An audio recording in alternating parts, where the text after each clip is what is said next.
Half an hour later, after keeping the press waiting only 10 minutes past the appointed time, Peter walked alone onto the platform at one end of the packed conference room. All the reporters were holding up their little Steadicams, the lenses peering out between the fingers of their clenched fists. It was the best turnout he had ever had at a press conference, though to be fair, he'd never actually held one in the United States. Maybe here they would all have been like this. "I'm as surprised as you are to find myself here today," said Peter with a smile. "But I must say I'm grateful to the source that provided me with information that allowed me to make my exit, along with my family, from a place that had once been a safe haven, but which had become the most dangerous place in the world to me.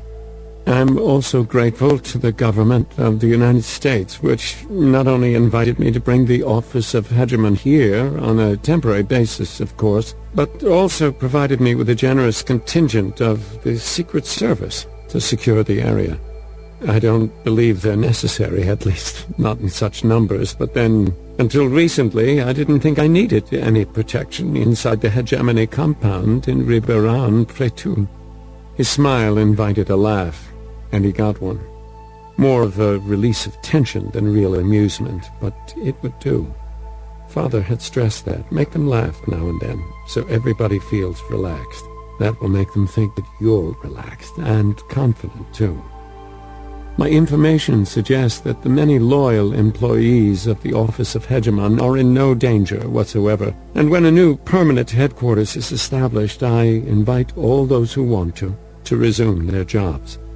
The disloyal employees, of course, already have other employment.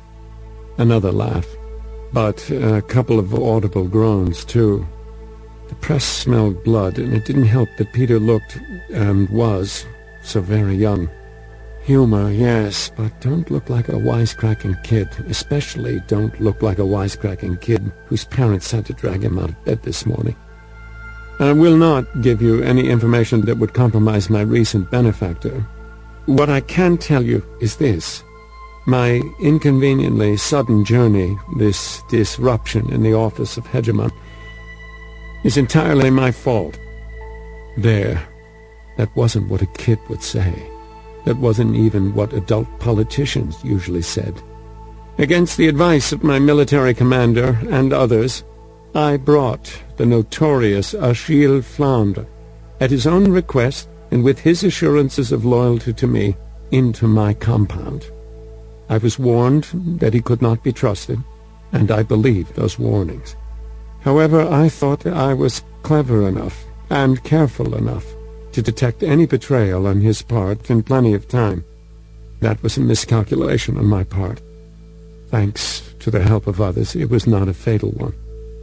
The disinformation now coming from Achille Flandre in the former hegemony compound about my alleged embezzlement is, of course, false.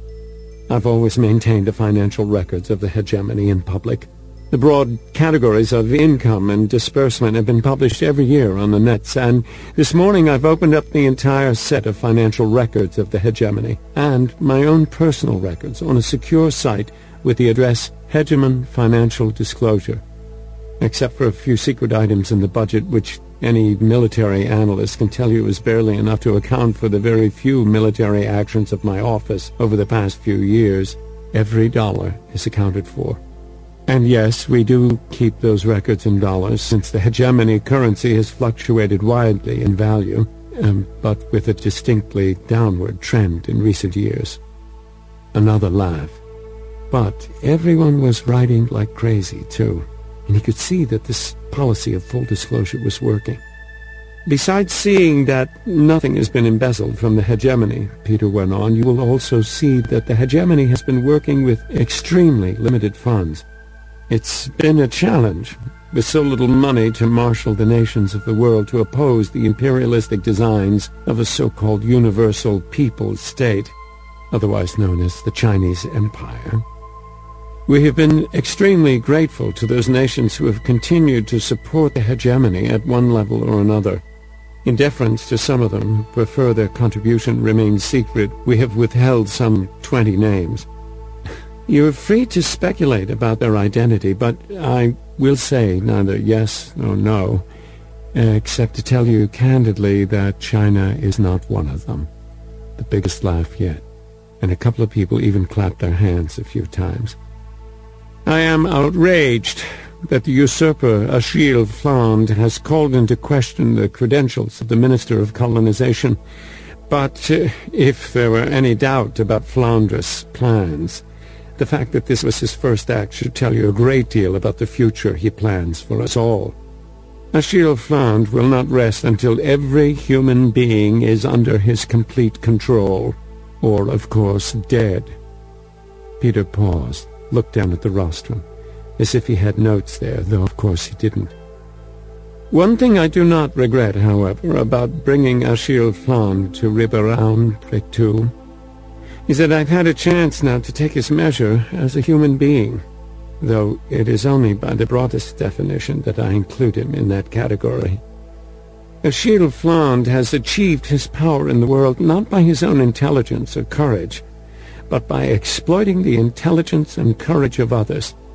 He engineered the kidnapping of the children who helped my brother, Ender Wiggins, save humanity from the alien invaders. Why? Because he knew that he himself did not have any hope of ruling the world if any of them were working against him. Achille Flandre's power comes from the willingness of others to believe his lies, but his lies will no longer bring him new allies as they have in the past. He has hitched his little wagon to China and drives China like an ox. But I have heard him laughing at the poor fools in the Chinese government who believed him, mocking them for their petty ambitions as he told me how unworthy they were to have him guiding their affairs. No doubt much of this was merely part of his attempt to convince me that he was no longer working with them, but his ridicule was by name and very specific. His contempt for them was genuine. I almost feel sorry for them, because if his power is ever solidified and he has no further use for them, then they will see what I saw. Of course he has scorn for me as well, and if he's laughing at me right now, I can only agree with him. I was snookered, ladies and gentlemen. In that, I joined a distinguished company, some of whom fell from power in Russia after the kidnappings, some of whom are now suffering as political prisoners after China's conquest of India, and some of whom even now are arresting people in India for carrying stones. I only hope that I will turn out to be the last person so vain and foolish as to think that Achille Fland can be controlled or exploited to serve some higher purpose. Achille Fland serves only one purpose: his own pleasure. And what pleases him would be to rule over every man, woman, and child in the human race. I was not a fool when I committed the hegemony to opposing the imperialistic acts of the Chinese government. Now, because of my own mistakes, the prestige of the hegemony is temporarily diminished, but my opposition to the Chinese Empire's oppression of more than half the people of the world is not diminished. I am the implacable enemy of emperors. That was as good a stopping point as any. Peter bowed his head briefly to acknowledge their polite applause. Some in the crowd applauded more than politely, but he was also aware of those who did not clap at all. The questions began then, but because he had accused himself from the start, he fielded them easily. Two questioners tried to get more information on the source who tipped him off, and what it was he tipped Peter off about. But Peter only said, "If I say anything more on this subject, someone who has been kind to me will certainly die. I'm surprised you would even ask." After the second time he said this, word for word, no one asked such a question again. As to those whose questions were merely veiled accusations, he agreed with all those who implied that he'd been foolish. When he was asked if he had proven himself too foolish to hold the office of hegemon, his first reply was a joke. "I was told when I took the job in the first place that accepting it proved I was too dim-witted to serve." Laughter, of course. And then he said, But I have tried to use that office to serve the cause of peace and self-government for all of humanity, and I challenge anyone to show that I did anything other than advance that cause as much as possible with the resources I had. 15 minutes later, he apologized for having no further time. But please email me any further questions you might have, and my staff and I will try to get answers back to you in time for your deadlines. One final word before I go. They fell silent, waiting. The future happiness of the human race depends on good people who want to live at peace with their neighbors and who are willing to protect their neighbors from those who don't want peace. I'm only one of those people. I'm probably not the best of them, and I hope to God I'm not the smartest, but I happen to be the one who is entrusted with the office of hegemon. Until my term expires or I am lawfully replaced by the nations that have supported the hegemony, I will continue to serve in that office. More applause. And this time he allowed himself to believe that there might be some real enthusiasm in it. He came back to his room, exhausted. Mother and father were there, waiting. They'd refused to go downstairs with him. "If your mother and father are with you," Father had said, "then this better be the press conference where you resign. But if you intend to stay in office, then you go down there alone. Just you. No staff, no parents, no friends, no notes. Just you." Father had been right. Mother had been right too. Ender, bless his little heart, was the example he had to follow. If you lose, you lose, but you don't give up. "How did it go?" asked Mother. "Well enough, I think," said Peter. I took questions for 15 minutes, but they were starting to repeat themselves or get off on wild tangents, so I told them to email me any further questions. What was it carried on the vid? "We polled 30 news stations," said Father, "and the top 20 or so news webs, and most of them had it live." "So you watched?" said Peter. "No, we flipped through," said Mother. "But what we saw looked and sounded good. You didn't bat an eye. I think you brought it off." "We'll see. Long term," said Father, "you're going to have a bumpy couple of months, especially because you can count on it that Ashiel hasn't emptied his quiver yet." "Bow and arrow analogies," said Peter. "You are so old." They chuckled at his joke. "Mom, Dad, thanks." "All we did," said Father, "was what we knew that tomorrow you would have wished we had done today." Peter nodded. Then he sat down on the edge of the bed. "Man, I can't believe I was so dumb. I can't believe I didn't listen to Bean and Petra and Suri and to us," said Mother helpfully. "And you and Graf," said Peter. "You trusted your own judgment," said Father, "and that's exactly what you have to do. You were wrong, this time. But you haven't been wrong often, and I doubt you'll ever be this wrong again. For heaven's sake, don't start taking a vote on your decisions," said Mother, "or looking at opinion polls, or trying to guess how your actions will play with the press." "Oh, I won't," said Peter. "Because, you see, you're Locke," said Mother. "You already ended one war. After a few days or weeks, the press will start remembering that. And you're Demosthenes. You have quite a fervent following." "Had," said Peter. "They saw what they expected from Demosthenes," said Mother. "You didn't weasel. You didn't make excuses. You took the blame you deserved and refused the accusations that were false. You put out your evidence. That was good advice, Dad." "Thanks," said Peter. "And," said Mother, "you showed courage." "By running away from Riberound, pray too, before anyone so much as glared at me?" "By getting out of bed," she answered. Peter shook his head. "And that courage is nothing but borrowed courage." "Not borrowed," said Mother. "Stored up in us. Like a bank. We've seen your courage, and we saved some for you when you temporarily ran out and needed some of it back. Cash flow problem. That's all it was, said Father. How many times are you two going to have to save me from myself before this whole drama runs its course?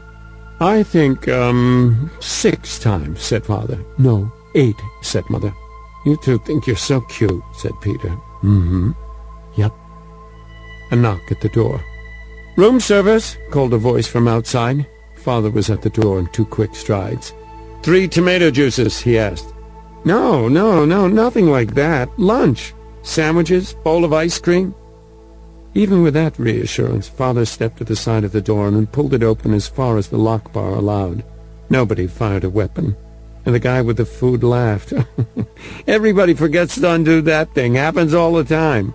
Father opened the door and stepped outside long enough to make sure nobody else was in the hall, waiting to follow room service inside. When the waiter was coming through the door, Peter turned around to get out of his way, just in time to see Mother slipping a pistol back into her purse. "Since when did you start packing?" he asked her. "Since your chief of computer security turned out to be Achille's good friend," she said. "Ferreira?" asked Peter. "He's been telling the press that he installed snoopware to find out who was embezzling funds and was shocked to discover it was you." "Oh," said Peter, "of course. They ran a press conference opposite mine. But almost everybody carried yours live, and his was just excerpted. And they all followed the Ferreira clip with a repeat of you announcing that you were posting the hegemony financial records on the nets. Oh, I bet we crashed the server. No, all the news organizations cloned it first thing." Father had finished signing off on the meal, and the waiter was gone. The door relocked. "Let's eat," said Father.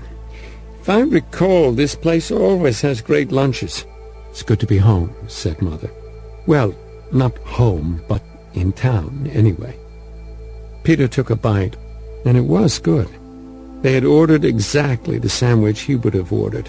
That's how well they knew him. Their lives really were focused on their children. He couldn't have ordered their sandwiches. 3 play settings on the little rolling cart the waiter had wheeled in. There should have been 5. "I'm sorry," he said. "For what?" asked Father, his mouth full. "That I'm the only kid you've got on Earth." "Could be worse," said Father. "Could have been none." And Mother reached over and patted his hand.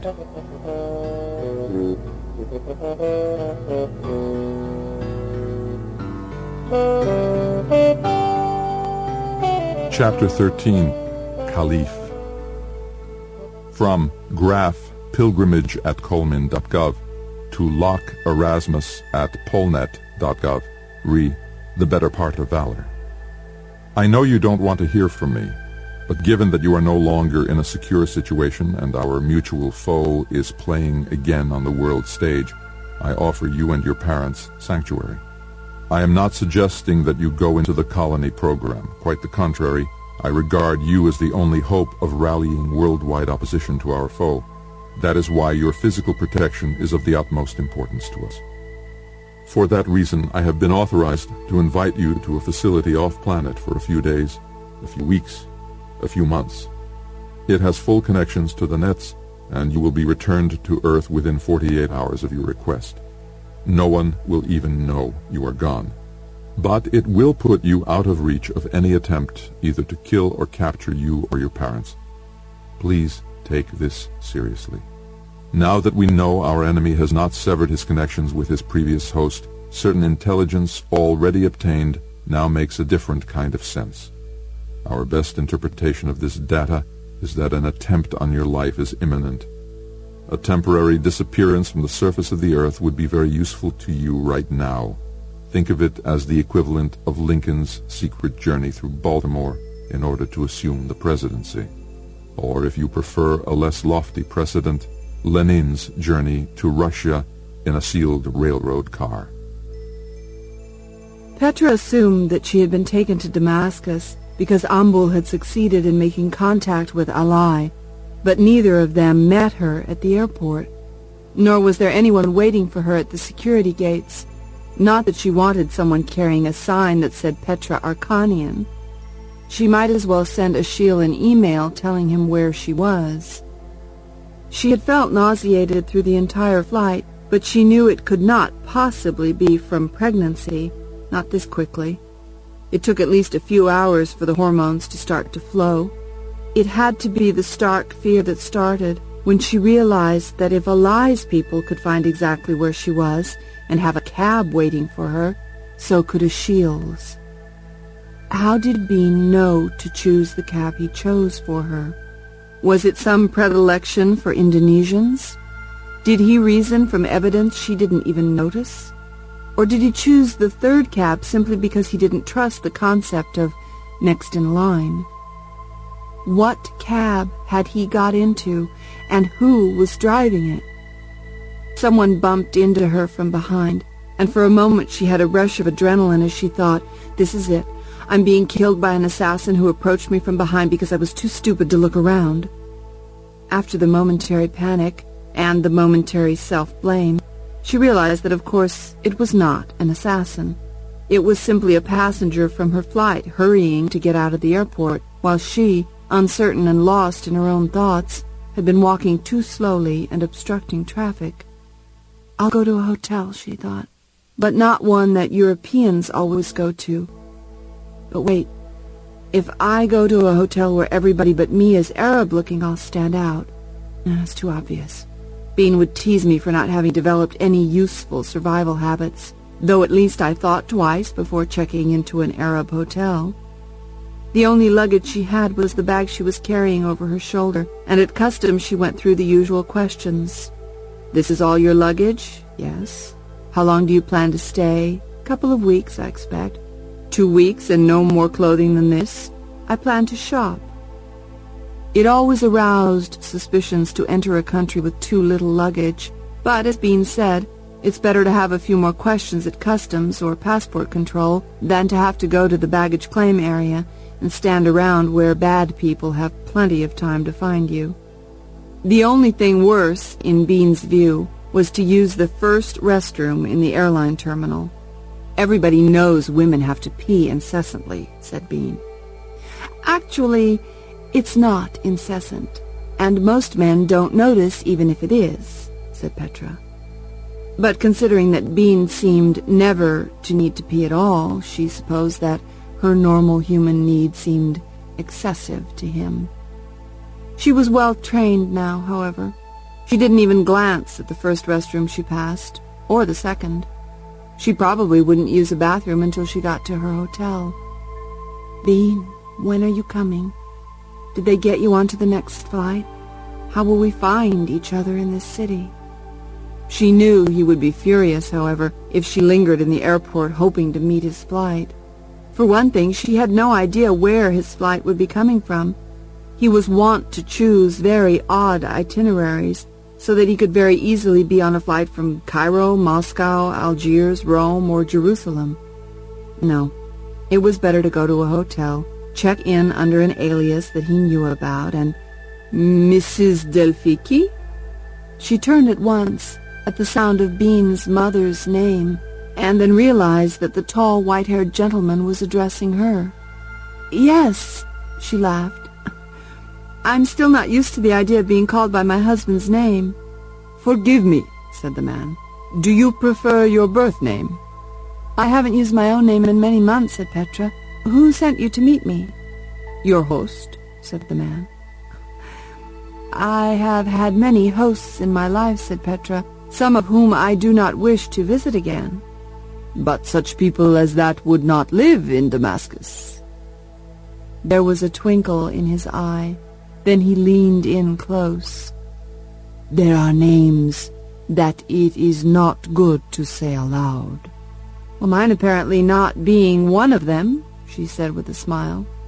"In this time and place," he said, "you are safe while others might not be." "I'm safe because you're with me." "You are safe because I and my... what is your battle school slang? My Jish and I are here watching over you." "I didn't see anybody watching over me." "You didn't even see me," said the man. "This is because we're very good at what we do." "I did see you. I just didn't realize you had taken any notice of me." "As I said." She smiled. Very well, I will not name our host, and since you won't either, I'm afraid I can't go with you anywhere. Oh, so suspicious, he said with a rueful smile. Very well, then. Perhaps I can facilitate matters by placing you under arrest. He showed her a very official-looking badge inside a wallet, though she had no idea what organization had issued the badge, since she had never learned the Arabic alphabet, let alone the language itself. But Bean had taught her, listen to your fear and listen to your trust. She trusted this man, and so she believed his badge without being able to read it. So you're with Syrian law enforcement, she said. As often as not, he replied, smiling again as he put his wallet away. Let's walk outside, she said. Let's not, he said. Let's go into a little room here at the airport. A toilet stall, she asked, or an interrogation room? My office, he said. If it was an office, it was certainly well disguised. They got to it by stepping behind the El Al ticket counter and going into the employee's back room. El Al? She asked. You're Israeli? Israel and Syria are very close friends for the past 100 years. You should keep up on your history. They walked down a corridor lined with employee lockers, a drinking fountain, and a couple of restroom doors. I didn't think the friendship was close enough to allow Syrian law enforcement to use Israel's national airline, said Petra. I lied about being with Syrian law enforcement, he said. And did they lie out front about being El Al? He palmed open an unmarked door, but when she made as if to follow him through it, he shook his head. No. First you must place the palm of your hand. She complied, but wondered how they could possibly have her palm print and sweat signature here in Syria. No, they didn't, of course. They were getting them right now, so that wherever else she went, she would be recognized by their computer security systems. The door led to a stairway that went down, and farther yet, until they had to be well underground. I don't think this complies with international handicapped access regulations, said Petra. What the regulators don't see won't hurt us, said the man. A theory that has gotten so many people into so much trouble, said Petra. They came to an underground tunnel where a small electric car was waiting for them. No driver. Apparently her companion was going to drive. Not so. He got into the back seat beside her, and the car took off by itself. Let me guess, said Petra. You don't take most of your VIPs through the El Al ticket counter. There are other ways to get to this little street, said the man. But the people looking for you would not have staked out El Al. You'd be surprised at how often my enemy is 2 steps ahead. But what if your friends are 3 steps ahead? Then he laughed, as if it had been a joke, not a boast. We're alone in the car, said Petra. Let's have some names now. I am Ivan Lankovsky, he said. She laughed in spite of herself, but when he did not smile, she stopped. I'm sorry, she said. You don't look Russian, and this is Damascus. My paternal grandfather was ethnic Russian, my grandmother was ethnic Kazakh. Both were Muslims. My mother's parents are still living, thanks be to Allah, and they are both Jordanian. And you never changed the name? It is the heart that makes the Muslim. The heart and the life. My name contains part of my genealogy. Since Allah willed me to be born in this family, who am I to try to deny his gift? Ivan Lankovsky, said Petra. The name I'd like to hear is the name of the one who sent you. Oh, one's superior officer is never named. It is a basic rule of security. Petra sighed. I suppose this proves I'm not in Kansas anymore. I don't believe, said Lankovsky, that you have ever been in Kansas, Mrs. Delphiki. No, it was a reference to... I have seen The Wizard of Oz, said Lankovsky. I am, after all, an educated man. And I have been in Kansas. Then you have found wisdom I can only dream of. He chuckled. It is an unforgettable place. Just like Jordan was, right? After the Ice Age. Covered with tall grasses, stretching forever in every direction, with sky everywhere, instead of being confined to a small patch above the trees. You are a poet, said Petra, and also a very old man to remember the Ice Age. Well, the Ice Age was my father's time. I only remember the rainy nights right after it. I had no idea there were tunnels under Damascus. In our wars with the West, said Lankovsky, we learned to bury everything that we did not want blown up. Individually targeted bombs were first tested on Arabs. Did you know that? The archives are full of pictures of exploding Arabs. I've seen some of the pictures, said Petra. I also recall that during those wars, some of the individuals targeted themselves by strapping on their own bombs and blowing them up in public places. Yes, we did not have guided missiles, but we did have feet. And the bitterness remains? No, no bitterness, said Lankovsky. We once ruled the known world, from Spain to India. Muslims ruled in Moscow, and our soldiers reached into France and to the gates of Vienna. Our dogs were better educated than the scholars of the West. Then one day we woke up and we were poor and ignorant, and somebody else had all the guns. We knew this could not be the will of Allah, so we fought. And discovered that the will of Allah was... The will of Allah was for many of our people to die, and for the West to occupy our countries again and again until we stopped fighting. We learned our lesson. We are very well behaved now. We abide by all the treaty terms.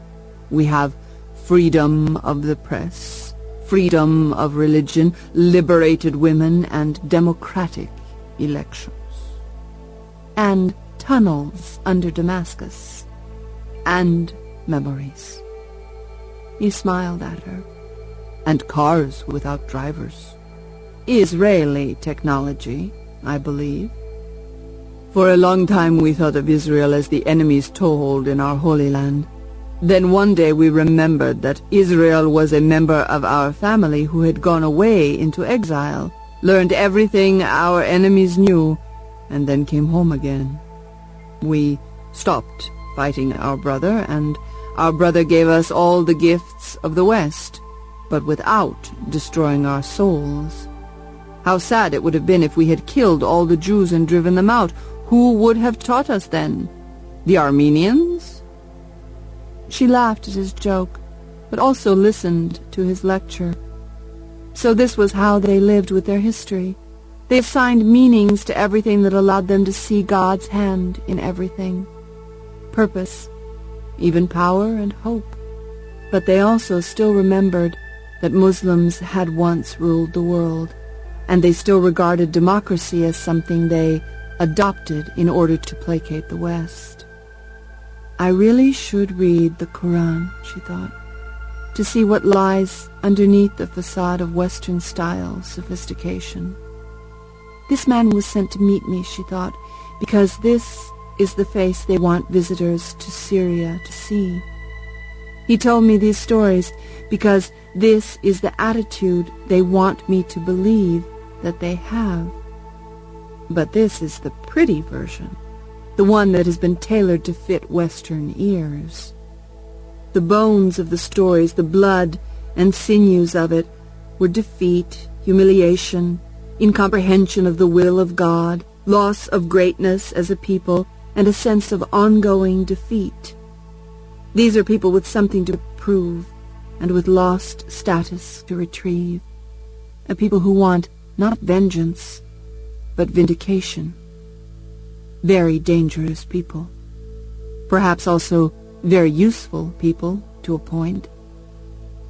She took her observations to the next step, but couched her words in the same kind of euphemistic story that he had told. "From what you tell me," said Petra, "the Muslim world sees this dangerous time in world history as the moment Allah has prepared you for. You were humbled before, so you would be submissive to Allah and ready for Him to lead you to victory." He said nothing at all for a long time. "I did not say that." "Of course you did," said Petra. "It was the premise underlying everything else you said, but you don't seem to realize that you have told this, not to an enemy, but to a friend." "If you are a friend of God," said Lankovsky, "why do you not obey His law?" "Oh, but I did not say I was a friend of God," said Petra, "only that I was a friend of yours. Some of us cannot live your law, but we can still admire those who do and wish them well and help them when we can. And come to us for safety, because in our world there is safety to be had, while in your world there is none."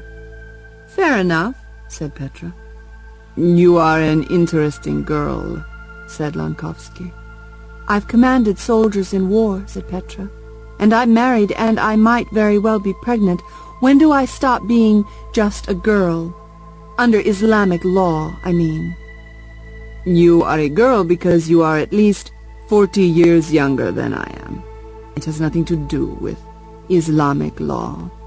When you are 60 and I am 100, inshallah, you will still be a girl to me." "Bean is dead, isn't he?" asked Petra. Lankovsky looked startled. "No," he said at once. It was a blurt, unprepared for, and Petra believed him. "Then something terrible has happened that you can't bear to tell me. My parents, have they been hurt?" "Why do you think such a thing?" "Because you're a courteous man. Because your people changed my ticket and brought me here and promised I'd be reunited with my husband. And in all this time we've been talking and riding together, you have never so much as hinted about when or whether I would see Bean." "I apologize for being remiss," said Lankovsky. "Your husband boarded a later flight that came by a different route, but he is coming. And your family is fine, or at least we have no reason to think they're not." "And yet you are still hesitant," said Petra. "There was an incident," said Lankovsky. "Your husband is safe, uninjured, but there was an attempt to kill him. We think if you had been the one who got into the first cab, it would not have been a murder attempt. It would have been a kidnapping." "And why do you think that? The one who wants my husband dead wants me dead as well." "Ah, but he wants what you have inside you even more," said Lankovsky. It only took a moment for her to make the logical assumption about why he would know that. "They've taken the embryos," she said. "The security guard received a rise in salary from a third party, and in return he allowed someone to remove your frozen embryos." Petra had known Volesky was lying about being able to tell which babies had Anton's key, but now Bean would know it too. They both knew the value of Bean's babies on the open market, and that the highest price would come if the babies had Anton's key in their DNA, or the would-be buyers believed they did. She found herself breathing too rapidly. It would do no good to hyperventilate. She forced herself to calm down. Lankovsky reached out and patted her hand lightly. "Yes, he sees that I'm upset. I don't yet have Bean's skill at hiding what I feel. Though, of course, his skill might be the simple result of not feeling anything. Bean would know that Volesky had deceived them. For all they knew, the baby in her womb might be afflicted with Bean's condition, and Bean had vowed that he would never have children with Anton's key.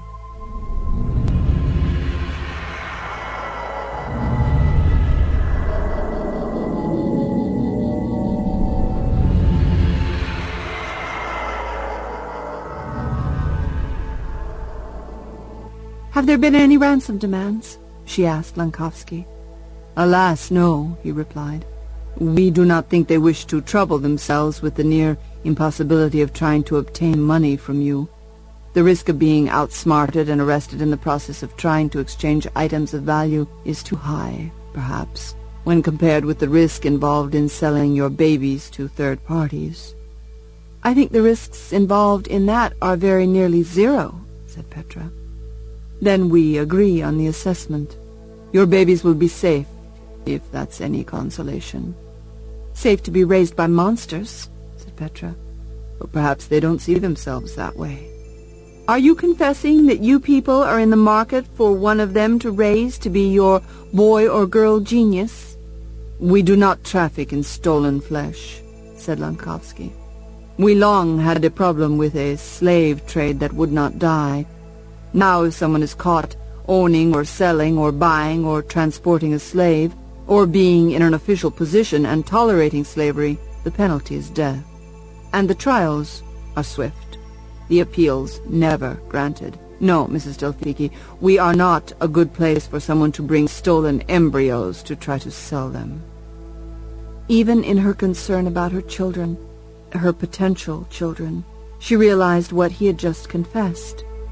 That the we he spoke of was not Syria, but rather some kind of pan-Islamic shadow government that did not, officially at least, exist. An authority that transcended nations. That was what Lankovsky meant when he said that he worked for the Syrian government as often as not. Because, as often as not, he worked for a government higher than that of Syria. They already have their own rival to the hegemon. Perhaps someday, she said, my children will be trained and used to help defend some nation from Muslim conquest. Since Muslims do not invade other nations anymore, I wonder how such a thing could happen. You have Alai sequestered here somewhere. What is he doing? Making baskets or pottery to sell at the fair? Are those the only choices you see? Pottery making or aggressive war? But his denials did not interest her. She knew her analysis was as correct as it could be without more data. His denial was not a disproof. It was more likely to be an inadvertent confirmation. What interested her now was Bean. Where was he? When would he get to Damascus? What would he do about the missing embryos? Or at least, that was what she tried to pretend to herself that she was interested in. Because all she could really think, in an undercurrent monologue that kept shouting at her from deep inside her mind, was, "He has my babies." Not the Pied Piper prancing them away from town. Not Baba Yaga luring them into her house on chicken legs. Not the witch in the gingerbread cottage keeping them in cages and fattening them up. None of those gray fantasies. Nothing of fog and mist. Only the absolute black of a place where no light shines, where light is not even remembered. That's where her babies were, in the belly of the beast. The car came to a stop at a simple platform. The underground road went on to destinations Petra did not bother trying to guess. For all she knew, the tunnel ran to Baghdad, to Amman, under the mountains to Ankara, maybe even under the radioactive desert, to rise in the place where the ancient stone waits for the half-life of the half-life of the half-life of death to pass, so pilgrims can come again on Hajj. Lankovsky reached out a hand and helped her from the car, though she was young and he was old.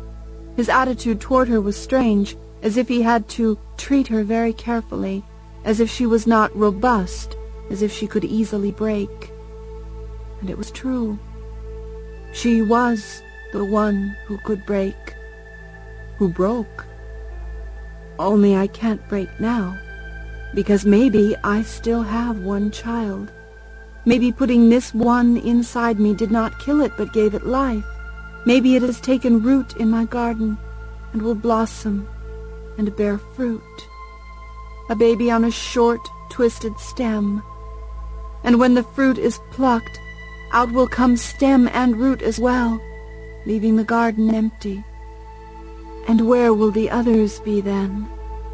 They have been taken to grow in someone else's plot. Yet I will not break now, because I have this one. Perhaps this one. "Thank you," she said to Lankovsky, "but I'm not so fragile as to need help getting out of a car."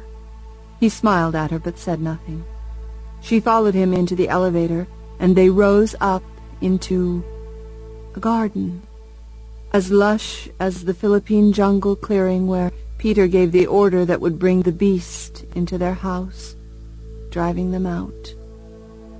She saw that the courtyard was glassed over. That's why it was so humid here. That's how it stayed so moist. Nothing was given up to the dry desert air. Sitting quietly on a stone chair in the middle of the garden was a tall, slender man, his skin the deep cacao brown of the upper Niger where he had been born. She did not walk up to him at once, but stood admiring what she saw. The long legs, clad not in the business suit that had been the uniform of Westerners for centuries now, but in the robes of a sheikh. His head was not covered, however, and there was no beard on his chin. Still young, and yet also now a man. "A lie," she murmured, so softly that she doubted he could hear. And perhaps he did not hear, but chose that moment only by coincidence to turn and see her. His brooding expression softened into a smile, but it was not the boyish grin that she had known when he bounded along the low-gravity inner corridors of Battle School. This smile had weariness in it, and old fears long mastered but still present. It was the smile of wisdom. She realized then why Ali had disappeared from view. He is Caliph. They have chosen a Caliph again. All the Muslim world under the authority of one man, and it is Ali. She could not know this, not just from his place here in a garden, yet she knew from the way he sat in it that this was a throne. She knew from the way she was brought here, with no trappings of power, no guards, no passwords, just a simple man of elegant courtesy leading her to the boy-man seated on the ancient throne. Ali's power was spiritual. In all of Damascus there was no safer place than here. No one would bother him. Millions would die before letting an uninvited stranger set foot here. He beckoned to her, and it was the gentle invitation of a holy man. She did not have to obey him, and he would not mind if she did not come. But she came. "Salam," said Ali. "Salam," said Petra. "Stone girl," he said. "Hi," she said. The old joke between them, him punning on the meaning of her name in the original Greek, her punning on the high of Hylai. "I'm glad you're safe," he said. "Your life has changed since you regained your freedom." "And yours too," said Ali. "Married now." "A good Catholic wedding." "You should have invited me," he said. "You couldn't have come," she said. "No," he agreed, "but I would have wished you well." "Instead, you have done well by us when we needed it most."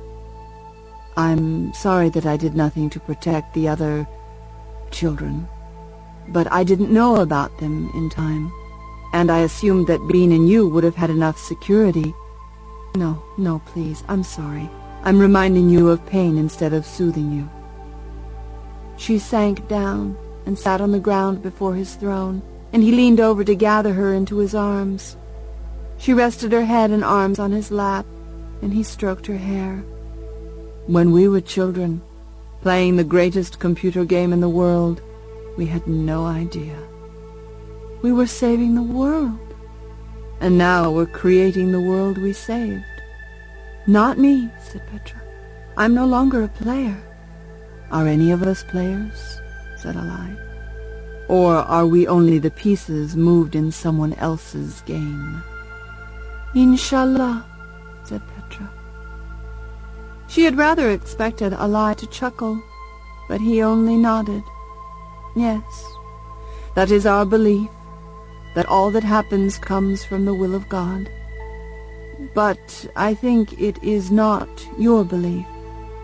No, we Christians have to guess the will of God and try to bring it to pass. It feels the same when things are happening, said Alai. Sometimes you think that you're in control because you make things change by your own choices, and then something happens that sweeps all your plans away as if they were nothing, just pieces on a chessboard. Shadows that children make on the wall, said Petra. And someone turns the light off. Or turns a brighter one on, said Alai, and the shadows disappear. Alai, said Petra, will you let us go again? I know your secret. Yes, I'll let you go, said Alai. The secret can't be kept for long. Too many people know it already. We would never tell. I know, said Alai, because we were once in Ender's Jish. But I'm in another Jish now. I stand at the head of it because they asked me to do it, because they said God had chosen me. I don't know about that. I don't hear the voice of God. I don't feel his power inside me. But they come to me with their plans, their questions, the conflicts between nations, and I offer suggestions. And they take them. And things work out. So far, at least, they've always worked. So perhaps I am chosen by God. Or you're very clever. Or very lucky. Alai looked at his hands. Still, it's better to believe that some high purpose guides our steps than to think that nothing matters except our own small miseries and happinesses. Unless our happiness is the high purpose. If our happiness is the purpose of God, said Alai, why are so few of us happy? Perhaps he wants us to have the happiness that we can only find for ourselves. Alai nodded and chuckled. We battle school brats. We all have a bit of the imam in us, don't you think? The Jesuit, the rabbi, the lama.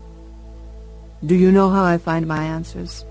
Sometimes, when it's very hard, I ask myself, what would Ender do? Petra shook her head. It's the old joke. I ask myself, what would a person smarter than me do in this circumstance, and then I do it. But Ender isn't imaginary. He was with us, and we knew him. We saw how he built us into an army, how he knew us all, found the best in us, pushed us as hard as we could bear, and sometimes harder, but himself hardest of all. Petra felt once again the old sting, that she was the only one he had pushed harder than she could bear. It made her sad and angry, and even though she knew that Alai had not even been thinking of her when he said it, she wanted to lash back at him.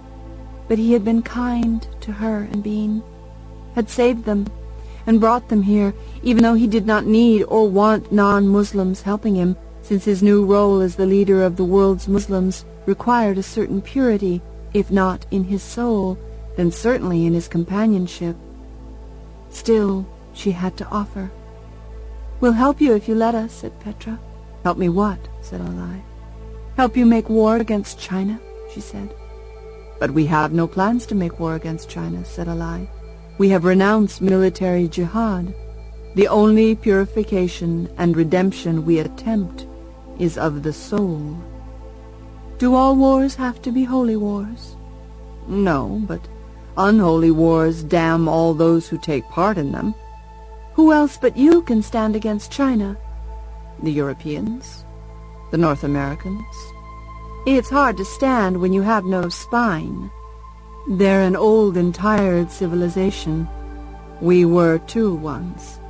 It took centuries of decline and a series of bitter defeats and humiliations before we made the changes that would allow us to serve Allah in unity and hope. And yet you maintain armies. You have a network of operatives who shoot their guns when they need to.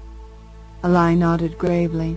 We're prepared to use force to defend ourselves if we're attacked. Petra shook her head. For a moment she had felt frustrated because the world needed rescuing, and it sounded as though Alai and his people were renouncing war. Now she was just as disappointed to realize that nothing had really changed.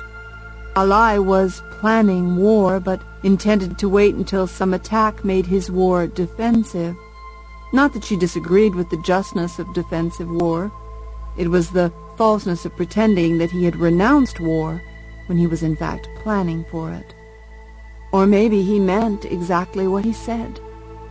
It seemed so unlikely. You're tired, said Alai. Even though the jet lag from the Netherlands is not so bad, you should rest. I understand you were ill on your flight. She laughed. You had someone on the plane watching me? Of course, he said. You're a very important person. Why should she be important to the Muslims? They didn't want to use her military talents, and she had no political influence in the world. It had to be her baby that made her valuable.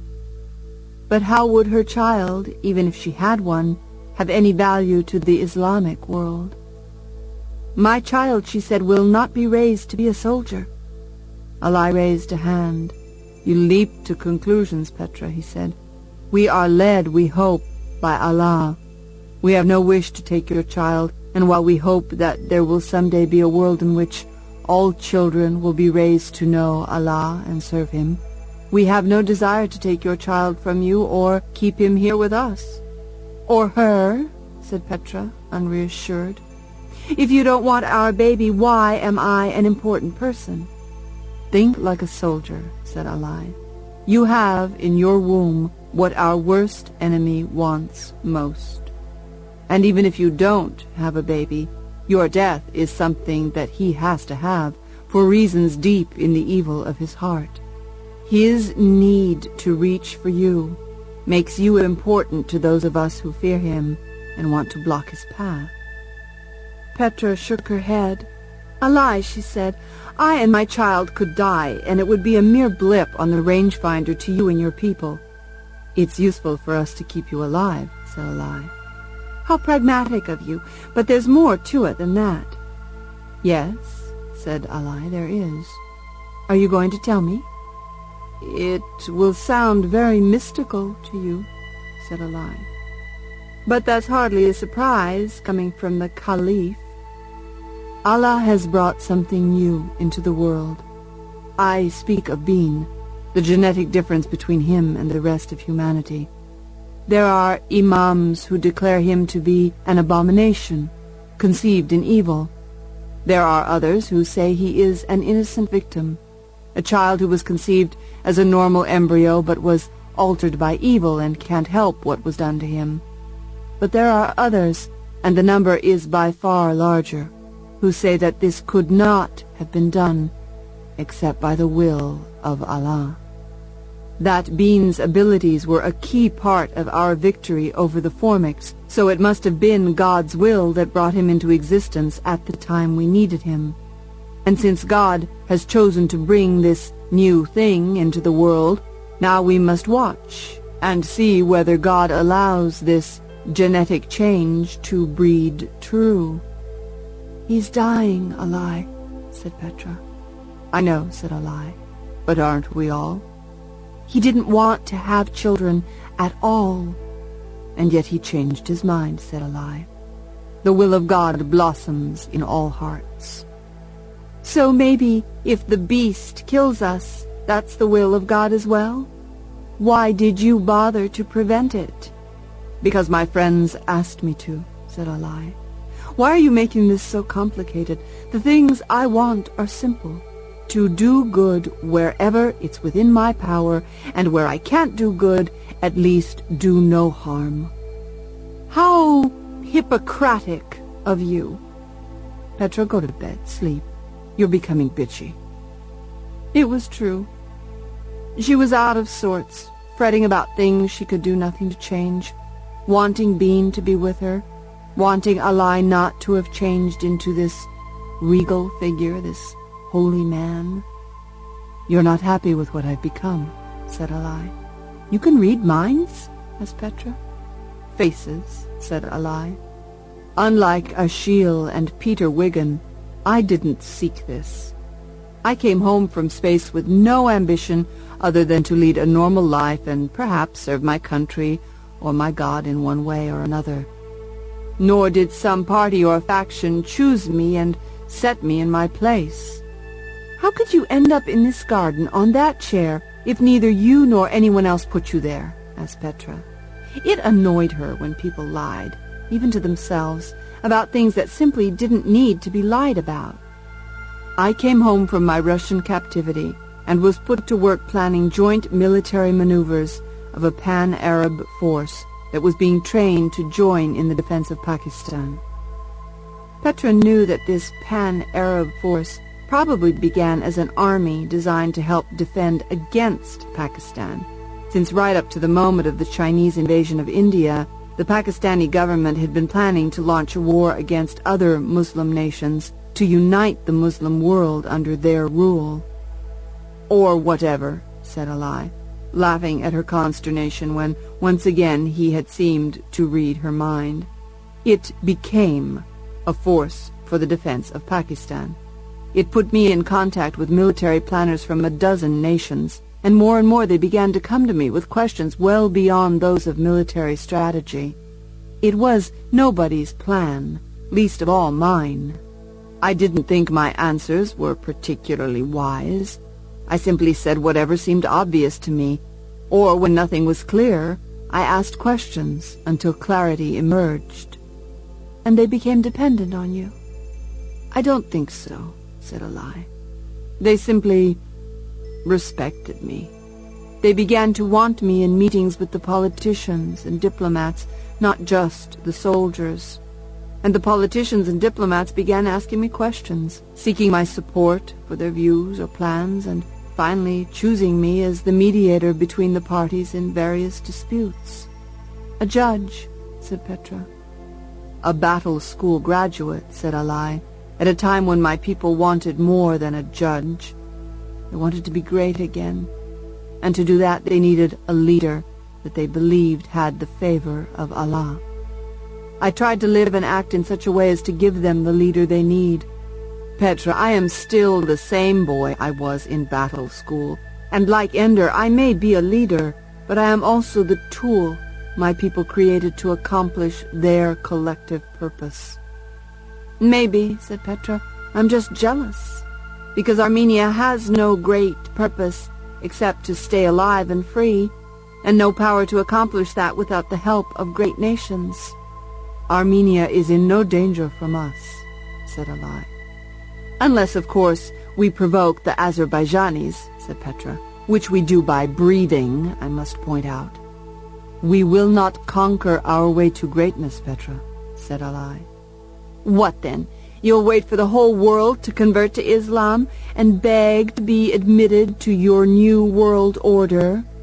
"Yes," said Alai. "That's just what we'll do." "Well, as plans go," said Petra, "that's about the most self-delusional one I've ever heard of." He laughed. "Definitely you need a nap, my beloved sister. You don't want that to be the mouth Bean has to listen to when he arrives." "When will he arrive?" "Well after dark," said Alai. "Now, you see, Mr. Lankovsky's waiting for you at that gate. He'll lead you to your room." "I sleep in the palace of the Caliph tonight?" asked Petra. "It's not much, as palaces go," said Alai. "Most of the rooms are public spaces, offices, things like that. I have a very simple bedroom and this garden. Your room will also be very simple, but perhaps it will make it seem luxurious if you think of it as being identical with the one where the Caliph sleeps.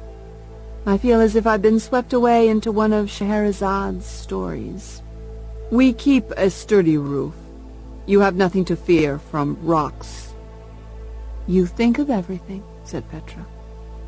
We have an excellent doctor on call should you wish for medical attention of any kind. It's still too soon for a pregnancy test to mean anything, said Petra. If that's what you meant. I meant, said Alai, that we have an excellent doctor on call should you wish for medical attention of any kind. In that case, said Petra, my answer is, you think of everything.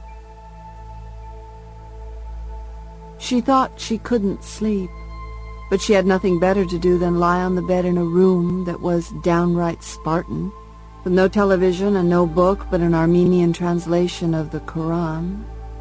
She knew what the presence of this book in her room implied.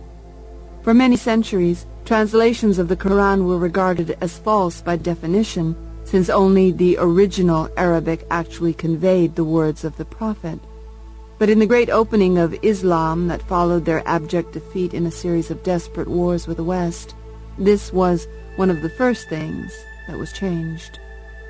Every translated copy of the Quran contained, on the title page, a quotation from the great Imam Zukak, the very one who brought about the reconciliation of Israel and the Muslim world. Allah is above language. Even in Arabic, the Quran is translated from the mind of God into the words of men. Everyone should be able to hear the words of God in the language he speaks in his own heart. So the presence of the Quran in Armenian told her first that in the palace of the Caliph there was no recidivism, no return to the days of fanatical Islam, where foreigners were forced to live by Islamic law, women were veiled and barred from the schools and the roads, and young Muslim soldiers strapped bombs to their bodies to blow up the children of their enemies. And it also told her that her coming was anticipated, and someone had taken great pains to prepare this room for her, simple as it seemed. To have the Quran in common speech, the more or less phonetically spelled English that had been adopted as the language of the international fleet, would have been sufficient. They wanted to make the point, though, that here, in the heart, no, the head of the Muslim world, they had regard for all nations, all languages. They knew who she was, and they had the holy words for her in the language she spoke in her heart. She appreciated the gesture, and was annoyed by it both at once. She did not open the book. She rummaged through her bag, then unpacked everything. She showered to clear the must of travel from her hair and skin, and then lay down on the bed, because in this room there was nowhere else to sit. No wonder he spends his time in the garden, she thought. He has to go out there just to turn around. She woke because someone was at the door. Not knocking, just standing there, pressing a palm against the reader. What could she possibly have heard that woke her? Footsteps in the corridor? "I'm not dressed," she called out as the door opened. "That's what I was hoping," said Bean. He came in carrying his own bag and set it down beside the one dresser. "Did you meet Alai?" asked Petra. "Yes, but we'll talk of that later," said Bean. "You know, he's Caliph," she insisted. "Later," he said. He pulled off his shoes. "I think they're planning a war, but pretending that they're not," said Petra. "They can plan what they like," said Bean. "You're safe here. That's what I care about." Still in his traveling clothes, Bean lay down on the bed beside her, snaking one arm under her, drawing her close to him. He stroked her back, kissed her forehead. "They told me about the other embryos," she said. "How Ashiel stole them." He kissed her again and said, "Shh." "I don't know if I'm pregnant yet," said Petra. "You will be," said Bean. "I knew that he hadn't checked for Anton's key," said Petra. "I knew he was lying about that." "All right," said Bean. "I knew, but I didn't tell you," said Petra. "Now you've told me. I want your child no matter what." "Well," said Bean, "in that case we can start the next one the regular way." She kissed him. "I love you," she said. "I'm glad to hear that." "We have to get the others back," said Petra. "They're our children, and I don't want somebody else to raise them."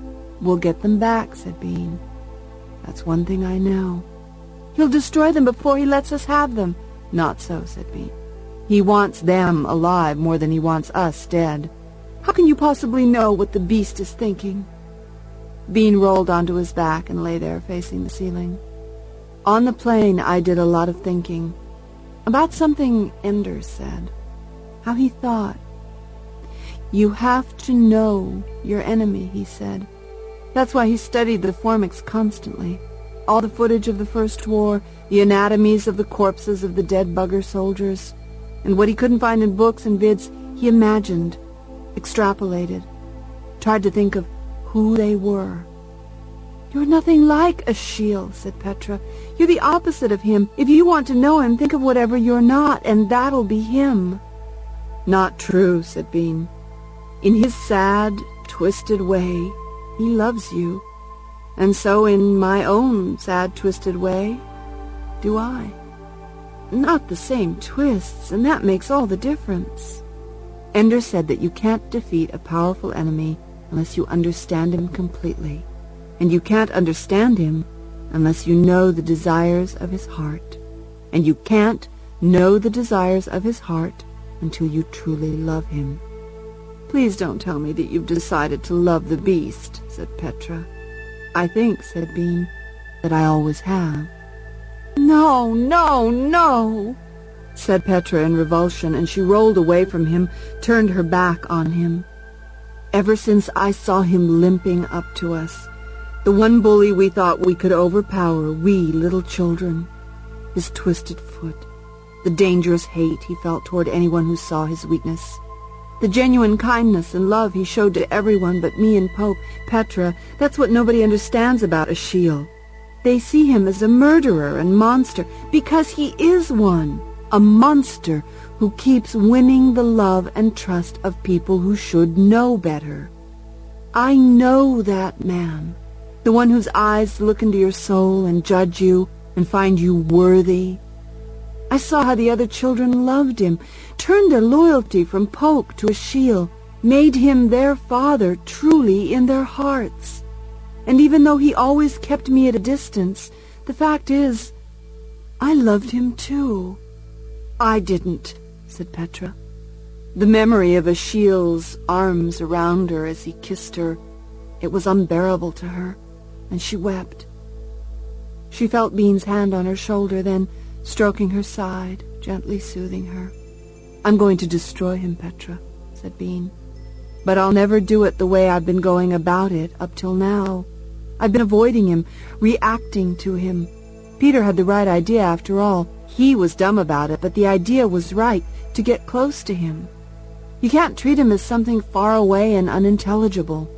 A force of nature like a storm or earthquake where you have no hope but to run for shelter. You have to understand him, get inside his head. I've been there, said Petra. It's a filthy place. Yes, I know, said Bean. A place of fear and fire. But remember, he lives there all the time. Don't tell me I'm supposed to pity him because he has to live with himself. Petra, I spent the whole flight trying to be Ashiel. Trying to think of what he yearns for, what he hopes for, to think of how he thinks. And you threw up because I did twice on my flight, and I didn't have to get inside the beast to do it. Maybe because you have a little beast inside you. She shuddered. Don't call him that. Her. It. I'm not even pregnant yet. Probably it was only this morning. My baby is not a beast. Bad joke, I'm sorry. Bean. But listen, Petra.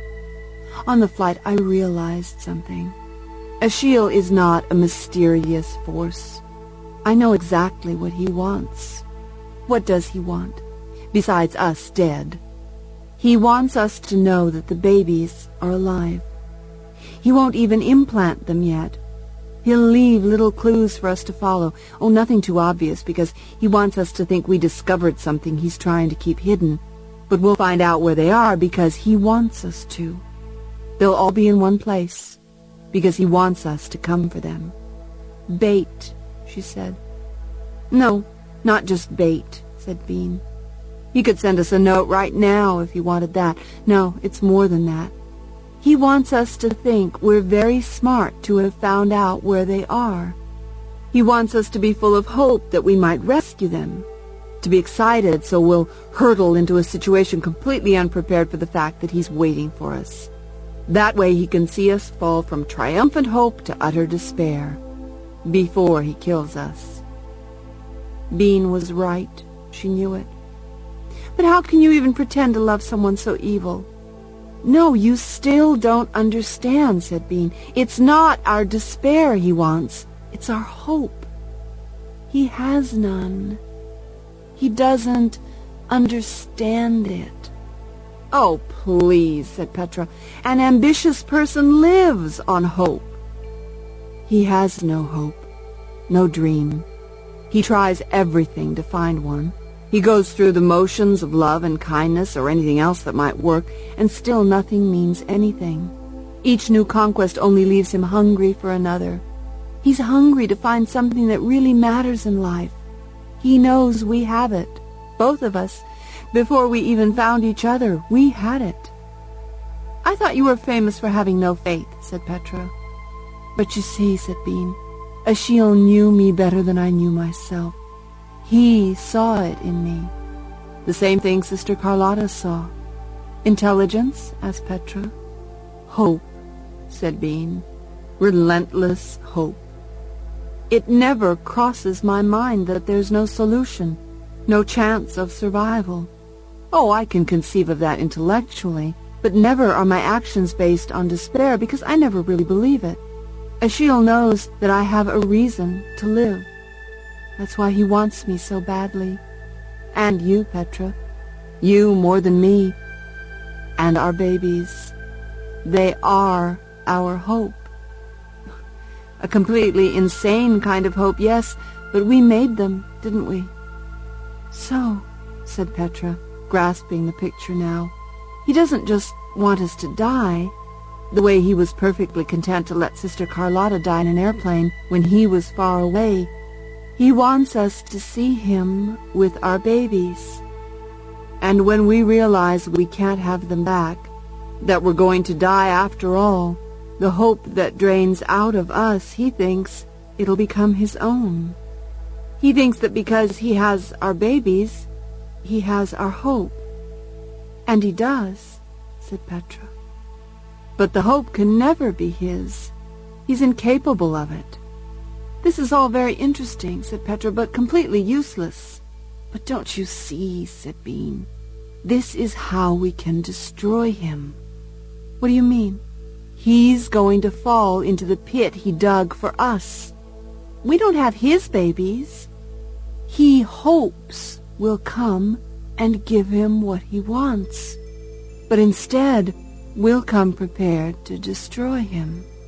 He's going to be laying an ambush for us. If we come in force, he'll either slip away, or as soon as it's clear he's doomed, he'll kill our babies. No. We'll let him spring his trap. We'll walk right into it, so that when we face him, we see him in his moment of triumph, which is always the moment when somebody is at their stupidest. You don't have to be smart when you have all the guns. Relax, Petra, said Bean. I'm going to get our babies back and kill Ashiel while I'm at it. And I'll do it soon, my love, before I die. Well, that's good, said Petra.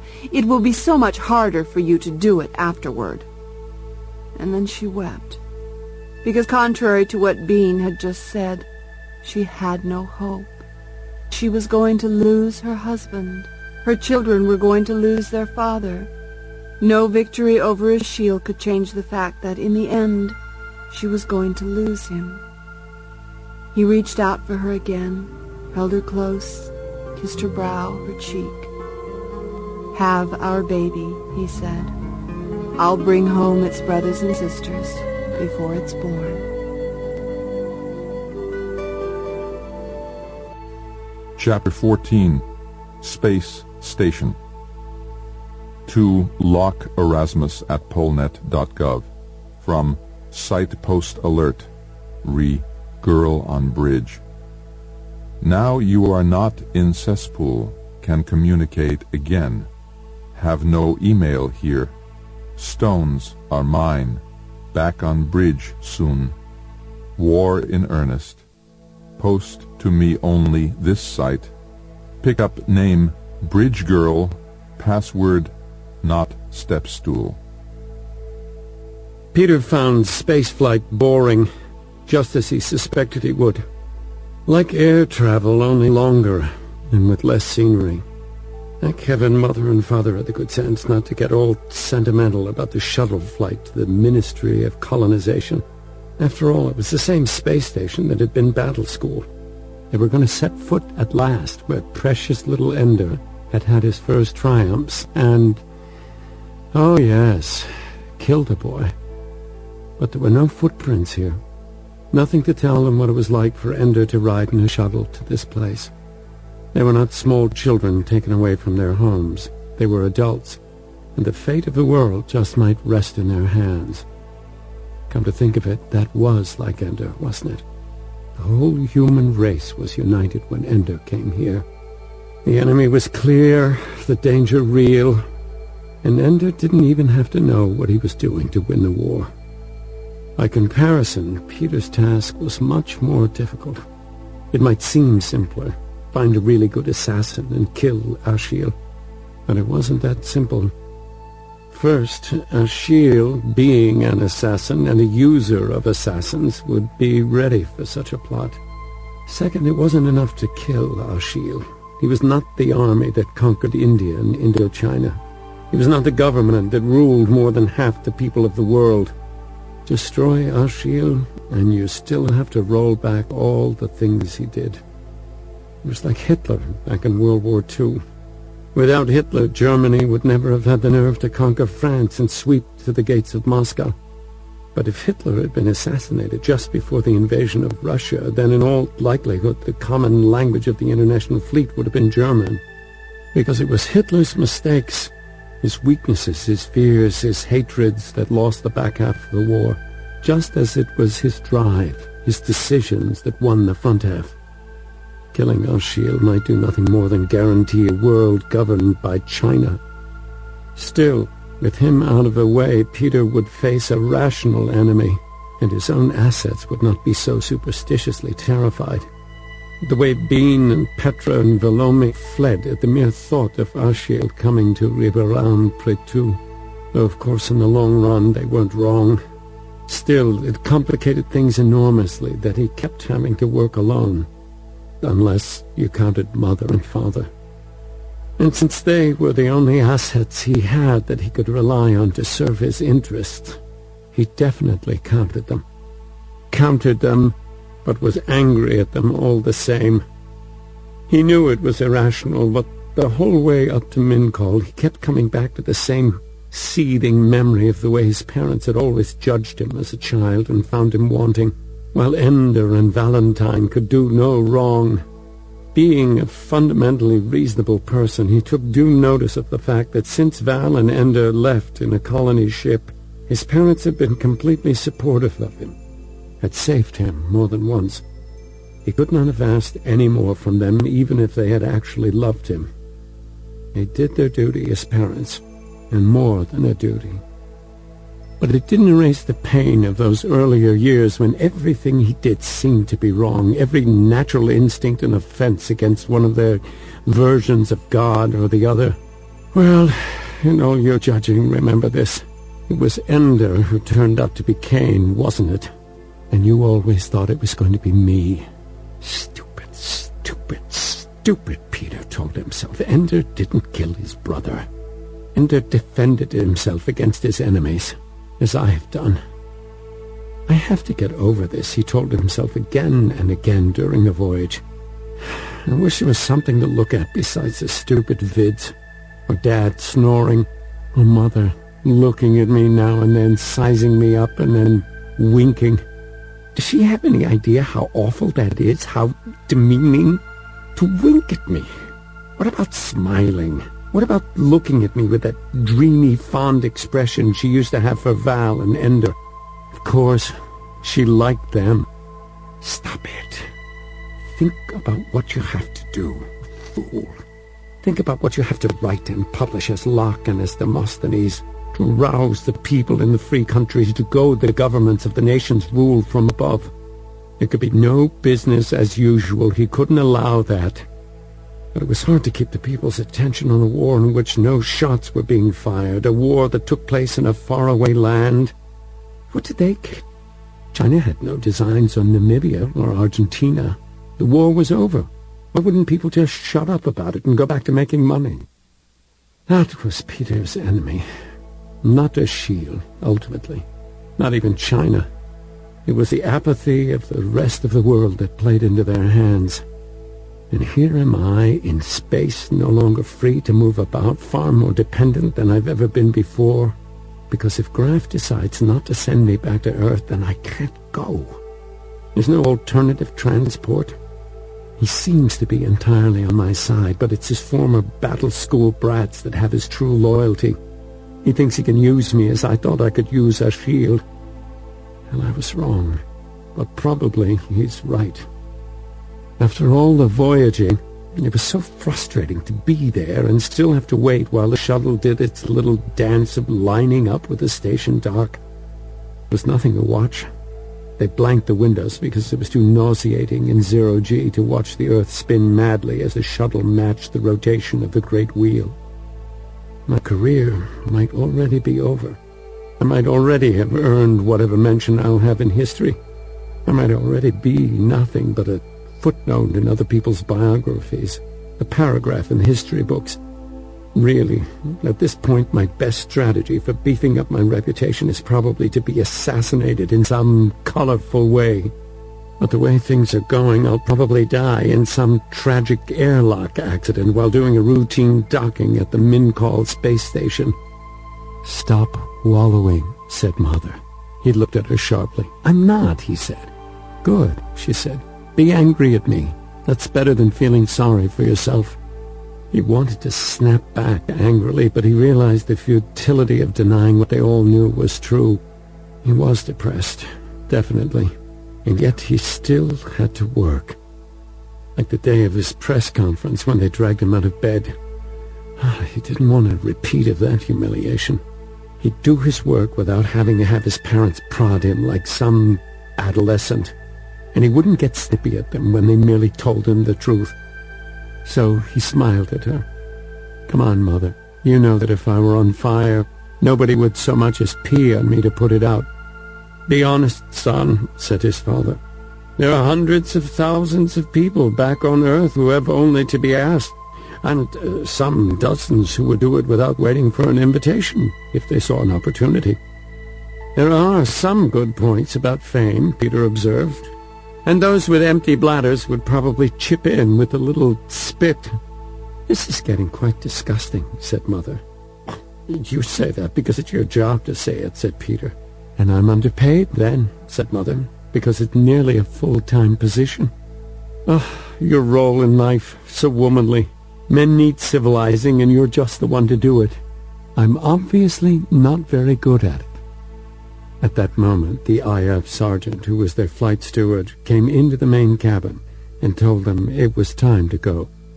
Because they docked at the center of the station, there was no gravity. They floated along, gripping handrails as the steward flipped their bags so that they sailed through the airlock just under them. They were caught by a couple of orderlies who had obviously done this 100 times and were not the least bit impressed by having the hegemon himself come to Mincall.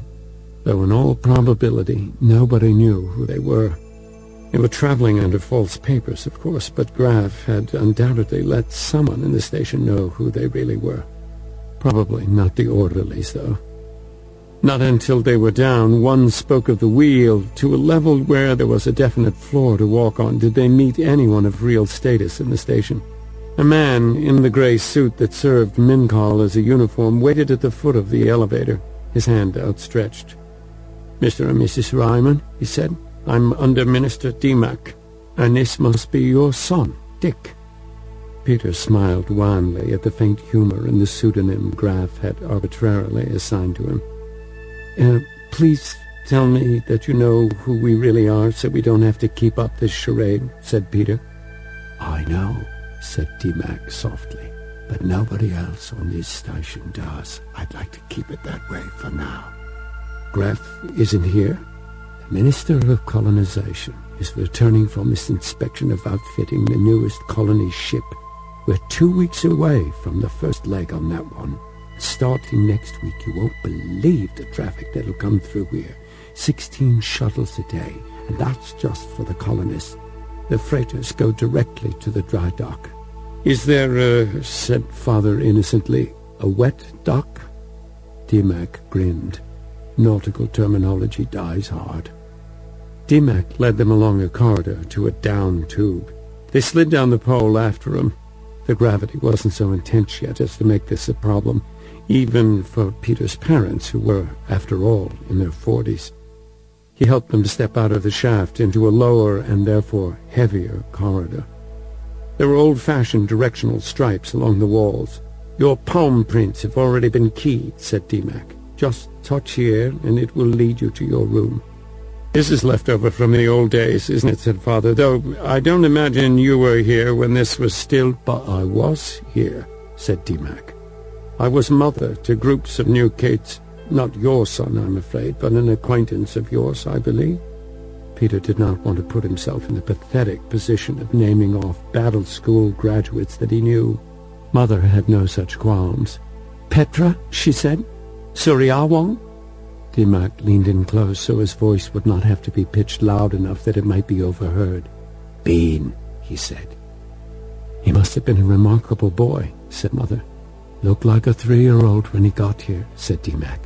Nobody could believe he was old enough for this place. He doesn't look like that now, said Peter dryly.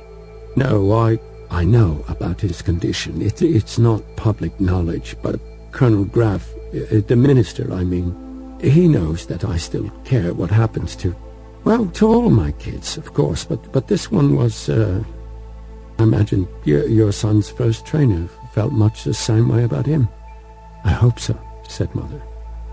The sentimentality was getting so sweet Peter wanted to brush his teeth. He palmed the pad by the entrance and 3 strips lit up. Green, green, brown, said DMAC. But soon you won't be needing this. It's not as if there's miles of open country here to get lost in. The stripe system always assumes that you want to go back to your room, except when you touch the pad just outside the door of your room, and then it thinks you want to go to the bathroom.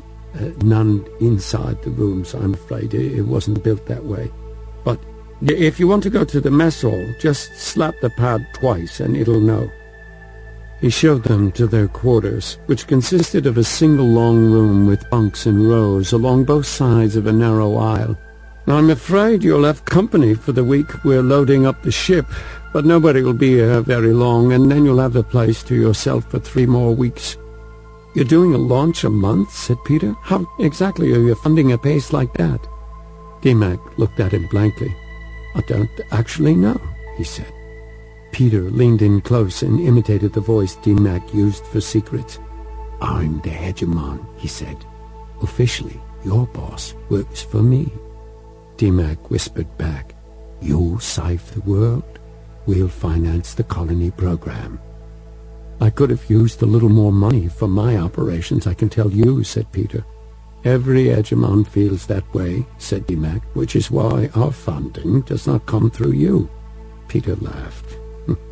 Smart move, if you think the colonization program is very, very important. It's the future of the human race, said DMAC simply. The buggers, the Formics, had the right idea. Spread out as far as you can so you can't be wiped out in a single disastrous war.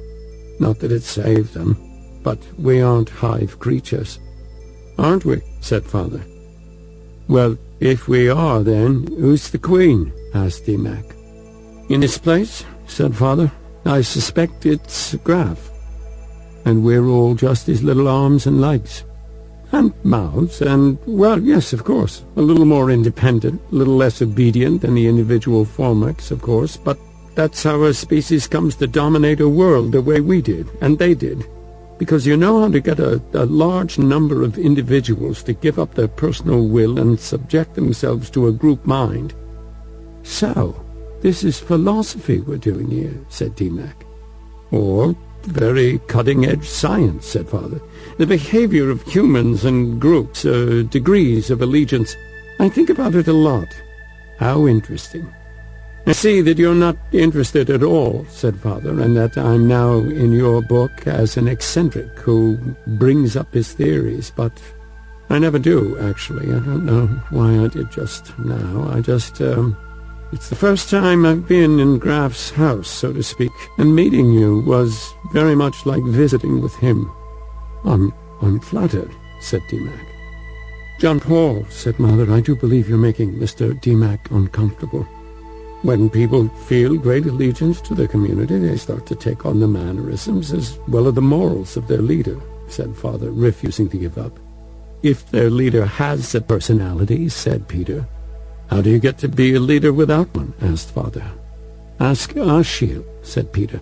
He's the opposite. He takes on the mannerisms of the people he wants to have follow him. I don't remember that one, said DeMac. He was only here a few days before we discovered he had a track record of murder back on Earth. Someday you'll have to tell me how Bean got him to confess. He won't tell.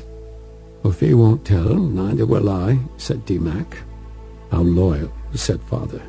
Not really, said DeMac. I just don't know myself. I know it had something to do with the ventilation shaft. That confession, said Peter. The recordings wouldn't still be here, would they? No, they wouldn't, said DeMac. And even if they were, they're part of a sealed juvenile record of a masked murderer. We only notice laws when they act against our interest, said DeMac. See, said Father, we've traded philosophies. Like tribesmen swapping at a potlatch, said DeMac. If you don't mind, I'd like to have you talk with Security Chief Upanat before dinner. What about?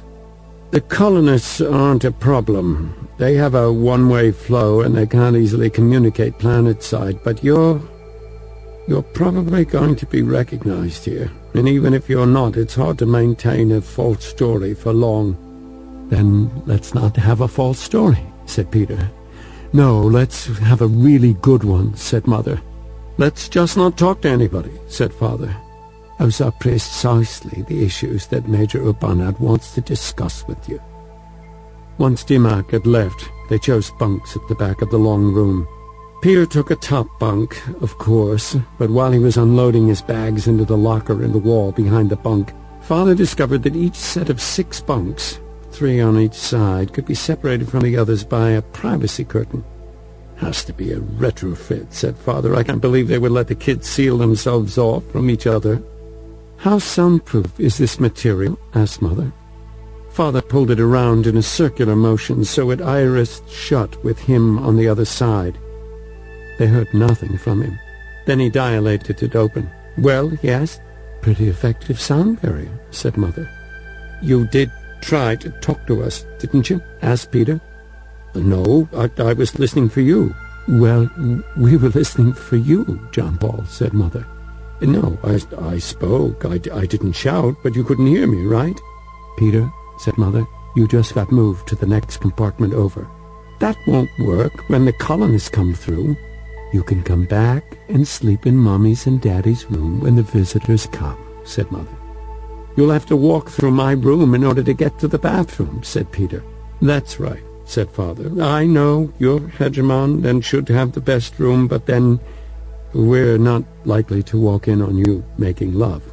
Don't count on it, said Peter sourly. We'll open the door and just say a little knock-knock before we come through, said Mother. It'll give you time to smuggle your best pal out of sight. It made him faintly nauseated to be having this discussion with his parents. Oh, you two, are you just so cute? I'm really glad to change rooms here, believe me. It was good to have solitude once the door was closed. Even if the price of it was moving all his stuff out of the locker he had just loaded and putting it in a locker in the next section. Now he got a lower bunk, for one thing. And for another thing, he didn't have to put up with listening to his parents trying to cheer him up. He had to have thinking time. So, of course, he promptly fell asleep. DeMac woke him by speaking to him over the intercom. Mr. Ryman, are you there? It took Peter a split second to remember that he was supposed to be Dick Raymond. "Yes, unless you want my father." "Already spoke to him," said D-Mac. "I've keyed the guide bars to lead you to the security department." It was on the top level with the lowest gravity, which made sense, because if security action were required, officers dispersing from the main office would have a downhill trip to wherever they were going. When they stepped inside the office, Major Upanad was there to greet them. He offered his hand to all of them. "Are you from India?" asked Mother, or Pakistan?" "India," said Upanad, not breaking his smile at all. I'm so sorry for your country," said Mother. "I haven't been back there since... in a long time. I hope your family is faring well under Chinese occupation." "Thank you for your concern," said Upanad, in a tone of voice that made it clear this topic was finished. He offered them chairs and sat down himself behind his desk, taking full advantage of his official position. Peter resented it a little, since he had spent a good while now as the man who was always in the dominant place. He might not have had much actual power as hegemon, but protocol always gave him the highest place. But he was not supposed to be known here, so he could hardly be treated differently from any civilian visitor. "I know that you are particular guests of the minister," said Upanad, "and that you wish your privacy to be undisturbed. What we need to discuss is the boundary of your privacy. Are your faces likely to be recognized?"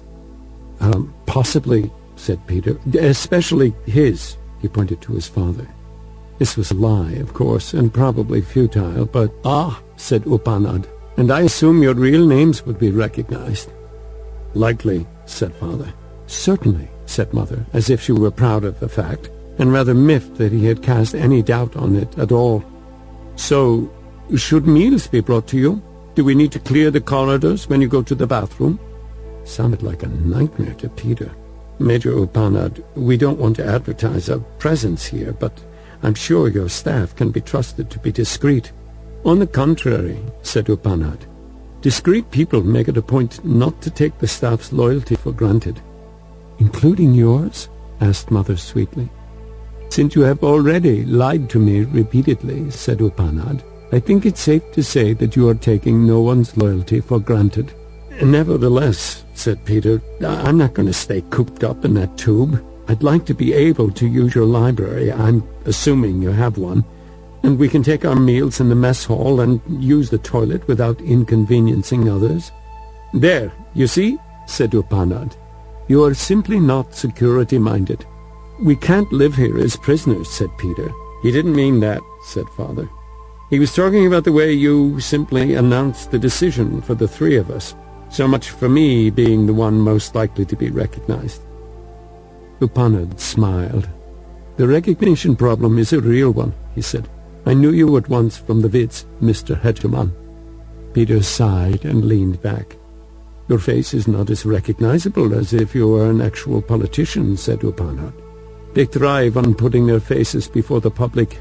Your career began, if I remember correctly, in anonymity." "But I've been on the vids," said Peter. "Listen," said Upanad. "Few on our staff even watch the vids. I happen to be a news addict, but most people here have rather cut their ties with the gossip of Earth. I think your best way to remain undercover here is to behave as if you had nothing to hide. Be a bit standoffish. Don't get into conversations with people that lead to mutual explanations of what you do and who you are, for instance. But if you're cheerful and don't act mysterious, you should be fine. People won't expect to see the hegemon living with his parents in one of the bunk rooms here." Upanad grinned. "It will be our little secret, the six of us." Peter did the count. Him, his parents, Upanad, D-Mac, and... Graf, of course. "I think there will be no assassination attempt here," said Upanad, "because there are very few weapons on board and all are kept under lock and key. And everybody coming up here is scanned for weaponry, so I suggest you not attempt to carry sidearms. You are trained in hand-to-hand combat?" "No," said Peter. "There is a gym on the bottom level, very well equipped, and not just with child-sized devices either. The adults also need to stay fit. You should use the facility to maintain your bone mass and so forth, but also we can arrange martial arts classes for you if you're interested." "I'm not interested," said Peter, "but it sounds like a good idea." "Anyone they send against us, though," said Mother, "will be very much better trained in it than we will." "Perhaps so, perhaps not," said Upanad. "If your enemies attempt to get you here, they will have to rely on someone they can get through our screening. People who seem particularly athletic are subject to special scrutiny. We are, you see, paranoid about one of the anti-colonization groups getting someone up here just to perform an act of sabotage or terrorism. Or assassination, you see," said Upanad. "But I assure you, I and my staff are very thorough. We never leave anything unchecked." "In other words, you knew who we were before we walked in the door." "Before your shuttle took off, actually," said Upanad. "Or at least I had a fairly good guess." They said their goodbyes, then settled into the routine of life in a space station. Day and night were kept on Greenwich time for no particular reason but that it was at 0 longitude and they had to pick some time. Peter found that his parents were not so awfully intrusive as he had feared, and he was relieved that he could not hear their love-making or their conversations about him through the divider. What he did, mostly, was go to the library and write. Essays, of course, on everything for every conceivable forum. There were plenty of publications that were happy to have pieces from Locke or Demosthenes, especially now that everyone knew these identities belonged to the hegemon. With most serious work appearing first on the nets, there was no way to target particular audiences, but he still talked about subjects that would have particular interest in various regions. The aim of everything he wrote was to fan the flames of suspicion of China and Chinese ambitions.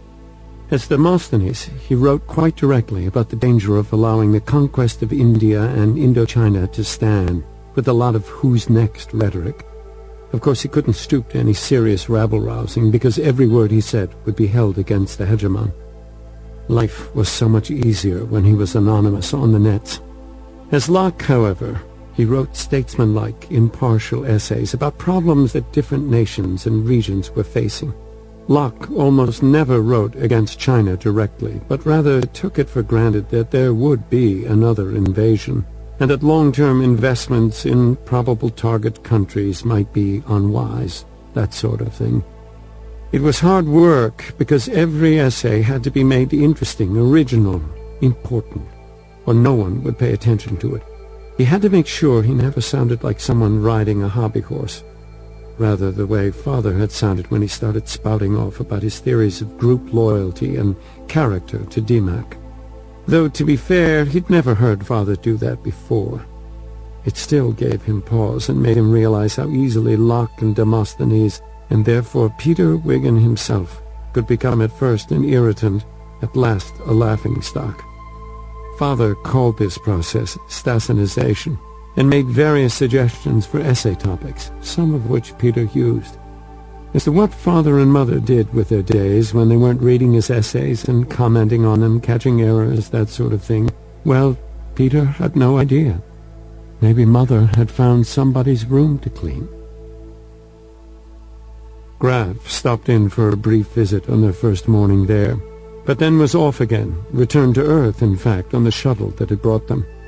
He did not return for 3 weeks, by which time Peter had written nearly 40 essays, all of which had been published in various places. Most of them were Locke's essays, and as usual, most of the attention went to Demosthenes. When Graf returned, he invited them to dine with him in the minister's quarters, and they had a convivial dinner during which nothing important was discussed. Whenever the subject seemed to be turning to a matter of real moment, Graf would interrupt with the pouring of water or a joke of some kind, only rarely the funny kind. This puzzled Peter, because surely Graf could count on his own quarters being secure.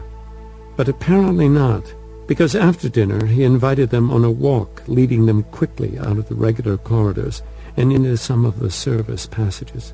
They were lost almost at once, and when Graf finally opened a door and took them into a wide ledge overlooking a ventilation shaft, they had lost all sense of direction except, of course, where down was. The ventilation shaft led down a very long way. "This is a place of some historical importance," said Graf, "though few of us know it." "Ah," said Father knowingly. And because he had guessed it, Peter realized it should be guessable. And so he guessed. "Ashiel was here," he said. "This," said Graf, "is where Bean and his friends tricked Ashiel. Ashiel thought he was going to be able to kill Bean here, but instead Bean got him in chains, hanging in the shaft. He could have killed Ashiel. His friends recommended it." "Who were the friends?" asked Mother. "He never told me, but that's not surprising. I never asked. I thought it would be wiser if there were never any kind of record, even inside my head, of which other children were there to witness Ashiel's humiliation and helplessness. It would have mattered if he had simply killed Ashiel. There would have been no murders. But you see," said Graf, "if Ashiel had died, then I would have had to have asked those names, and Bean could not have been allowed to remain in battle school. We might have lost the war because of that, because Ender relied on Bean quite heavily." "You let Ender stay after he killed a boy?" said Peter. "The boy died accidentally," said Graf, as Ender defended himself. "Defended himself because you left him alone," said Mother.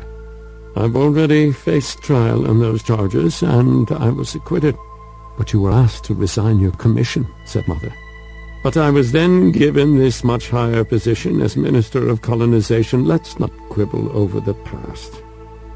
Bean got Ashiel here not to kill him, but to induce him to confess. He did confess, very convincingly.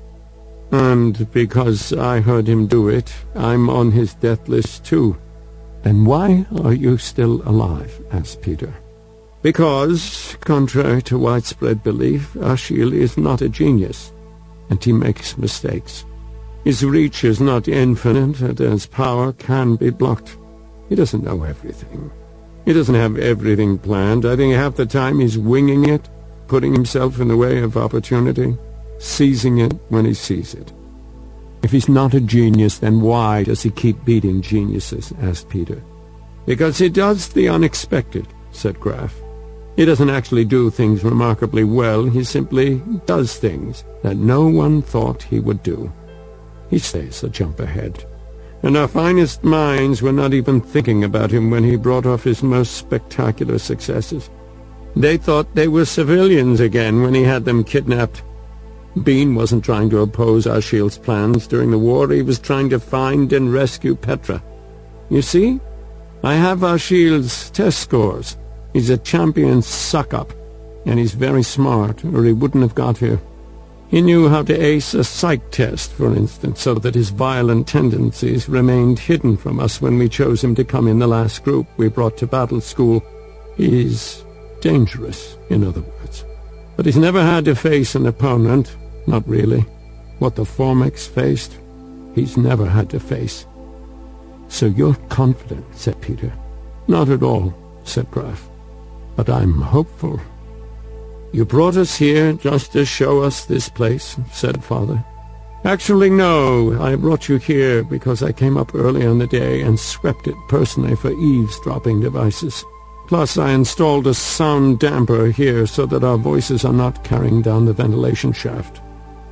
"You think Minkal has been penetrated," said Peter. "I know it has," said Graf. "Upanat was doing his routine scan of the logs of outgoing messages, and he found an odd one that was sent within hours of your arrival here. The entire message consisted of the single word, 'on.' Upanat's routine scan, of course, is more thorough than most people's desperate search. He found this one simply by looking for anomalies in message length, language patterns, etc., to find codes, you see." "And this was in code?" asked Father. "Not a cipher, no, and impossible to decode for that reason. It could simply mean affirmative, as in mission is on. Might be a foreign word. There are several dozen common languages in which on has meaning by itself. It might be no, backward. You see the problem. What alerted Upanat, besides its brevity, was the fact that it was sent within hours of your arrival, after your arrival. and both the sender and the receiver of the message were anonymous. How could the sender be anonymous from a secure military-designed facility? Asked Peter. Oh, it's quite simple, really, said Graf. The sender used someone else's sign-on. Whose? Upanad was quite embarrassed when he showed me the printout of the message, because as far as the computer was concerned, it was sent by Upanad himself. Someone got the log-on of the head of security, said Father. Humiliating, you may be sure, said Graf. You fired him? Asked Mother. That would not make us more secure, to lose the man who was our best defense against whatever operation that message triggered. So you think it is the English word on, and it means somebody is preparing to move against us? I think that's not unlikely. I think the message was sent in the clear. It's only undecipherable because we don't know what on is.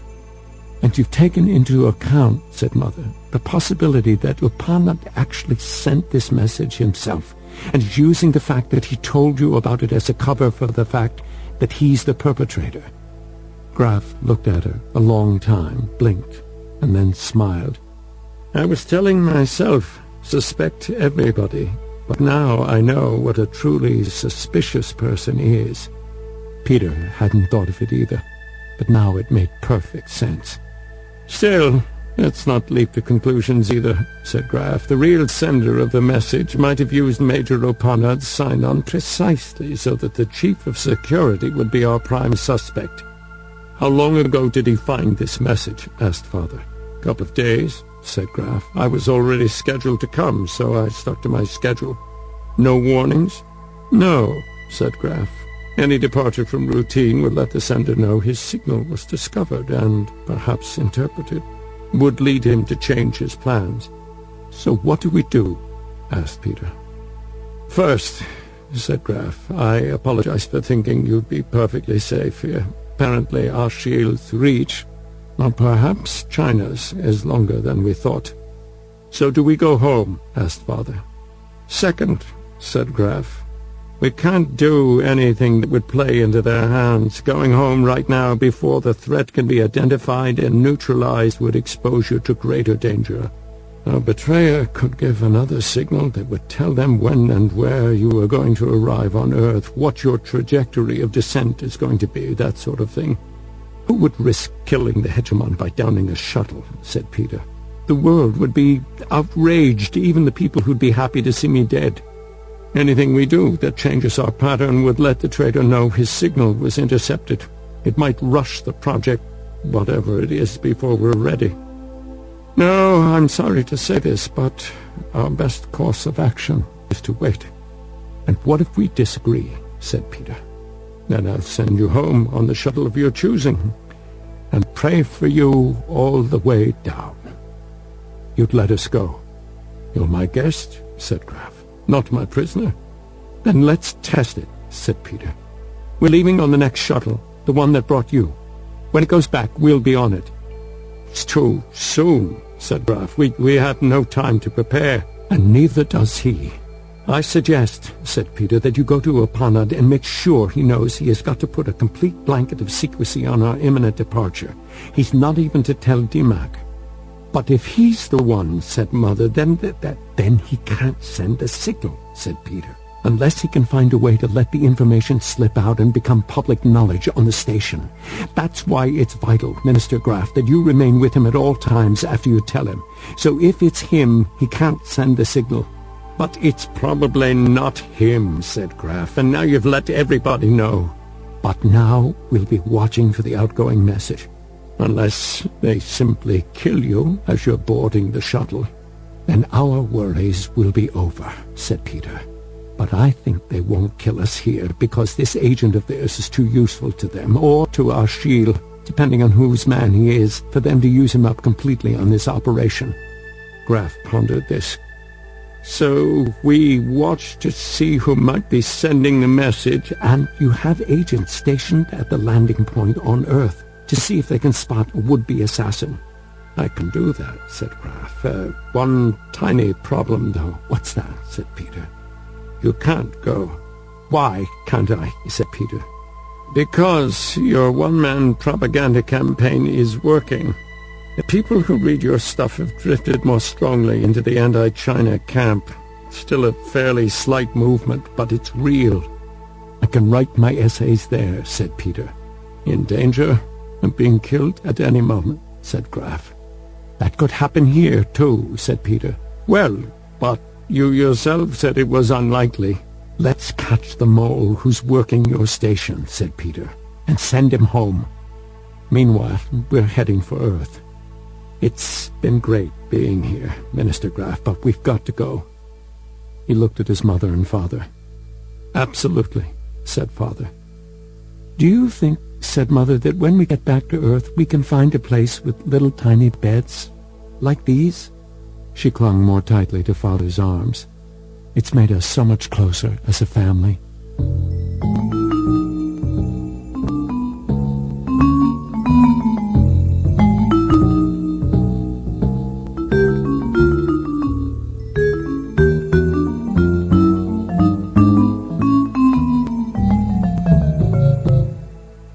Chapter 15. War Plans. From Demosthenes Tecumseh at freeamerica.org to Dropbox Feijoada at icamanon.net. 19 characters. Encrypted using code 8 characters. Decrypted using code 11 characters. I spend half my memory capacity just holding on to whatever online identity you're using from week to week. Why not rely on encryption? Nobody's broken hyperprime encryption yet. Here it is, Bean.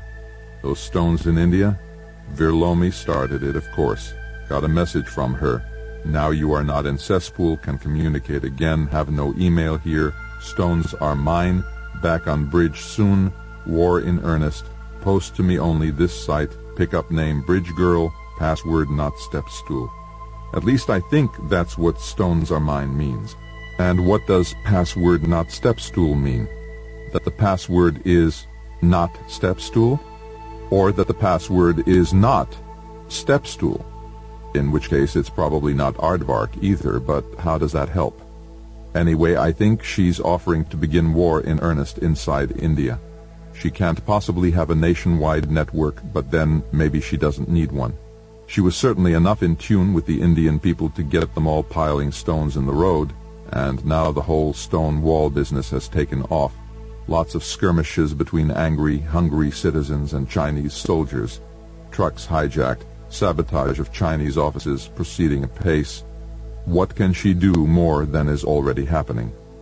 Given where you are, you may have more need of her information and or help than I do, but I'd appreciate your help understanding the parts of the message that are opaque to me.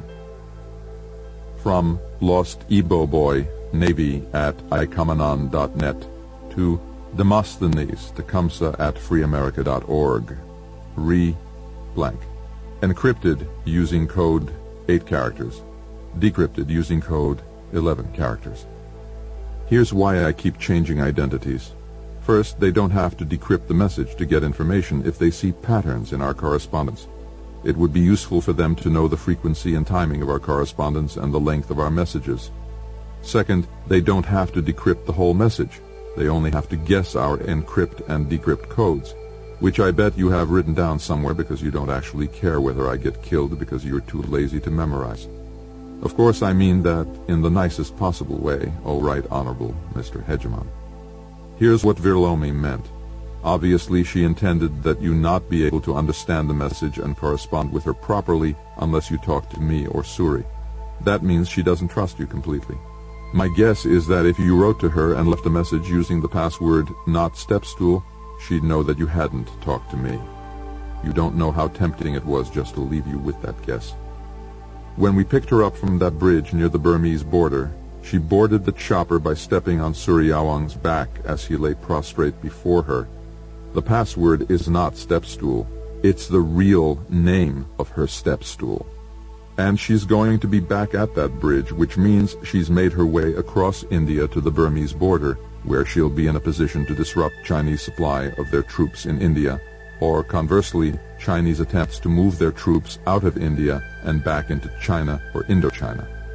Of course, she's only going to be at one bridge, but my guess is that she's already setting up guerrilla groups that are getting ready to disrupt traffic on the other roads between Burma and India, with a strong possibility that she set up something along the Himalayan border as well. I doubt she can seal the borders, but she can slow and harass their passage, tying up troops trying to protect supply lines and making the Chinese less able to mount offensives or keep their troops supplied with ammunition, always a problem for them. Personally, I think you should tell her not to tip her hand too soon. I may be able to tell you when to post a reply asking her to start in earnest on a particular date, and no, I won't post myself because I am most certainly watched here, and I don't want them to know about her directly. I've already caught 2 snoopware intrusions on my desk, which cost me 20 minutes each time, scrambling them so they send back false information to the snoops. Encrypted email like this I can send, but messages posted to dead drops can be picked up by snoopware on the local net. And yes, these are indeed my friends, but they'd be fools not to keep track of what I'm sending out, if they can. Bean measured himself in the mirror. He still looked like himself, more or less, but he didn't like the way his head was growing. Larger in proportion to his body, growing faster. I should be getting smarter, shouldn't I? More brain space and all. Instead, I'm worrying about what will happen when my head gets too big. My skull and brains too heavy for my neck to hold the whole assemblage in a vertical position. He measured himself against the coat closet, too. Not all that long ago, he had to stand on tiptoe to reach coat hangers. Then it became easy. Now he was reaching a bit downward from shoulder height. Door frames were not a problem yet, but he was beginning to feel as though he should duck. Why should his growth be accelerating now? He already hit the puberty rush. Petra staggered past him, went into the bathroom, and puked up nothing for about 5 agonizing minutes. They should have drugs for that, he told her afterward. They do, said Petra, but nobody knows how they might affect the baby. There have been no studies? Impossible. No studies on how they might affect your children. Anton's key is just a couple of code spots on the genome. Genes often do double and triple duty, or more. And the baby probably doesn't even have Anton's key.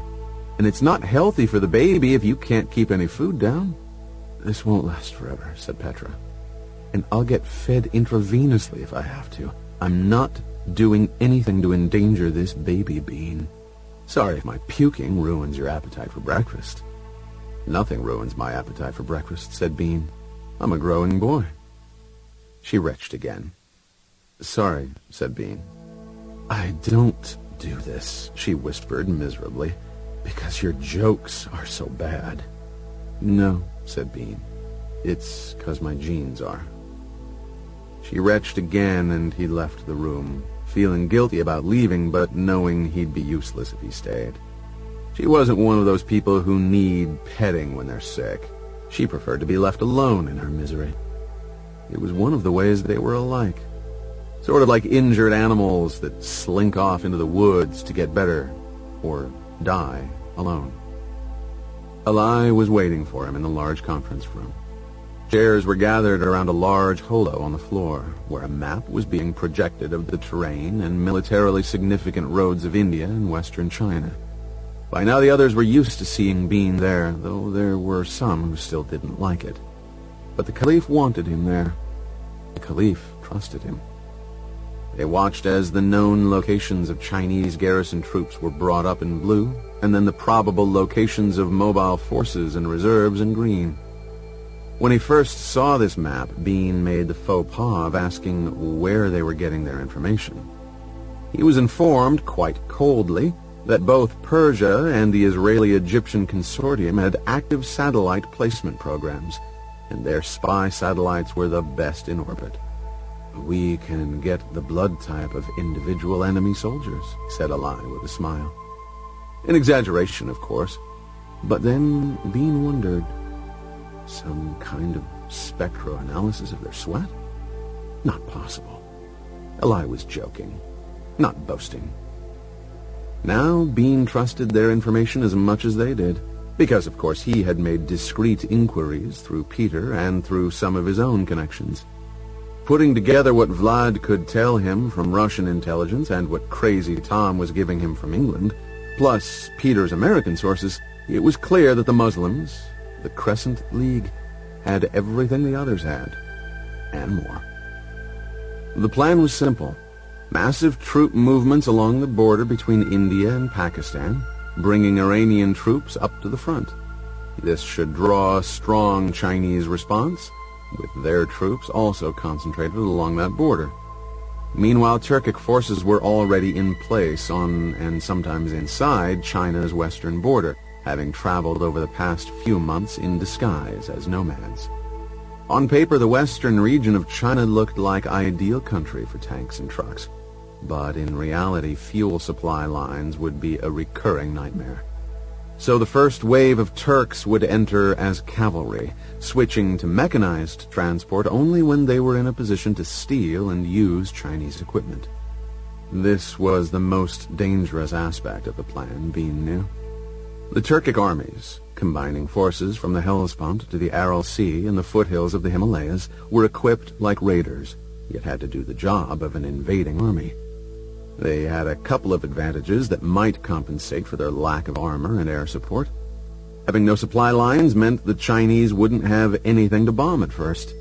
The native people of the western China province of Xinjiang were Turkic too, and like the Tibetans, they had never stopped seething under the rule of Han China.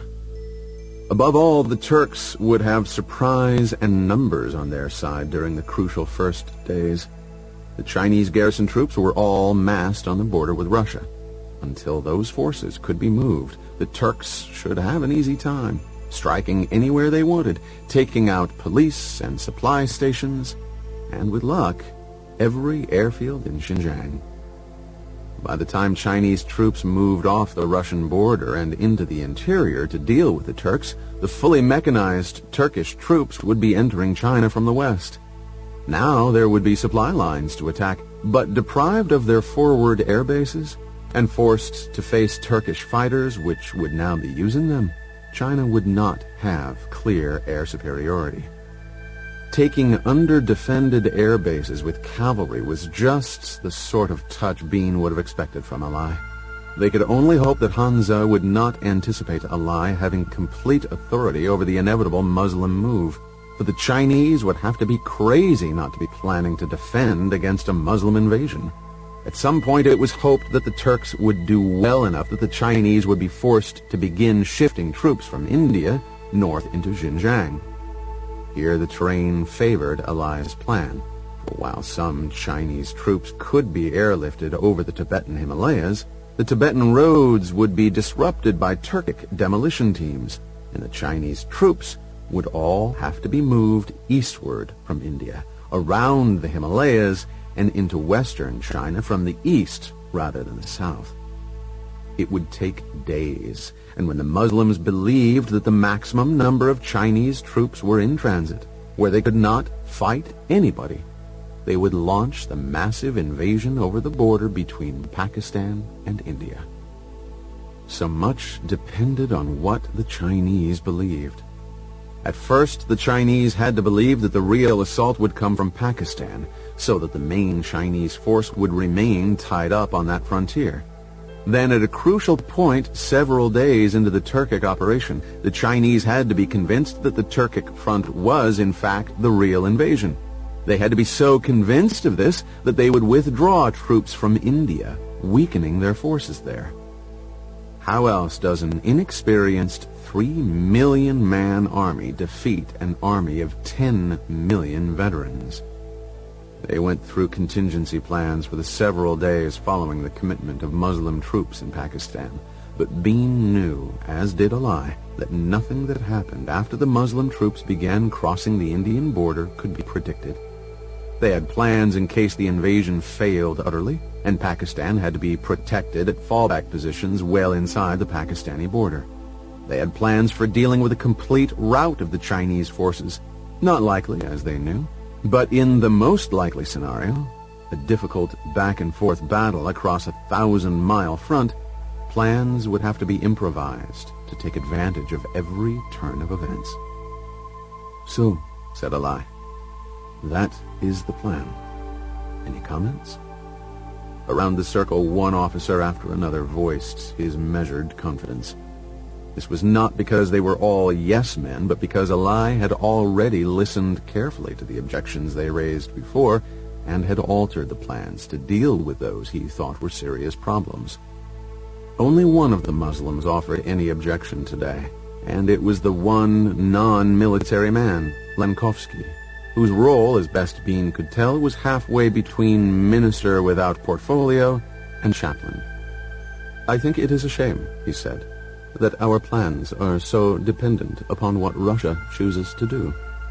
Bean knew what he meant. Russia was completely unpredictable in this situation. On the one hand, the Warsaw Pact had a treaty with China that had secured China's long northern border with Russia, freeing them to conquer India in the first place.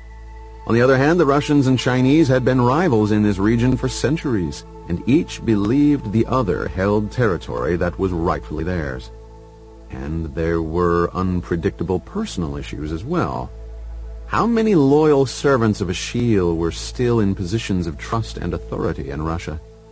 At the same time, many Russians were furious at how they had been used by him before he went to India and then China. Yet Ashiel brokered the secret treaty between Russia and China, so he couldn't be all that detested, could he? But what was that treaty really worth? Every Russian schoolchild knew that the stupidest Russian Tsar of them all had been Stalin, because he made a treaty with Hitler's Germany and then expected it to be kept. Surely the Russians did not really believe China would stay at peace with them forever. So there was always the chance that Russia, seeing China at a disadvantage, would join the fray.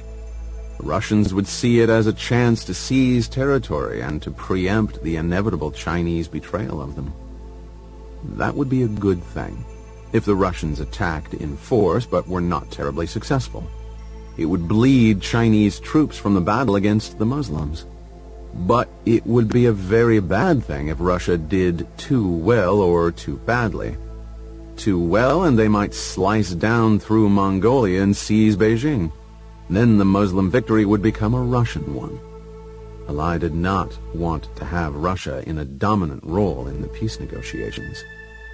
And if Russia entered the war but lost quickly, Chinese troops would not have to watch the Russian border. Free to move, those garrison troops might be hurled against the Turks, or they might be sent through Russian territory to strike into Kazakhstan, threatening to cut off Turkish supply lines. That was why Alai had expressed his hope that the Russians would be too surprised to do anything at all. "There's no helping it," said Alai. "We have done all we can do. What Russia does is in the hands of God." "May I speak?" said Bean. Alai nodded. All eyes turned to him.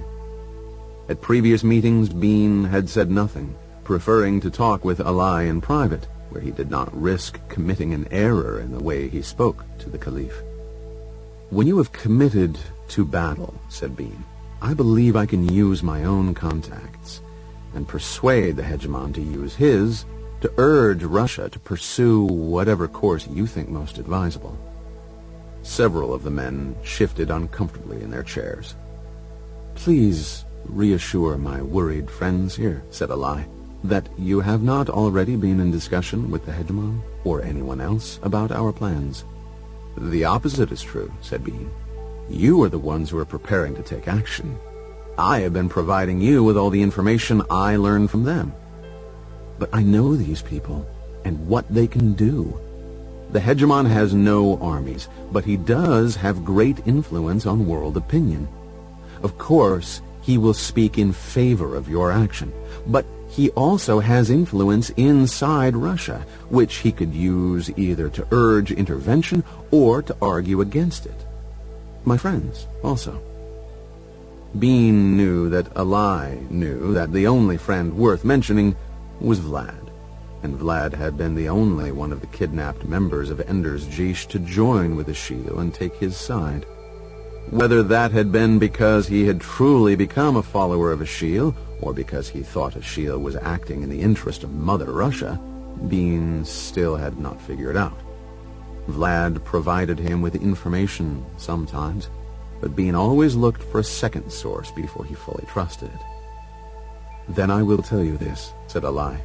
"Today, I don't know what would be more useful, for Russia to join in the attack or for Russia to stand by, doing nothing. As long as they don't attack us, I'll be content. But, as events unfold, the picture may become clearer." Bean did not need to point out to Alai that Russia would not enter the war to rescue a failing Muslim invasion. Only if the Russians scented victory would they put their own forces at risk. So if Alai waited too long to ask for help, it would not come. They took a break for the noon meal, but it was very brief, and when they returned to the conference room, the map had changed.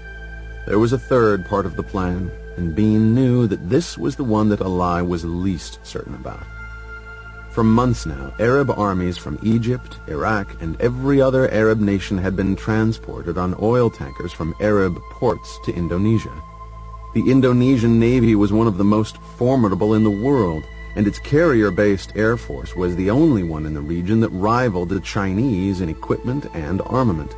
Everyone knew that it was because of the Indonesian umbrella that the Chinese had not taken Singapore or ventured into the Philippines. Now it was proposed that the Indonesian Navy be used to transport a combined Arab-Indonesian army to effect a landing in Thailand or Vietnam.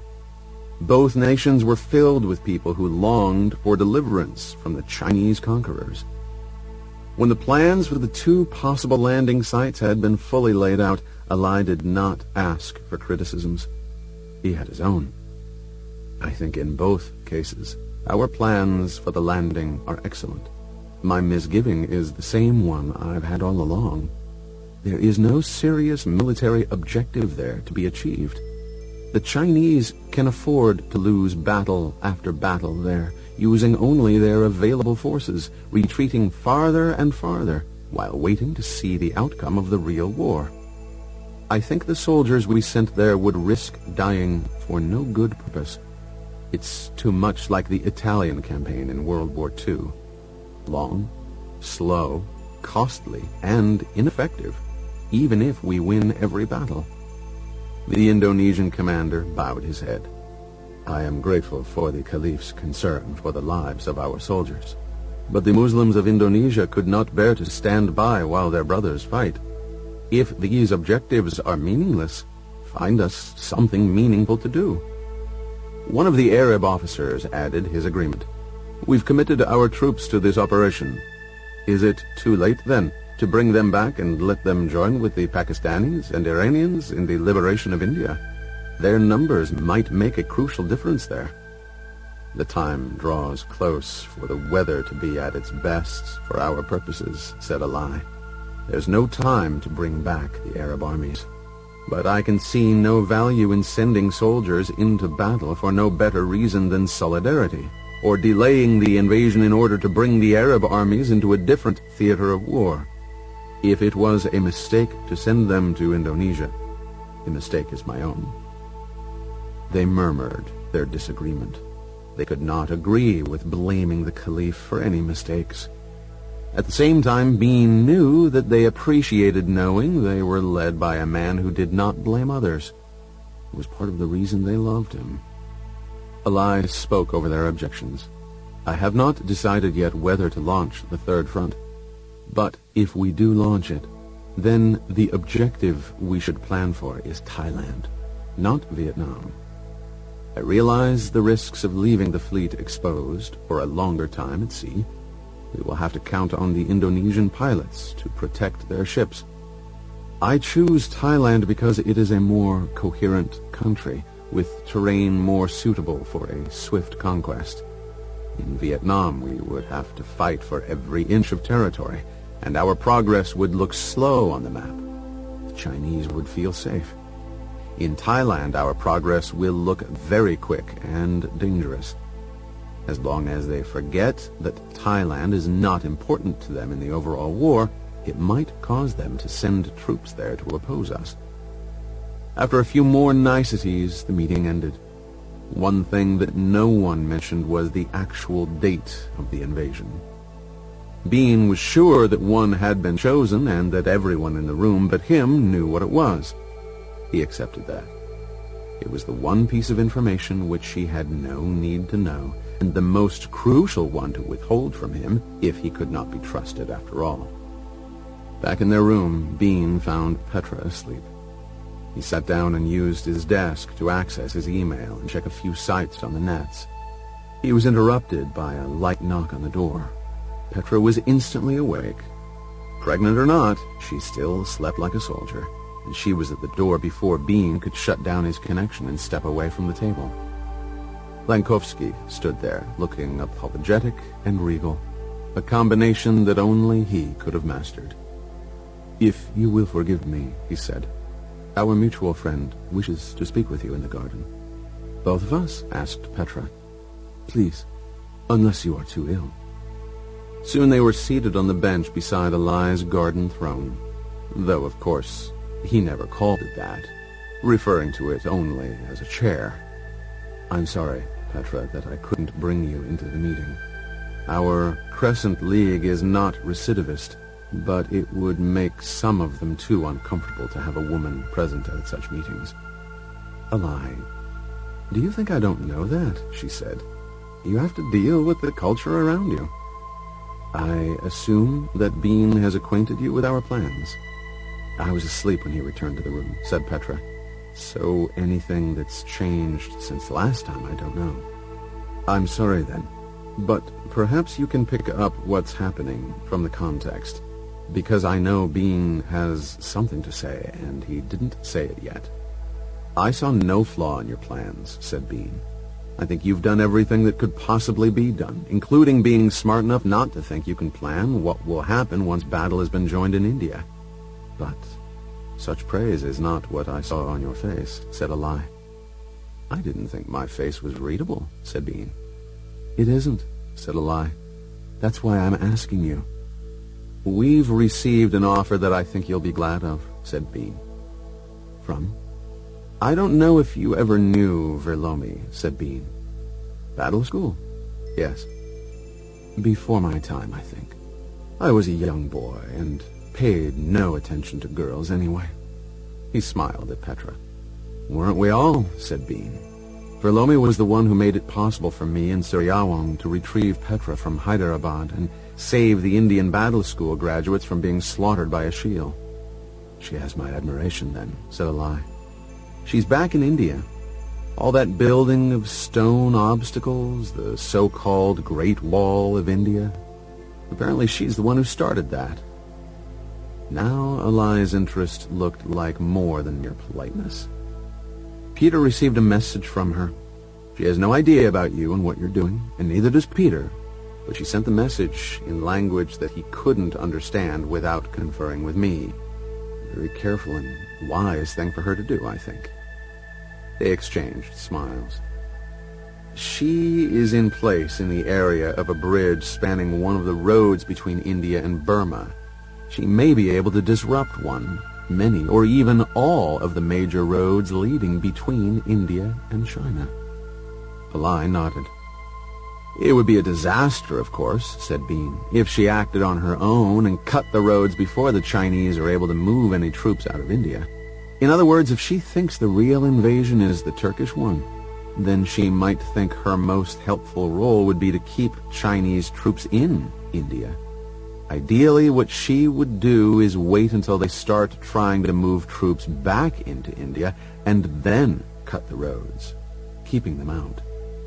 "But if we tell her," said Eli, "and the message is intercepted, then the Chinese will know that the Turkic operation is not the main effort." "Well, that's why I didn't want to bring this up in front of the others. I can tell you that I believe communication between her and Peter, and between Peter and me, is secure. I believe that Peter is desperate for your invasion to succeed, and Verlomi will be too, and they will not tell anyone anything that would compromise it. But it's your call. Peter is desperate for our invasion to succeed? Asked Alai. Alai, the man's not stupid. I didn't have to tell him about your plans, or even that you had plans. He knows that you're here, in seclusion, and he has satellite reports of the troop movements to the Indian frontier. He hasn't discussed it with me, but I wouldn't be at all surprised if he also knew about the Arab presence in Indonesia. That's the kind of thing he always finds out about, because he has contacts everywhere. Sorry to suspect you, said Alai, but I'd be remiss if I didn't. Think about Verlomi anyway, said Bean. It would be tragic if, in her effort to help, she actually hindered your plan. But that's not all you wanted to say, said Alai. No, said Bean, and he hesitated. Go on. Your reason for not wanting to open the Third Front was a sound one, said Bean. Not wanting to waste lives taking militarily unimportant objectives. So you think I shouldn't use that force at all, said Alai. No, said Bean. I think you need to be bolder with them. I think you need to waste more lives on an even more spectacular non-military objective. Alai turned away. I was afraid you'd see that. I was sure you'd already thought of it. I was hoping one of the Arabs or the Indonesians themselves would propose it, said Alai. Propose what? Asked Petra. The military goal, said Bean, is to destroy their armies, which is done by attacking them with superior force, achieving surprise, and cutting off their supply and escape routes. Nothing you do with the Third Front can achieve any of those objectives. I know, said Alai. China isn't a democracy. The government doesn't have to win elections, but they need the support of their people all the more because of that. Petra sighed her understanding. Invade China itself. There is no hope of success in such an invasion, said Alai. On the other fronts, we will have a citizenry that welcomes us and cooperates with us while obstructing them. In China, the opposite would be true. Their air force would be working from nearby airfields and could fly sortie after sortie between each wave of our planes. The potential for disaster would be very great. Plan for disaster, said Bean. Begin with disaster. You're too subtle for me, said Alai. What's disaster in this case? Besides actually getting stopped at the beach? Not likely, since China has one of the most invasible shorelines in the world. The disaster is for your force to be dispersed, cut off from supply, and operating without coordinating central control. Land them, said Alai, and have them immediately begin a guerrilla campaign? But they won't have the support of the people. I thought about this a lot, said Bean. The Chinese people are used to oppression. When have they not been oppressed? But they've never become reconciled to it. Think how many peasant revolts there have been, and against governments far more benign than this one. Now, if your soldiers go into China like Sherman's march to the sea, they'll be opposed at every step. But they have to live off the land if they're cut off from supply, said Alai. Strictly disciplined troops can make this work, said Bean. But this will be hard for the Indonesians, given the way the Chinese have always been regarded within Indonesia itself. Trust me to control my troops. Then here's what they do. In every village they come to, they take half the food, but only half.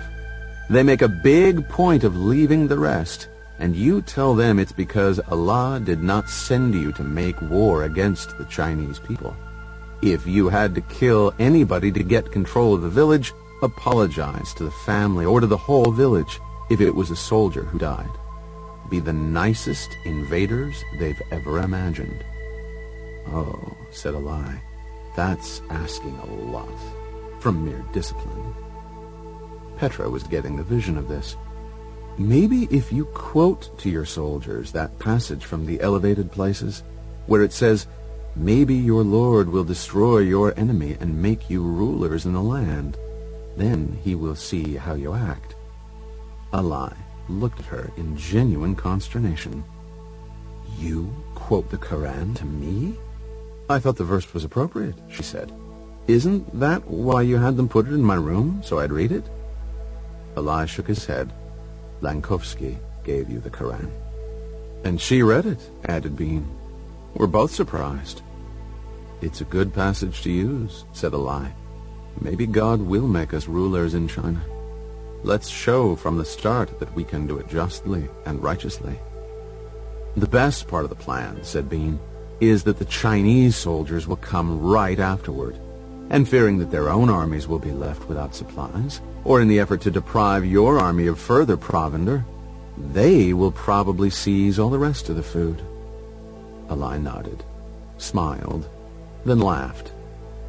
Our invading army leaves the Chinese people enough to eat, but the Chinese army makes them starve. The likelihood of a public relations victory is very high, said Bean. And meanwhile, said Petra, the Chinese soldiers in India and Xinjiang are going crazy because they don't know what's going on with their families back home. The invasion fleet doesn't mass for the attack, said Bean. It's done in Filipino and Indonesian fishing boats, small forces up and down the coast. The Indonesian fleet, with its carriers, waits far offshore until they're called in on air strikes against identified military targets. Every time they try to find your army, you melt away. No pitched battles. At first, the people will help them. Soon enough, the people will help you. You resupply with ammunition and demolition equipment by airdrops at night. Food they find for themselves. And all the time they move farther and farther inland, destroying communications, blowing up bridges. No dams, though. Leave the dams alone. Of course, said Alai darkly. We remember Aswan. Anyway, that was my suggestion, said Bean. Militarily, it does nothing for you during the first weeks. The attrition rate will be high at first, until the teams get in from the coast and get used to this kind of combat. But if even a quarter of your contingents are able to remain free and effective, operating inside China, it will force the Chinese to bring more and more troops home from the Indian front. Until they sue for peace, said Alai. We don't actually want to rule over China. We want to liberate India and Indochina, bring back all the captives taken into China, and restore the rightful governments, but with the treaty allowing complete privileges to Muslims within their borders. So much bloodshed for such a modest goal, said Petra. And, of course, the liberation of Turkic China, said Alai. They'll like that, said Bean. And Tibet, said Alai. Humiliate them enough, said Petra, and you've merely set the stage for the next war, and complete freedom of religion in China as well. Petra laughed. It's going to be a long war, Alai. The new empire they'd probably give up. They haven't held it that long, and it's not as if it brought them great wealth and honor. But they've held Tibet and Turkic China for centuries. There are Han Chinese all over both territories. Those are problems to be solved later, said Alai, and not by you. Probably not by me either. But we know what the West keeps forgetting. If you win, win. I think that approach was proven a disaster at Versailles. No, said Alai. It was only proven a disaster after Versailles, when France and England didn't have the spine, didn't have the will to compel obedience to the treaty. After World War II, the Allies were wiser. They left their troops on German soil for nearly a century. In some cases benignly, in some cases brutally, but always definitely there. As you said, Bean answered, you and your successors will find out how well this works, and how to solve the new problems that are bound to come up. But I warn you now, that if liberators turn out to be oppressors, the people they liberated will feel even more betrayed and hate them worse. I'm aware of that, said Alai, and I know what you're warning me of. I think, said Bean, You won't know whether the Muslim people have actually changed from the bad old days of religious intolerance until you put power in their hands. What the Caliph can do, said Ali, I will do. I know you will, said Petra. I don't envy you your responsibility. Ali smiled. Your friend Peter does. In fact, he wants more. And your people, said Bean, will want more on your behalf. You may not want to rule the world, but if you win in China, they'll want you to, in their name. And at that point, Ali, how can you tell them no? With these lips, said Ali, and this heart.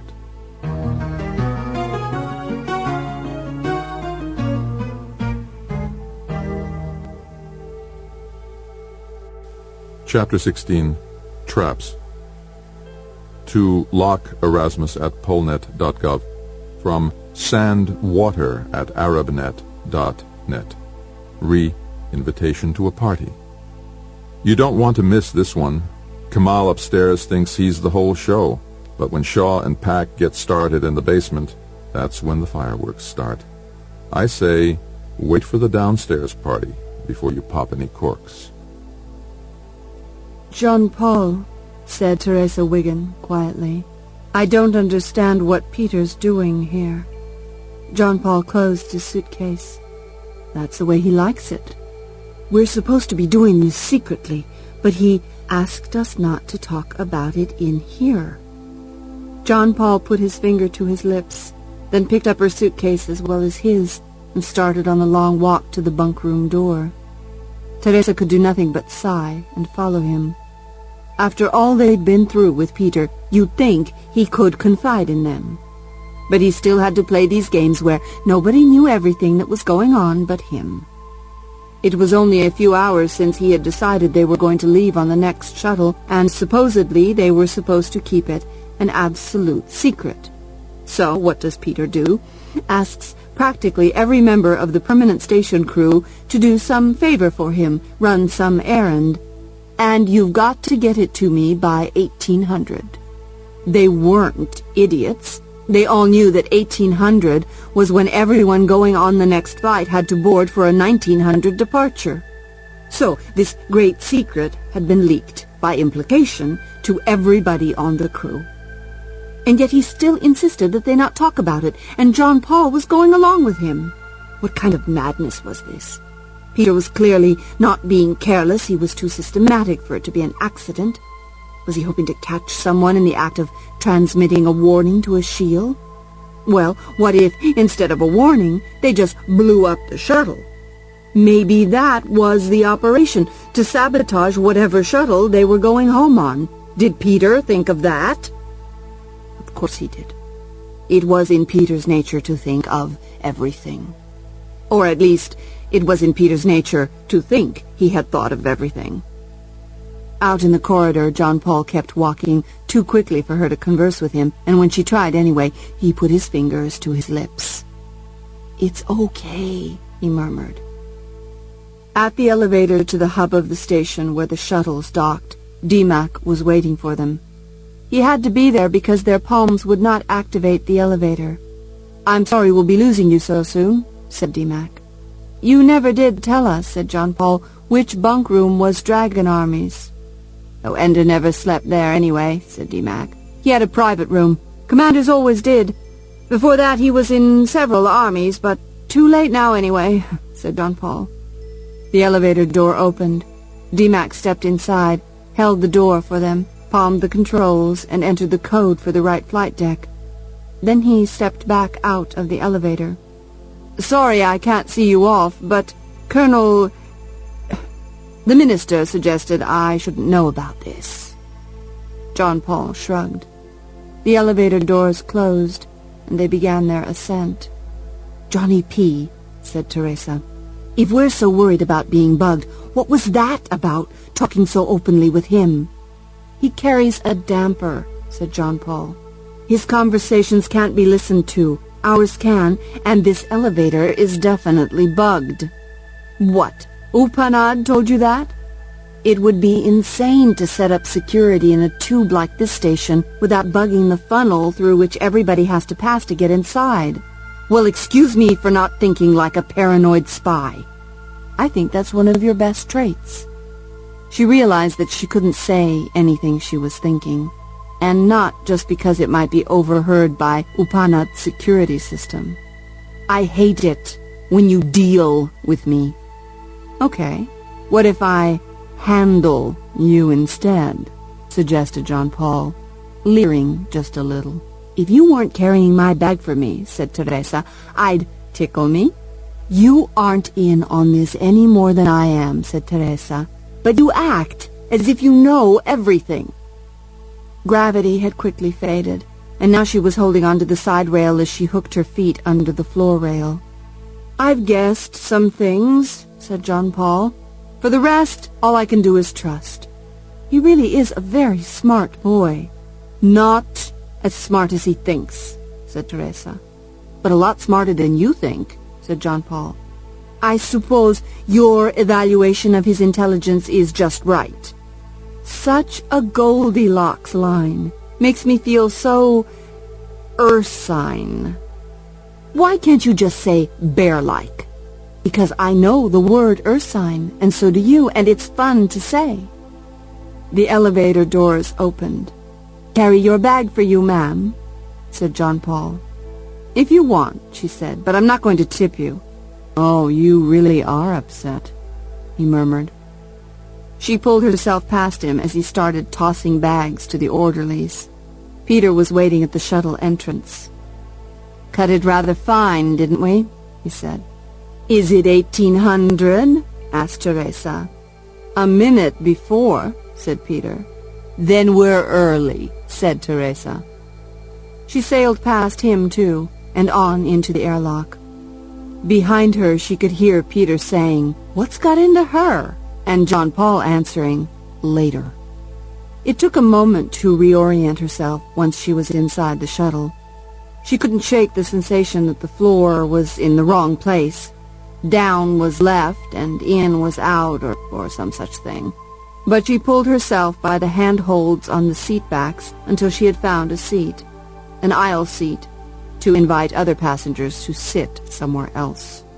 But there were no other passengers, not even Jean Paul and Peter. After waiting a good 5 minutes, she became too impatient to sit there any longer. She found them standing in mid-air near the airlock, laughing about something. "Are you laughing at me?" she asked, daring them to say yes. "No," said Peter at once. "Only a little," said Jean Paul. "We can talk now. The pilot has cut all the links to the station, and Peter's wearing a damper, too." "How nice," said Teresa. "Too bad they didn't have one for me or your father to use." "They didn't," said Peter. "I've got graphs. It's not like they keep them in stock. Why did you tell everybody you met here that we were leaving on this shuttle? Are you trying to get us killed?" "Ah, what tangled webs we weave when we practice to deceive," said Peter. "So, you're playing spider," said Teresa. "And what are we, threads or flies?" "Passengers," said Jean Paul. And Peter laughed. "Let me in on the joke," said Teresa, "or I'll space you. I swear I will." As soon as Graff knew he had an informer here at the station, he brought his own security team here. Unbeknownst to anyone but him, no messages are actually going into or out of the station, but it looks to anyone on the station as if they are. "So you're hoping to catch someone sending a message about what shuttle we're on," said Teresa. "Well, actually, we expect that no one will send a message at all." "Then what is this for?" said Teresa. "What matters is who doesn't send the message." And Peter grinned at her. "I won't ask anything more," said Teresa. "Since you're so smug about how clever you are, I suppose whatever your clever plan is, my dear clever boy thought it up.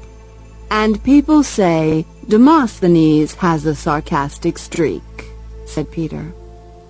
A moment ago she didn't get it, and now she did. Something clicked, apparently. The right mental gear had shifted. The right synapse had sizzled with electricity for a moment. You wanted everybody to think they had accidentally discovered we were leaving, and gave them all a chance to send a message, said Teresa. Except one person. So if he's the one, John Paul finished her sentence, then the message won't get sent. Unless he's really clever, said Teresa. What? Smarter than us, said Peter. He and John Paul looked at each other. Then both of them shook their heads and said, "Nah," and then burst out laughing. "I'm so glad you two are bonding so well," she said. "Oh, Mom, don't be a butt about this," said Peter. "I couldn't tell you because if he knew it was a trap, it wouldn't work. And he's the one person who might be listening to everything. And for your information, I only just got the damper." "I understand all that," said Teresa. "It's the fact that your father guessed it and I didn't." "Mom," said Peter, "nobody thinks you're a lack-wit, if that's what you're worried about." "Lack-wit? In what musty drawer of some dead English professor's dust-covered desk did you find that word? I assure you that never in my worst nightmares did I ever suppose that I was a lack-wit." "Good," said Peter, "because if you did, you'd be wrong." "Shouldn't we be strapping in for takeoff?" asked Teresa. "No," said Peter, "we're not going anywhere." "Why not?" "The station computers are busily running a simulation program saying that the shuttle is in its launch routine. Just to make it look right, we'll be cut loose and drift away from the station. As soon as the only people in the dock are Graf's team from outside, we'll come back and get out of this can. That seems a pretty elaborate shade to catch one informer." "You raised me with such a keen sense of style, Mom," said Peter. "I can't overcome my childhood at your knee." Lankovsky knocked at the door at nearly midnight. Petra had already been asleep for an hour. Bean logged off, disconnected his desk, and opened the door. "Is there something wrong?" he asked Lankovsky. "Our mutual friend wishes to see the two of you." "Petra's already asleep," said Bean. But he could see from the coldness of Lankovsky's demeanor that something was very wrong. "Is Alai all right?" "He's very well, thank you," said Lankovsky. "Please wake your wife, and bring her along as quickly as possible." 15 minutes later, adrenaline making sure that neither he nor Petra was the least bit groggy, they stood before Alai. Not in the garden, but in an office. And Alai was sitting behind a desk. He had a single sheet of paper on the desk and slid it across to Bean. Bean picked it up and read it. "You think I sent this," said Bean. "Or Petra did," said Alai. "I tried to tell myself that perhaps you hadn't impressed upon her the importance of keeping this information from the hegemon. But then I realized that I was thinking like a very old-fashioned Muslim. She is responsible for her own actions. And she understood as well as you did that maintaining secrecy on this matter was vital." Bean sighed. "I didn't send it," said Bean. "Petra didn't send it. We not only understood your desire to keep this secret, we agreed with it. There is zero chance we would have sent information about what you're doing to anyone, period. And yet, here is this message, sent from our own netbase, from this building." "Alai," said Bean, "we're 3 of the smartest people on Earth. We've been through a war together, and the 2 of you survived Achille's kidnapping. And yet when something like this happens, you absolutely know that we're the ones who betrayed your trust. Who else from outside our circle knew this? Well, let's see. All the men at that meeting have staffs. Their staffs are not made up of idiots. Even if no one explicitly told them, they'll see memos, they'll hear comments. Some of these men might even think it's not a breach of security to tell a deeply trusted aide, and a few of them might actually be only figureheads, so they have to tell the people who will be doing the real work or nothing will get done. I know all these men, said Alai. Not as well as you know us, said Petra. Just because they're good Muslims and loyal to you doesn't mean they're all equally careful. Peter has been building up a network of informants and correspondents since he was a kid. Long before any of them knew he was just a kid. It would be shocking if he didn't have an informant in your palace. Alai sat staring at the paper on the desk. This is a very clumsy sort of disguise for the message, said Alai. I suppose you would have done a better job of it. I would have encrypted it, said Bean. And Petra probably would have put it inside a graphic. I think the very clumsiness of the message should tell you something, said Petra. The person who wrote this is someone who thinks he only needs to hide this information from somebody outside the inner circle. He would have to know that if you saw it, you'd recognize instantly that Shah refers to the old rulers of Iran, and Pak refers to Pakistan, while Kemal is a transparent reference to the founder of post-Ottoman Turkey. How could you not get it? Alai nodded. So he's only coding it like this to keep outsiders from understanding it, in case it gets intercepted by an enemy. He doesn't think anybody here would search his outgoing messages, said Petra, whereas Bean and I know for a fact that we've been bugged since we got here. Not terribly successfully, said Alai with a tight little smile. Well, you need better snoopware to start with, said Bean. And if we had sent a message to Peter, said Petra, we would have told him explicitly to warn our Indian friend not to block the Chinese exit from India, only their return. We would have had no other reason to tell Peter about this at all, said Bean. We don't work for him. We don't really like him all that much. He's not, said Petra firmly, one of us. Alai nodded, sighed, leaned back in his chair. Please, sit down, he said. Thank you, said Petra. Bean walked to the window and looked out over lawns sprinkled by purified water from the Mediterranean. Where the favor of Allah was, the desert blossomed. I don't think there'll be any harm from this, said Bean, aside from our losing a bit of sleep tonight. You must see that it's hard for me to suspect my closest colleagues here. You're the Caliph, said Petra. But you're also still a very young man, and they see that. They know your plan is brilliant. They love you. They follow you in all the great things you plan for your people. But when you tell them keep this an absolute secret, they say yes. They even mean it. But they don't take it really quite seriously because, you see, you're still a boy, said Alai. That will fade with time, said Petra. You have many years ahead of you. Eventually all these older men will be replaced by younger men that I trust even less, said Alai ruefully. Telling Peter is not the same thing as telling an enemy, said Bean. He shouldn't have had this information in advance of the invasion. But you notice that the informer didn't tell him when the invasion would start. Yes, he did, said Alai. Then I don't see it, said Bean. Petra got up again and looked at the printed-out email. The message doesn't say anything about the date of the invasion. It was sent, said Alai, on the day of the invasion. Bean and Petra looked at each other. Today? Said Bean. The Turkic campaign has already begun, said Alai, as soon as it was dark in Xinjiang. By now we have received confirmation via email messages that 3 airfields and a significant part of the power grid are in our hands. And so far, at least, there is no sign that the Chinese know anything is happening.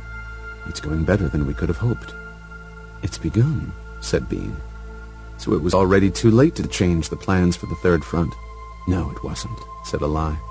Our new orders have been sent. The Indonesian and Arab commanders are very proud to be entrusted with the mission that will take the war home to the enemy. Bean was appalled. But the logistics of it? There's no time to plan. Bean, said Alai with amusement, we already had the plans for a complicated beach landing. That was a logistical nightmare.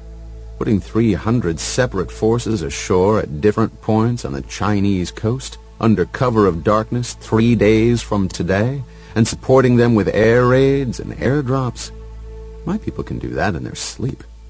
That was the best thing about your idea, Bean, my friend. It wasn't a plan at all.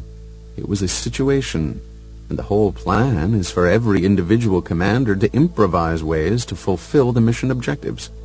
I told them, in my orders, that as long as they keep moving inland, protect their men, and cause maximum annoyance to the Chinese government and military, they can't fail.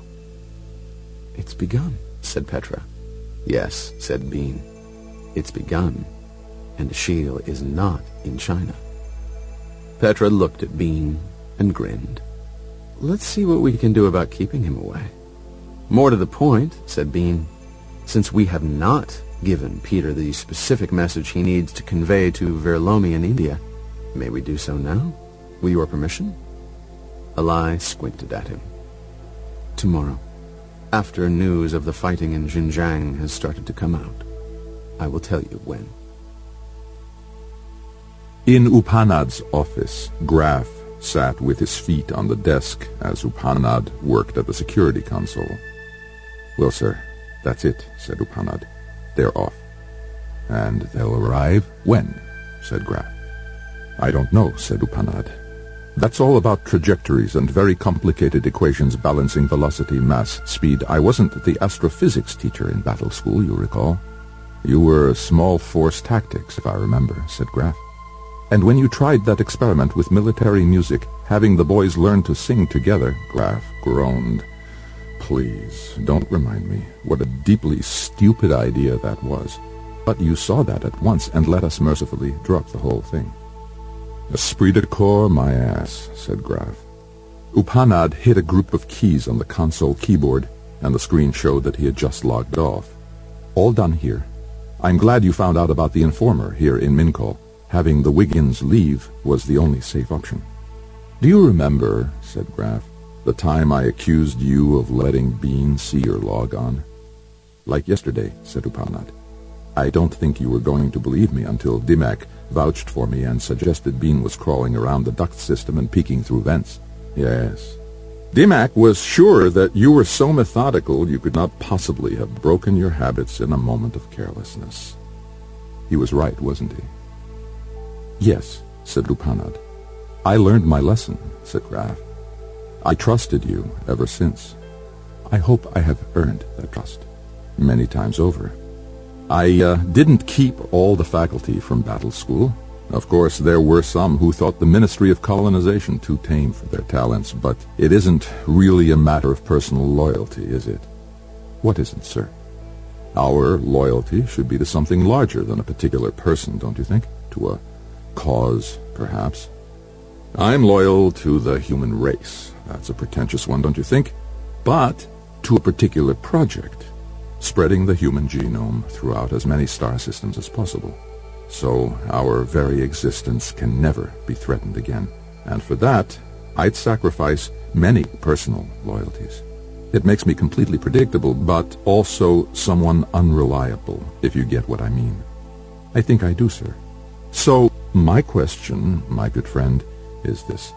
What are you loyal to?" "To this cause, sir, and to you." "This informant who used your log-on, did he peer at you through the vents again, do you think?" "Very unlikely, sir. I think it much more probable that he penetrated the system and chose me at random, sir."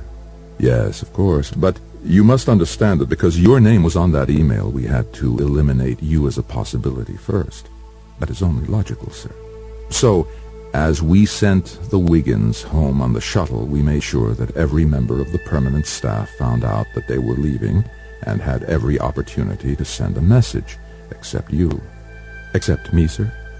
"I have been with you continuously since they decided to go. That way, if a message was sent, even if it used your logon, we would know it wasn't you who sent it.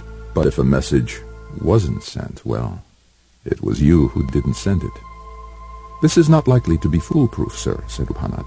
"Someone else might have not sent the message for reasons of his or her own, sir. It might be that their departure was not something for which a message was necessary." "True," said Graf. "But we would not convict you of a crime on the basis of a message not sent, merely assign you to a less critical responsibility, or give you the opportunity to resign with pension." "That is very kind of you, sir." "Please don't think of me as kind." The door opened, Upanat turned, obviously surprised. "You can't come in here," he said to the Vietnamese woman who stood in the doorway. "Oh, I invited her," said Graf. "I don't think you know Colonel Nguyen of the IF Digital Security Force." "No," said Upanat, rising to offer his hand. "I didn't even know your office existed, per se."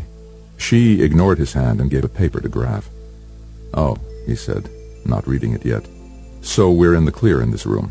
"The message did not use his logon," she said. Graf read the message. It consisted of a single word, "off." The logon was that of one of the orderlies from the docks.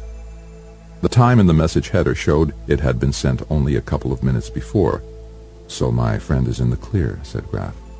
"No, sir," said Nguyen. Upanat, who had been looking relieved, now seemed baffled. "But I did not send it. How could I?" Nguyen did not answer him, but spoke only to Graf. "It was sent from this console."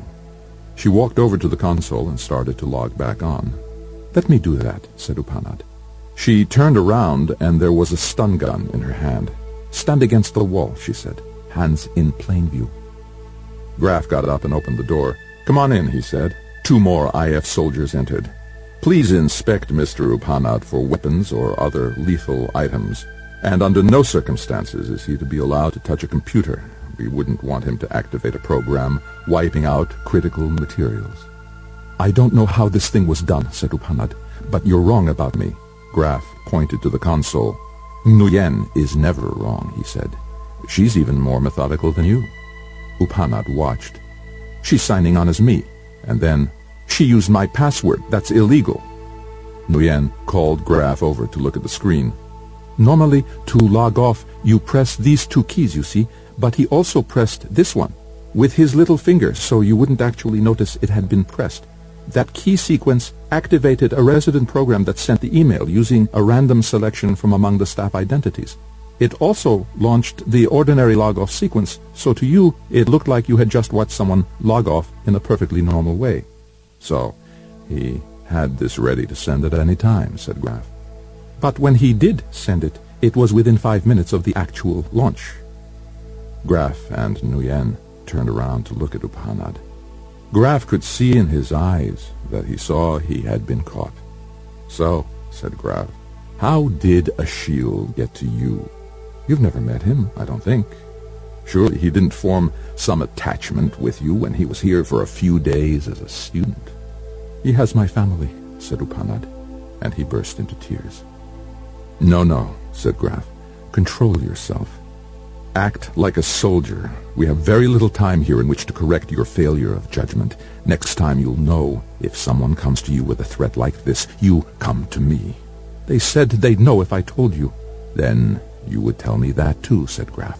"But now you have told me, so let's make this thing work to our advantage. What happens when you send this second message?" "I don't know," said Upanat. "It doesn't matter anyway. She just sent it again. When they get the same message twice, they'll know something is wrong." "Oh, they didn't get the message either time," said Graf. "We cut this console off. We cut the whole station from Earthside contact, just as the shuttle never actually left." The door opened yet again, and in came Peter, John Paul, and Teresa. Upanat turned his face to the wall. The soldiers would have turned him back around, but Graf gave them a gesture. Let be. He knew how proud Upanat was. The shame in front of the people he had tried to betray was unbearable. Give him time to compose himself. Only when the Wiggins were sitting did Graf invite Upanat also to take a seat. He obeyed, hanging his head like a caricature of a whipped dog. "Sit up, Upanat, and face this like a man. These are good people. They understand that you did what you thought you must for your family. You were unwise not to trust me more, but even that is understandable." From Teresa's face, Graf could see that she, at least, was not half so understanding as he seemed to assume, but he won her silence with a gesture. "I'll tell you what," said Graf. "Let's make this work to our advantage. I actually have a couple of shuttles at my disposal for this operation, compliments of Admiral Shamrajnagar, by the way. So the real quandary is deciding which of them to send when we actually allow your email to go out." "2 shuttles?" said Peter. We have to make a guess about what Ashiel planned to do with this information. If he means to attack you upon landing, well, we have a very heavily armed shuttle that should be able to deal with anything he can throw against it from the ground or the air. I think what he's planning is probably a missile, as you're overflying some region where he can get a portable launch platform. And your heavily armed shuttle can deal with that? Asked Peter. Easily. The trouble is, this shuttle is not supposed to exist. The IF Charter specifically forbids any weaponization of atmospheric craft. It's designed to go along with colony ships in case the extermination of the Formix was not complete and we run into resistance. But if such a shuttle enters Earth's atmosphere and proves its capabilities by shooting down a missile, we could never tell anyone about it without compromising the IF. So, we could use this shuttle to get you safely to Earth, but we could never tell anyone about the attempt on your life. I could live with that, said Peter. Except that you don't actually have to get to Earth at this time. No, I don't. So we can send a different shuttle. Again, one whose existence is not known, but this time it is not illegal, because it hasn't been weaponized at all. In fact, while it's quite expensive compared to, say, a bazooka, it's very, very cheap compared with a real shuttle. This one's a dummy. It is carefully designed to match the velocity and radar signature of a real shuttle, but it lacks a few things, like any place to put a human being, or any capability of a soft landing. So you send this one down, said Jean-Paul, draw their fire, and then have a propaganda field day. We'll have IF observers watching for the boost, and we'll be on that launch platform before it can be dismantled, or at least before the perpetrators can get away. Whether it ends up pointing to Ashiel or China, either way, we can demonstrate that someone on Earth fired at an IF shuttle. Puts them in a very bad position, said Peter. Do we announce that I was the target? We can decide that based on their response and on who is getting the blame. If it's China, I think we gain more by making it an attack on the international fleet. If it's Ashiel, we gain more by making him out to be an assassin. You seem to have been quite free about discussing these things in front of us, said Teresa. I suppose now you have to kill us. Just me, whispered Upanad. Well, I do have to fire you, said Graf, and I do have to send you back to Earth, because it just wouldn't do to have you stay on here. You'd just depress everyone else, slinking around looking guilty and unworthy. Graf's tone was light enough to help keep Upanad from bursting into tears again. I've heard, Graf went on, that the Indian people need to have loyal men who fight for their freedom. That's the loyalty that transcends your loyalty to the Ministry of Colonization, and I understand it.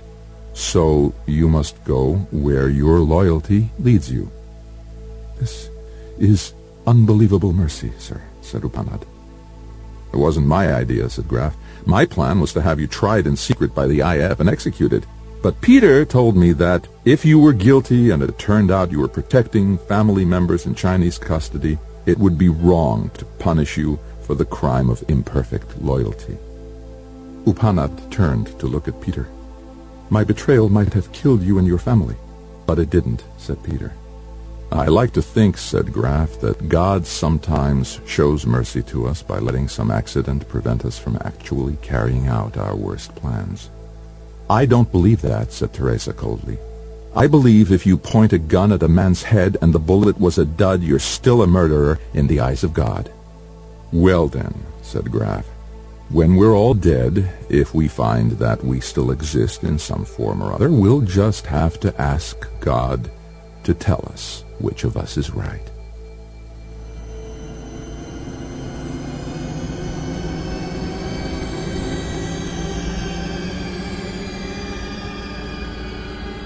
Chapter 17, Prophets. SecureSite.net. From LockeErasmus@polnet.gov. Password, Suryawan. Girl on bridge. Reliable source begs, do not interfere with Chinese egress from India, but when they need to return or supply, block all possible routes. The Chinese thought at first that the incidents in Xinjiang province were the work of the insurgents who had been forming and reforming guerrilla groups for centuries. In the protocol-burdened Chinese army, it wasn't until late afternoon in Beijing that Hanzu, was finally able to get enough information together to prove this was a major offensive originating outside China. For the 50th time since taking a place in the high command in Beijing, Hansa despaired of getting anything done. It was always more important to show respect for one's superiors' high status than to tell them the truth and make things happen. Even now, holding in his hands evidence of a level of training, discipline, coordination, and supply that made it impossible for these incidents in Xinjiang to be the work of local rebels, Hansa had to wait hours for his request for a meeting to be processed through all the oh-so-important aides, flunkies, functionaries, and poobahs whose sole duty was to look as important and busy as possible while making sure that as little as possible actually got done. It was fully dark in Beijing when Hansa crossed the square separating the strategy and planning section from the administrative section. Another bit of mindlessly bad structure to separate these two sections by a long walk in the open air. They should have been across a low divider from each other, constantly shouting back and forth. Instead, strategy and planning were constantly making plans that administrative couldn't carry out, and administrative was constantly misunderstanding the purpose of plans and fighting against the very ideas that would make them effective. How did we ever conquer India, thought Hansa. He kicked at the pigeons scurrying around his feet. They fluttered a few meters away, then came back for more, as if they thought his feet might have shed something edible with each step. The only reason this government stays in power is that the people of China are pigeons. You can kick them, and they come back for more, and the worst of them are the bureaucrats. China invented bureaucracy, and with a 1,000-year head start on the rest of the world, they'd kept advancing the arts of obfuscation, kingdom-building, and tempests in teapots to a level unknown anywhere else. Byzantine bureaucracy was, by comparison, a forthright system. How did Achille do it? An outsider, a criminal, a madman. And all of this was well known to the Chinese government, yet he was able to cut through the layers of fawning backstabbers and get straight to the decision-making level. Most people didn't even know where the decision-making level was, since it was certainly not the famous leaders at the top, who were too old to think of anything new and too frightened of losing their perks or getting caught out in their decades of criminal acts ever to do anything but say, "Do as you think wise," to their underlings. It was 2 levels down that decisions were made, by aides to the top generals. It had taken Hansa 6 months to realize that a meeting with the top man was useless, because he would confer with his aides and follow their recommendations every time. Now he never bothered to meet with anyone else. But to set up such a meeting, of course, required that an elaborate request be made to each general, acknowledging that while the subject of the meeting was so vital it must be held immediately, it was so trivial that each general only needed to send his aide to the meeting in his place. Hansa was never sure whether all this elaborate charade was merely to show proper respect for tradition and form, or whether the generals actually were fooled by all this and made the decision each time whether to attend in person or send their aide. Of course, it was also possible that the general never saw the messages, and the aides made the decision for him. Most likely, though, his memo went to each general with a commentary. Noble and worthy general would be slighted if not in attendance, for instance, or tedious waste of heroic leader's time. Unworthy aide will be glad to take notes and report if anything important is said. Hansa had no loyalty to any of these buffoons. Whenever they made decisions on their own, they were hopelessly wrong. The ones that weren't completely bound by tradition were just as controlled by their own egos. Yet Hansa was completely loyal to China. He had always acted in China's best interest, and always would. The trouble was, he often defined China's best interest in a way that might easily get him shot. Like that message he sent to Bean and Petra, hoping they'd realize the danger to the hegemon if he really believed Hansa had been the source of his information. Sending such a bit of information was definitely treason, since Achille's adventure had been approved at the highest levels and therefore represented official Chinese policy. And yet, it would be a disaster for China's prestige in the world at large if it became known that China had sent an assassin to kill the hegemon. Nobody seemed to understand that sort of thing, mostly because they refused to see China as anything other than the center of the universe, around which all other nations orbited. What did it matter if China was regarded as a nation of tyrants and assassins? If someone doesn't like what China does, then that someone can go home and cry in his beer. But no nation was invincible, not even China. Hansa understood that, even if the others did not. It didn't help that the conquest of India had been so easy. Hansa had insisted on devising all sorts of contingency plans when things went wrong with a surprise attack on the Indian, Thai, and Vietnamese armies.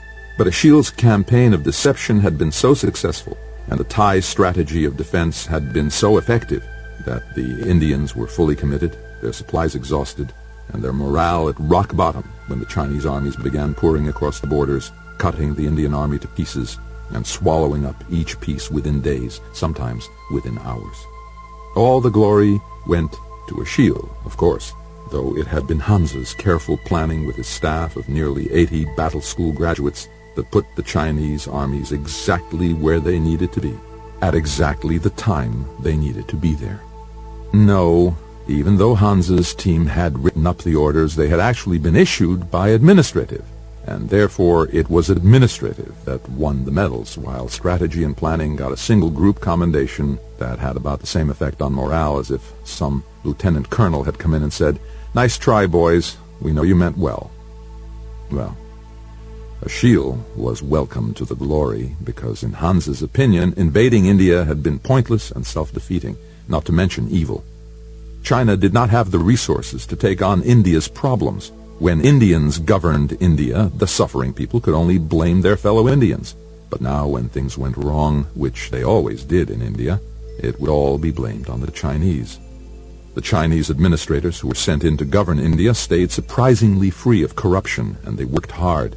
But the fact is that no nation is governable except by overwhelming force or complete cooperation. And since there was no way conquering Chinese officials would get complete cooperation, and there was no hope of being able to pay for overwhelming force, the only question was when the resistance would become a problem. It became a problem not long after Achille left for the hegemony, when the Indians started piling up stones. Hansa had to hand it to them. When it came to truly annoying but symbolically powerful civil disobedience, the Indians were truly the daughters and sons of Gandhi. Even then, the bureaucrats hadn't listened to Hansa's advice and ended up getting themselves into a steadily worsening cycle of reprisals. So, it doesn't matter what the outside world thinks, right? We can do whatever we want because no one else has the power or the will to challenge us. Is that the story? What I have in my hands is the answer to that theory.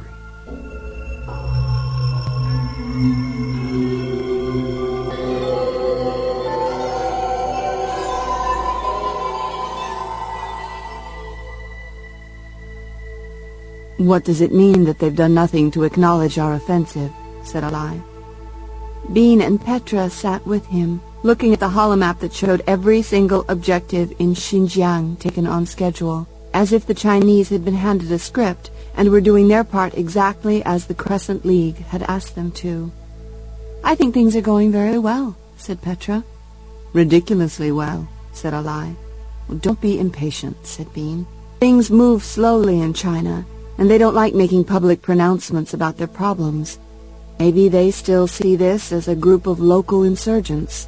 Maybe they're waiting to announce what's going on until they can tell about their devastating counterattack. That's just it, said Ali. Our SAT intel says they're doing nothing.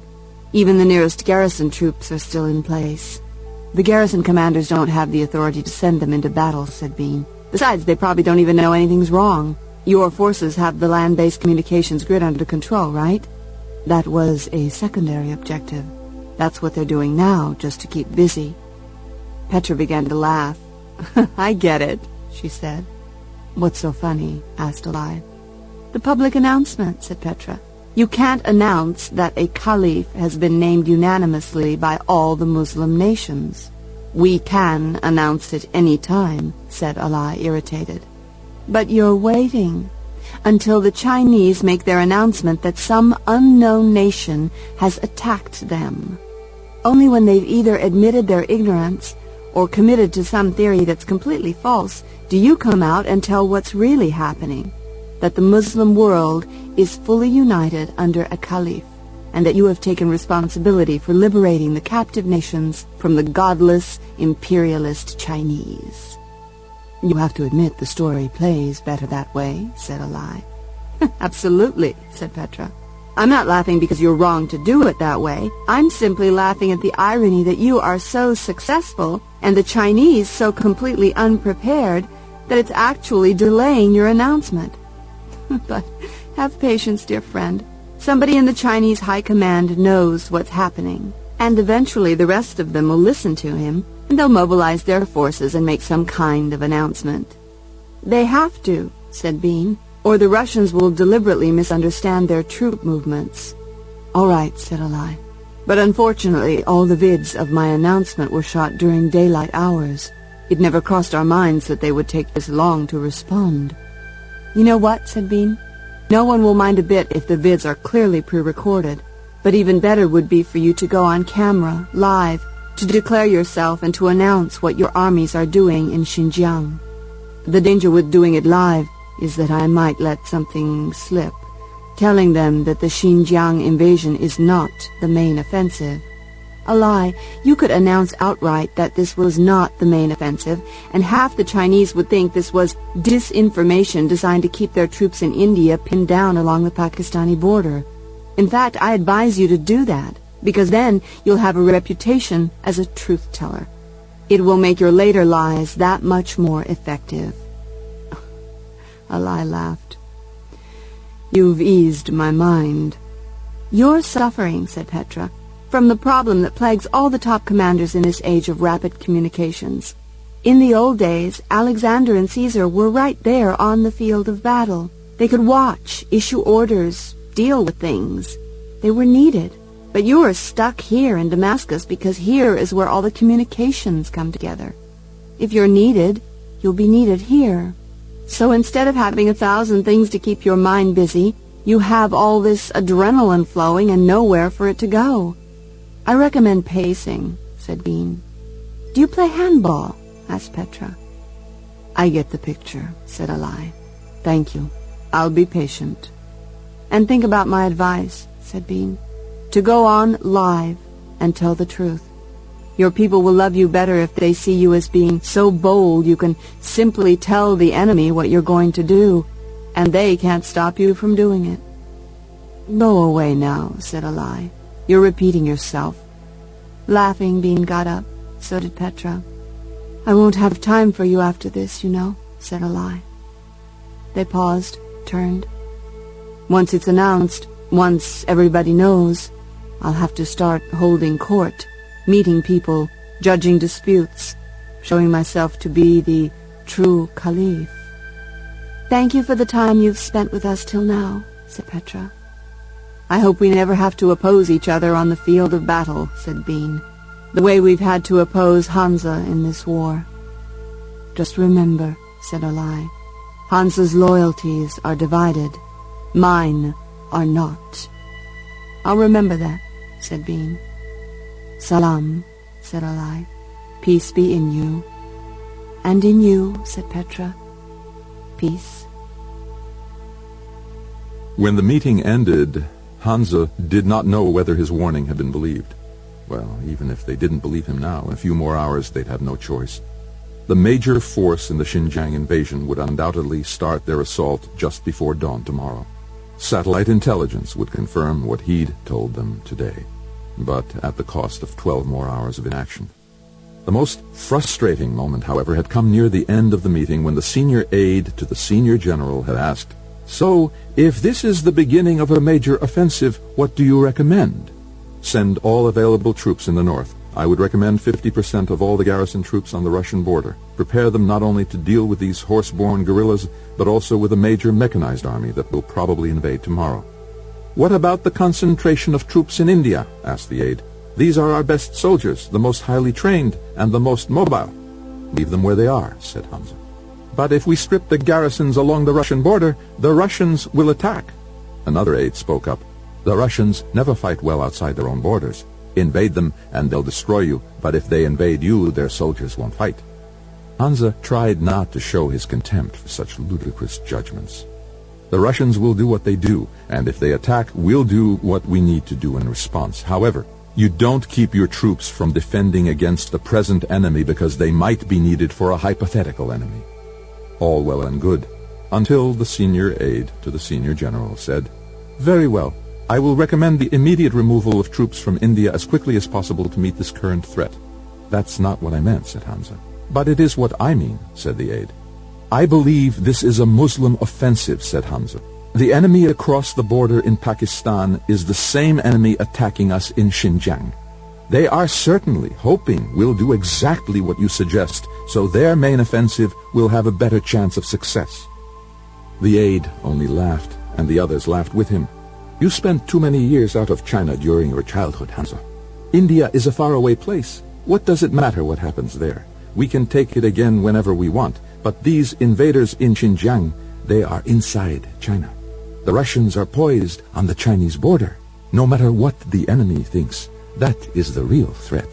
"Why?" said Hansa, throwing caution to the winds as he directly challenged the senior aide. "Because foreign troops on Chinese soil would mean the present government has lost the mandate of heaven?"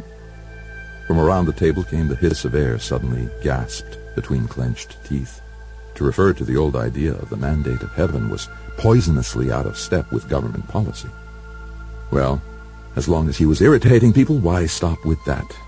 "Everyone knows that Xinjiang and Tibet are not part of Han China," said Hansa. "They are no more important to us than India, conquests that have never become fully Chinese. We once owned Vietnam before, long ago, and lost it, and the loss meant nothing to us. But the Chinese army, that is precious, and if you take troops out of India, you run the grave risk of losing millions of our men to these Muslim fanatics. Then we won't have the mandate of heaven to worry about. We'll have foreign troops in Han China before we know it, and no way to defend against them." The silence around the table was deadly. They hated him now because he had spoken to them of defeat, and told them disrespectfully that their ideas were wrong. "I hope none of you will forget this meeting," said Hansa. "You can be sure that we will not," said the senior aide. "If I am wrong, then I will bear the consequences of my mistake, and rejoice that your ideas were not stupid after all. What is good for China is good for me, even if I am punished for my mistakes. But if I am right, then we'll see what kind of men you are. Because if you're true Chinese, who love your country more than your careers, you'll remember that I was right, and you'll bring me back and listen to me as you should have listened to me today. But if you're the disloyal, selfish garden pigs I think you are, you'll make sure that I'm killed, so that no one outside this room will ever know that you heard a true warning and didn't listen to it when there was still time to save China from the most dangerous enemy we have faced since Genghis Khan." What a glorious speech, and how refreshing actually to say it with his lips to the people who most needed to hear it, instead of playing the speech over and over in his mind, ever more frustrated because not a word of it had been said aloud. Of course, he would be arrested tonight and quite possibly shot before morning, though the more likely pattern would be to arrest him and charge him with passing information to the enemy, blaming him for the defeat that only he actually tried to prevent.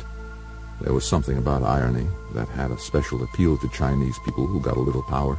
There was a special pleasure in punishing a virtuous man for the powerful man's own crimes. But Hansa would not hide. It might be possible at this moment for him to leave China and go into exile, but he would not do it. Why not? He could not leave his country in its hour of need. Even though he might be killed for staying, there would be many other Chinese soldiers his age who would die in the next days and weeks. Why shouldn't he be one of them? And there was always the chance, however small and remote, that there were enough decent men among those at that meeting that Hansa would be kept alive until it was clear that he was right. Perhaps then, contrary to all expectation, they would bring him back and ask him how to save themselves from this disaster they had brought upon China. Meanwhile, Hansa was hungry, and there was a little restaurant he liked where the manager and his wife treated him like one of the family. They did not care about his lofty rank or his status as one of the heroes of Ender's Geesh. They liked him for his company. They loved the way he devoured their food as if it were the finest cuisine in the world, which to him it was. If these were his last hours of freedom, or even of life, why not spend them with people he liked, eating food he enjoyed? As night fell in Damascus, Bean and Petra walked freely along the streets, looking into shop windows. Damascus still had the traditional markets, where most fresh food and local handwork were sold, but supermarkets, boutiques, and chain stores had reached Damascus, like almost every other place on earth. Only the wares for sale reflected local taste. There was no shortage of items of European and American design for sale, but what Bean and Petra enjoyed was the strangeness of items that would never find a market in the West, but which apparently were much in demand here. They traded guesses about what each item was for. They stopped at an outdoor restaurant with good music played softly enough that they could still converse. They had a strange combination of local food and international cuisine that had even the waiter shaking his head, but they were in the mood to please themselves. "I'll probably just throw it up tomorrow," said Petra. "Probably," said Bean. "But it'll be a better grade of—" "Please," said Petra, "I'm trying to eat." "But you brought it up," said Bean. "I know it's unfair, but when I discuss it, it doesn't make me sick. It's like tickling. You can't really nauseate yourself." "I can," said Bean. "I have no doubt of it. Probably one of the attributes of Anton's key." They continued talking about nothing much, until they heard some explosions, at first far away, then nearby. "There can't possibly be an attack on Damascus," said Petra under her voice. "No, I think it's fireworks," said Bean. "I think it's a celebration." One of the cooks ran into the restaurant and shouted out a stream of Arabic, which was of course completely unintelligible to Bean and Petra. All at once the local customers jumped up from the table. Some of them ran out of the restaurant without paying, and nobody made to stop them. Others ran into the kitchen. The few non-Arabophones in the restaurant were left to wonder what was going on, until a merciful waiter came out and announced in common speech, "Food will be delayed. I'm very sorry to tell you, but happy to say why. Caliph will speak in a minute." "The Caliph?" asked an Englishman. "Isn't he in Baghdad?" "I thought Istanbul," said a French woman. "There has been no Caliph in many centuries," said a professorial-looking Japanese. "Apparently they have one now," said Petra reasonably. "I wonder if they'll let us into the kitchen to watch with them." "Oh, I don't know if I want to," said the Englishman. "If they've got themselves a new caliph, they're going to be feeling quite chauvinistic for a while. What if they decide to start hanging foreigners to celebrate?" The Japanese scholar was outraged at this suggestion. While he and the Englishman politely went for each other's throats, Bean, Petra, the Frenchwoman, and several other Westerners went through the swinging door into the kitchen, where the kitchen help barely noticed they were there.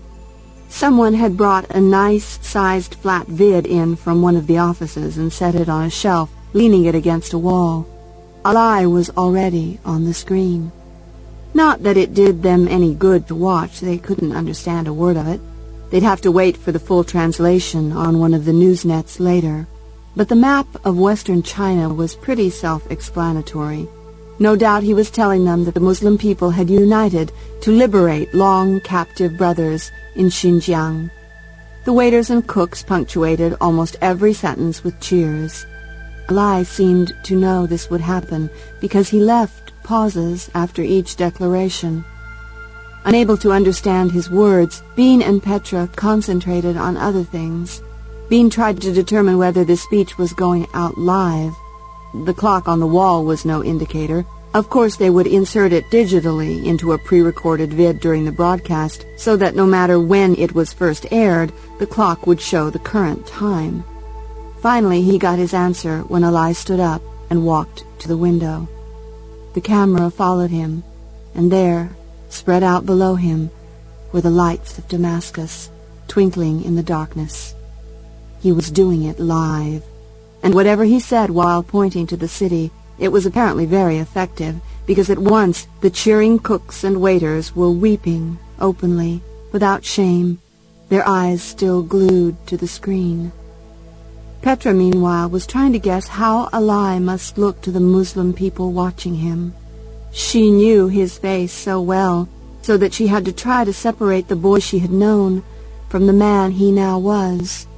The compassion she had noticed before was more visible than ever. His eyes were full of love, but there was fire in him too, and dignity. He did not smile, which was proper for the leader of nations which were now at war, and whose sons were dying in combat and killing too. Nor did he rant, whipping them up into some kind of dangerous enthusiasm. Will these people follow him into battle? Yes, of course, at first, when he has a tale of easy victories to tell them. But later, when times are hard and fortune does not favor them, will they still follow him? Perhaps yes, because what Petra saw in him was not so much a great general, though yes, she could imagine Alexander might have looked like this, or Caesar, as a prophet king. Saul or David, both young men when first called by prophecy to lead their people into war in God's name. Joan of Arc. Of course, Joan of Arc ended up dying at the stake, and Saul fell on his own sword. Or no, that was Brutus or Cassius. Saul commanded one of his own soldiers to kill him, didn't he? A bad end for both of them. And David died in disgrace, forbidden by God to build the Holy Temple because he had murdered Uriah to get Bathsheba into a state of marriageable widowhood. Not a good list of precedents, that. But they had their glory, didn't they? Before they fell. Chapter 18, The War on the Ground. To Shamrajnagar, Jawaharlal at ifcom.gov. From Ancient Fire, Embers at han.gov. Official statement coming. My esteemed friend and colleague, it grieves me that you would even suppose that in this time of trouble, when China is assailed by unprovoked assaults from religious fanatics, we would have either the desire or the resources to provoke the international fleet. We have nothing but the highest esteem for your institution, which so recently saved all humankind from the onslaught of star dragons.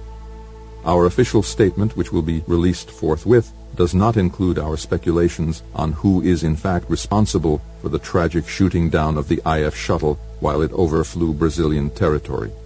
While we do not admit to having any participation in or foreknowledge of the event, we have performed our own preliminary investigation, and we believe you will find that the equipment in question may in fact have originated with the Chinese military. This causes us excruciating embarrassment, and we beg you not to publicize this information. Instead, we provide you with the attached documentation showing that our one missile launcher, which is not accounted for, and which therefore may have been used to commit this crime, was released into the control of a certain Achille de Flandre, ostensibly for military operations in connection with our preemptive defensive action against the Indian aggressor as it ravaged Burma. We believed this material had been returned to us, but we discover upon investigation that it was not. Achille de Flandre at one time was under our protection, having rendered us a service in connection with forewarning us of the danger that India posed to peace in Southeast Asia. However, certain crimes he committed prior to this service came to our attention, and we arrested him. See documentation. As he was being conveyed to his place of re-education, unknown forces raided the convoy and released Achille de Flandre, killing all of the escorting soldiers. Since Achille de Flandre ended up almost immediately in the hegemony compound in Ribeirão Preto, Brazil, and he has been in a position to do much mischief there since the hasty departure of Peter Wiggin, and since the missile was fired from Brazilian territory and the shuttle was shot down over Brazil, we suggest that the place to look for responsibility for this attack on the IF is in Brazil, specifically the hegemony compound. Ultimate responsibility for all of de Flandre's actions after his abscondment from our custody must lie with those who took him, namely Hegemon Peter Wiggin and his military forces, headed by Julian Delphiki, and more recently the Thai national Suryawang, who is regarded by the Chinese government as a terrorist. I hope that this information provided to you off the record will prove useful to you in your investigation. If we can be of any other service that is not inconsistent with our desperate struggle for survival against the onslaught of the barbarian hordes from Asia, we will be glad to provide it. Your humble and unworthy colleague, Ancient Fire. From Shamrajnagar, Jawaharlal at ifcom.gov to Graph Pilgrimage at Colmin.gov. Re, who will take the blame? Dear Hiram, you see from the attached message from the esteemed head of the Chinese government that they have decided to offer up Ashiel as the sacrificial lamb. I think they'd be glad if we got rid of him for them. Our investigators will officially report that the launcher is of Chinese manufacture and has been traced back to Ashiel de Flandre without mentioning that it was originally provided to him by the Chinese government. When asked, we will refuse to speculate. That's the best they can hope for from us. Meanwhile, we now have the legal basis firmly established for an Earthside intervention, and from evidence provided by the nation most likely to complain about such an intervention. We will do nothing to affect the outcome or progress of the war in Asia.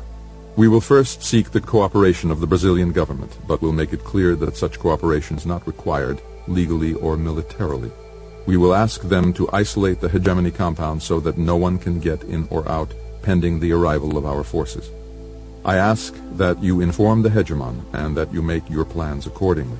Whether Mr. Wiggin should be present at the taking of the compound is a matter on which I have no opinion. Vrlomi never went into town herself. Those days were over.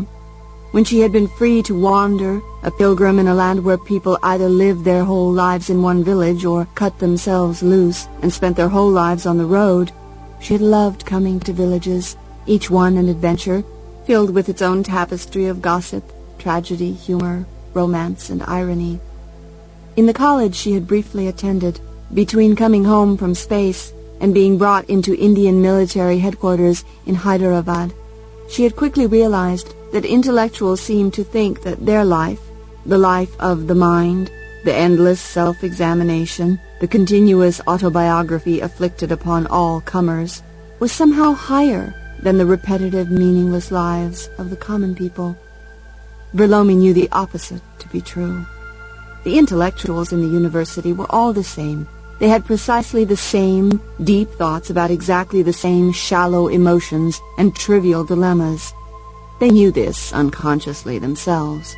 When a real event happened, something that shook them to the heart, they withdrew from the game of university life, for reality had to be played out on a different stage. In the villages, life was about life, not about one-upmanship and display. Smart people were valued because they could solve problems, not because they could speak pleasingly about them. Everywhere she went in India, she constantly heard herself thinking, I could live here. I could stay among these people and marry one of these gentle peasant men and work beside him all my life. And then another part of her answered, no, you couldn't. Because like it or not, you are one of those university people after all. You can visit in the real world, but you don't belong there.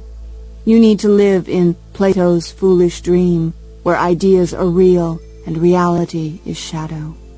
That is the place you were born for, and as you move from village to village, it is only to learn from them, to teach them, to manipulate them, to use them, to achieve your own ends. But my own ends, she thought, are to give them gifts they need, wise government, or at least self-government. And then she laughed at herself, because the two were usually opposites.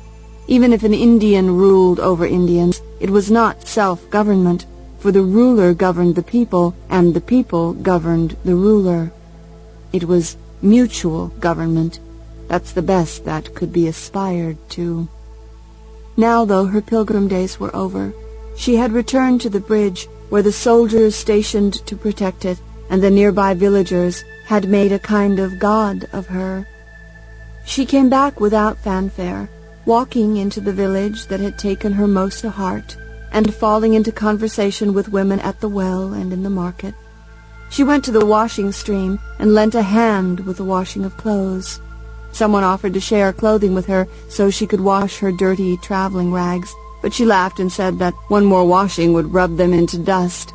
but she would like to earn some new clothing by helping a family that had a bit they could spare for her. "Mistress," said one shy woman, "did we not feed you at the bridge for nothing?" So she was recognized. "But I wish to earn the kindness you showed me there."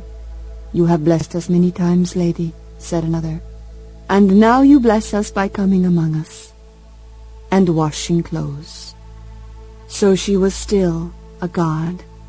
"I'm not what you think I am," she said. "I am more terrible than your worst fear." "To our enemies we pray, lady," said a woman. "Terrible to them, indeed," said Vrlomi. "But I will use your sons and husbands to fight them, and some of them will die." "Half our sons and husbands were already taken in the war against the Chinese." "Killed in battle, lost and could not find their way home, carried off into captivity by the Chinese devils." Vrlomi raised a hand to still them. "I will not waste their lives if they obey me." "You shouldn't go to war, lady," said one old crone. "There's no good in it.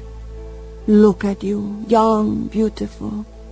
Lie down with one of our young men, or one of our old ones if you want, and make babies." "Someday," said Vrlomi, "I'll choose a husband and make babies with him, but today my husband is India, and he has been swallowed by a tiger. I must make the tiger sick, so he will throw my husband up." They giggled, some of them, at this image, but others were very grave. "How will you do this?"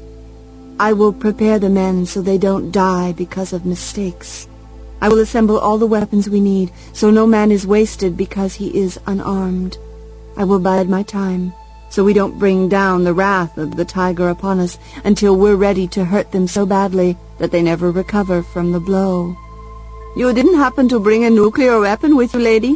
asked the crone, clearly something of an unbeliever. "It's an offense against God to use such things," said Vrlomi. "The Muslim god was burned out of his house and turned his face against them because they used such weapons against each other." "I was joking," said the crone, ashamed. "I am not," said Vrlomi. "If you don't want me to use your men in the way I have described, tell me, and I'll go away and find another place that wants me. Perhaps your hatred of the Chinese is not so fierce as mine. Perhaps you are content with the way things are in this land." But they were not content, and their hatred was hot enough, it seemed. There wasn't much time for training despite her promise, but then she wasn't going to use these men for firefights. They were to be saboteurs, thieves, demolition experts. They conspired with construction workers to steal explosives. They learned how to use them. They built dry storage pits in the jungles that clung to the steep hills.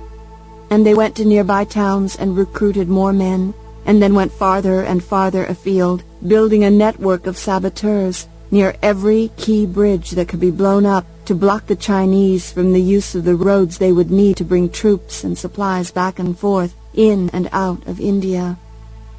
There could be no rehearsals, no dry runs. Nothing was done to arouse suspicion of any kind. She forbade her men to make any gestures of defiance or do anything to interfere with the smooth running of the Chinese transportation network through their hills and mountains. Some of them chafed at this, but Vrlomi said, "I gave my word to your wives and mothers that I would not waste your lives. There will be plenty of dying ahead, but only when your deaths will accomplish something, so that those who live can bear witness. We did this thing. It was not done for us." Now she never went to town, but lived where she had lived before, in a cave near the bridge that she would blow up herself when the time came. But she could not afford to be cut off from the outside world. So 3 times a day, one of her people would sign on to the nets and check her dead drop sites, print out the messages there, and bring them to her. She made sure they knew how to wipe the information out of the computer's memory, so no one else could see what the computer had shown, and after she read the messages they brought, she burned them. She got Peter Wiggins' message in good time. So she was ready when her people started coming to her, running out of breath, excited. "The war with the Turks is going badly for the Chinese," they said. "We have it on the nets. The Turks have taken so many airfields that they can put more planes in the sky in Xinjiang than the Chinese can. They have dropped bombs on Beijing itself, lady." "Then you should weep for the children who are dying there," said Vrlomi. "But the time for us to fight is not yet." And the next day, when the trucks began to rumble across the bridges and line up bumper to bumper along the narrow mountain roads, they begged her, "Let us blow up just one bridge, to show them that India is not sleeping while the Turks fight our enemy for us." She only answered them, "Why should we blow up bridges that our enemy is using to leave our land?" "But we could kill many if we timed the explosion just right." "Even if we could kill 5,000 by blowing up all the bridges at exactly the right moment, they have 5 million. We will wait. Not one of you will do anything to warn them that they have enemies in these mountains. The time is soon, but you must wait for my word." Again and again she said it, all day long, to everyone who came, and they obeyed. She sent them to telephone their comrades in faraway towns near other bridges, and they also obeyed. For 3 days, the Chinese-controlled news talked about how devastating armies were about to be brought to bear against the Turkic hordes, ready to punish them for their treachery. The traffic across the bridges and along the mountain roads was unrelenting. Then came the message she was waiting for. Now. No signature, but it was in a dead drop that she had given to Peter Wiggin. She knew that it meant that the main offensive had been launched in the west, and the Chinese would soon begin sending troops and equipment back from China into India. She did not burn the message. She handed it to the child who had brought it to her and said, "Keep this forever. It is the beginning of our war." "Is it from a god?" asked the child. "Perhaps the shadow of the nephew of a god," she answered with a smile. "Perhaps only a man in a dream of a sleeping god." Taking the child by the hand, she walked down into the village. The people swarmed around her. She smiled at them, patted the children's heads, hugged the women, and kissed them. Then she led this parade of citizens to the office of the local Chinese administrator and walked inside the building. Only a few of the women came with her. She walked right past the desk of the protesting officer on duty and into the office of the Chinese official who was on the telephone. He looked up at her and shouted, first in Chinese, then in common, "What are you doing? Get out of here!" But Vrlomi paid no attention to his words. She walked up to him, smiling, reached out her arms as if to embrace him. He raised his hands in protest to fend her off with a gesture. She took his arms, pulled him off balance, and while he staggered to regain his footing, she flung her arms around him, gripped his head, and twisted it sharply. He fell dead to the floor. She opened a drawer in his desk, took out his pistol, and shot both of the Chinese soldiers who were rushing into the office. They, too, fell dead to the floor. She looked calmly at the women. "It is time. Please get on the telephones and call the others in every city. It is 1 hour till dark. At nightfall, they are to carry out their tasks, with a short fuse. And if anyone tries to stop them, even if it's an Indian, they should kill them as quietly and quickly as possible and proceed with their work." They repeated the message to her, then set to work at the telephones. Vrlomi went outside with the pistol hidden in the folds of her skirt. When the 2 other Chinese soldiers in the village came running, having heard the shots, she started jabbering to them in her native dialect. They did not realize that it was not the local language at all, but a completely unrelated tongue from the Dravidian south. They stopped, demanded that she tell them in common what had happened. She answered with a bullet into each man's belly before they even saw that she had a gun. Then she made sure of them with a bullet to each head as they lay on the ground. "Can you help me clean the street?" she asked the people who were gawking. At once they came out into the road and carried the bodies back inside the office. When the telephoning was done, she gathered them all at the door of the office. "When the Chinese authorities come and demand that you tell them what happened, you must tell them the truth. A man came walking down the road, an Indian man, but not from this village. He looked like a woman, and you thought he must be a god because he walked right into this office and broke the neck of the magistrate.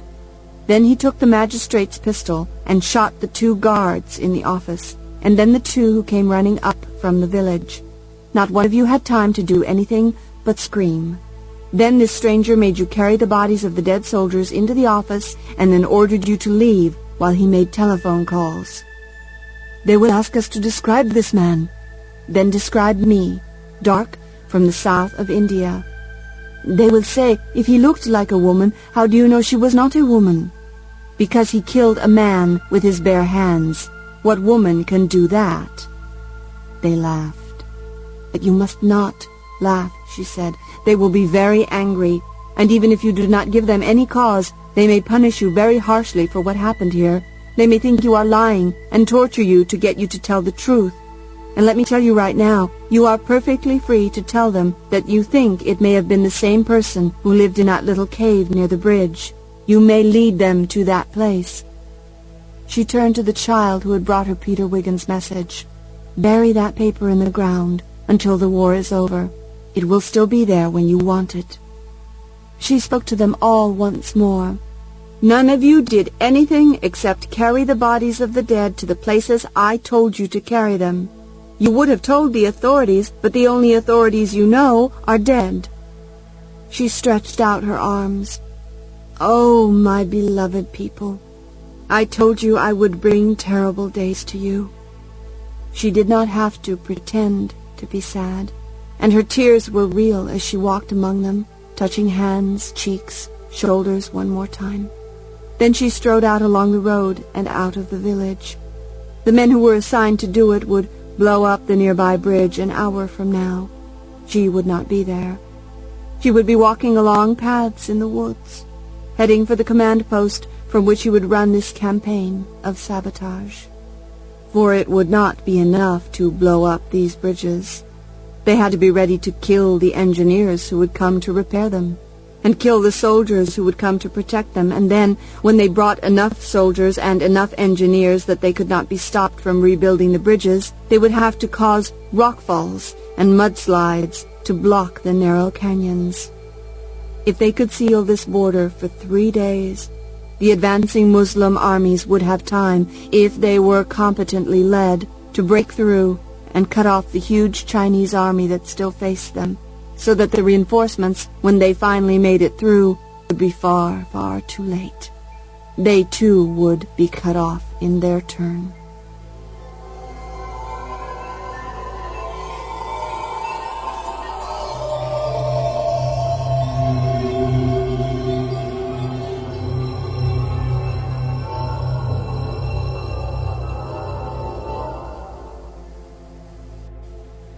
Ambul had asked for only one favor from Ali after setting up the meeting between him and Bean and Petra.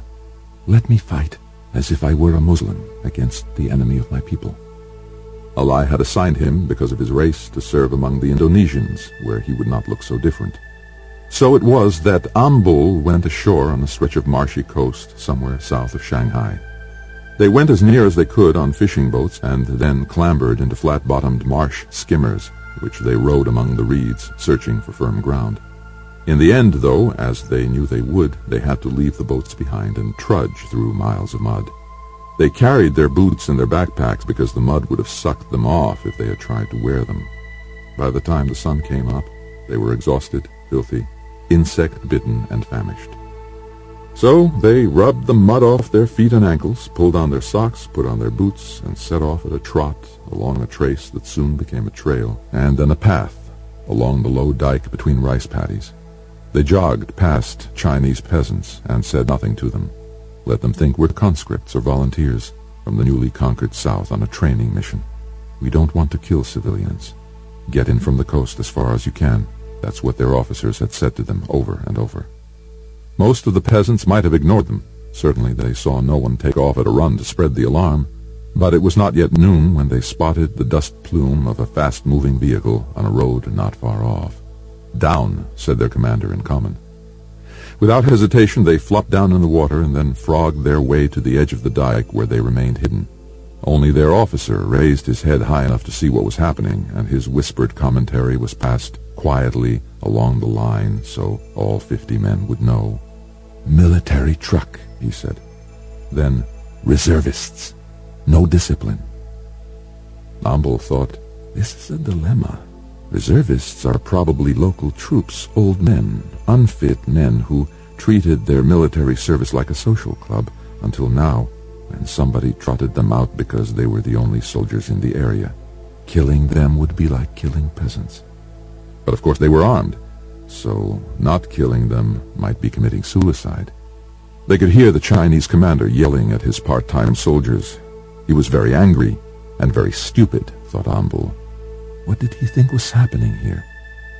If it was a training exercise by some portion of the Chinese army, why would he bring along a contingent of reservists? But if he thought it was a genuine threat, why was he yelling? Why wasn't he trying to reconnoiter with stealth so he could assess the danger and make a report? Well, not every officer had been to battle school.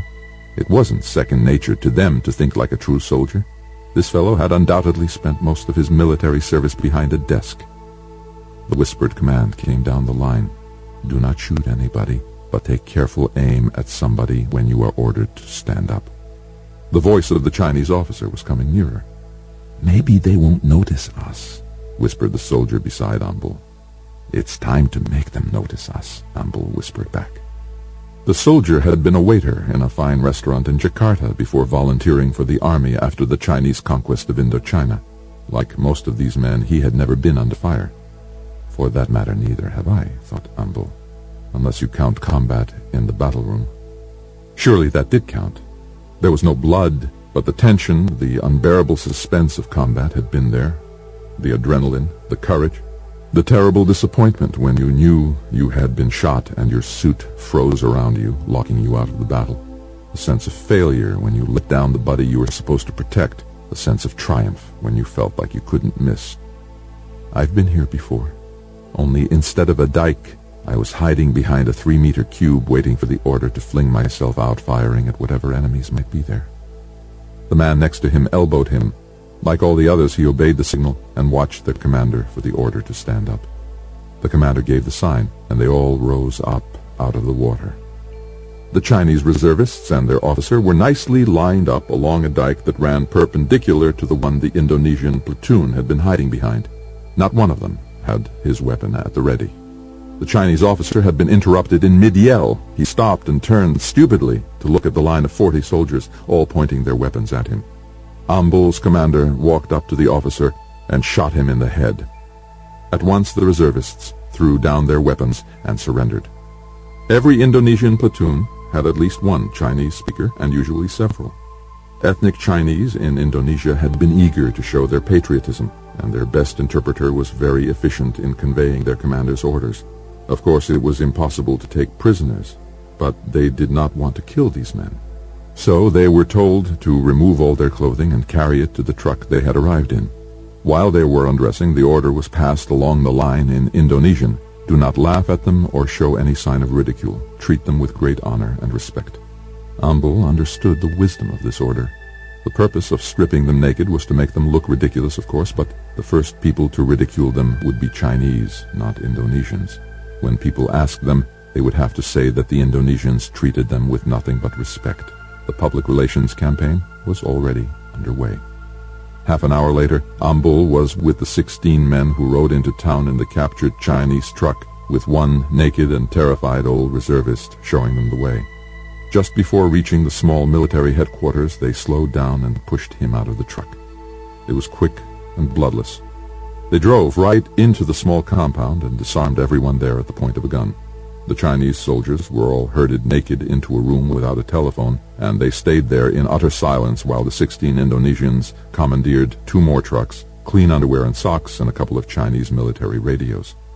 Then they piled all the remaining ammunition and explosives, weapons and radios in the middle of the courtyard, surrounded them with the remaining military vehicles, and set a small amount of plastique in the middle of the pile with a 5-minute fuse. The Chinese interpreter ran to the door of the room where the prisoners were being held, shouted to them that they had 5 minutes to evacuate this place before everything blew up, and they should warn the townspeople to get away from here. Then he unlocked the door and ran out to one of the waiting trucks. 4 minutes out of town, they heard the fireworks begin. It was like a war back there, bullets going off, explosions, and a plume of smoke. Ambul imagined the naked soldiers running from door to door warning people. He hoped that no one would die because they stopped to laugh at the naked men instead of obeying them. Ambul was assigned to sit up front beside the driver of one of the captured trucks. He knew they would not have these vehicles for long. They would be too easy to spot. But they would carry them away from this place and give some of the soldiers a chance to catch a quick nap in the back of the truck. Of course, it was also possible that they would return to the rest of the platoon to find them slaughtered, with a large contingent of Chinese veterans waiting to blow them to bits. Well, if that happened, it would happen. Nothing he could do in this truck would affect such an outcome in any way. All he could do was keep his eyes open and help the driver stay awake. There was no ambush. When they got back to the other men, they found most of them asleep, but all the sentries awake and watchful. Everyone piled into the trucks. The men who had slept a little were assigned to the front seats to drive. The men who had not slept were put in the backs of the trucks to sleep as best they could while the truck jolted on the back roads. Ambul was one of those who discovered that if you're tired enough, you can indeed sleep sitting up on a hard bench in a truck with no springs on a rough road. You just can't sleep for very long at a time. He woke up once to find them moving smoothly along a well-paved road. He stayed awake just long enough to think, is our commander an idiot using a highway like this? But he didn't care enough about it to stay awake. The trucks stopped after only 3 hours of driving. Everyone was still exhausted, but they had much to do before they could get a real meal and genuine sleep. The commander had called a halt beside a bridge. He had the men unload everything from the trucks. Then they pushed them off the bridge into the stream. Ambul thought that was a foolish mistake. They should have left them neatly parked and not together so that air surveillance would not recognize them. But no, speed was more important than concealment. Besides, the Chinese Air Force was otherwise engaged. Ambul doubted there'd be many planes available for surveillance anytime soon.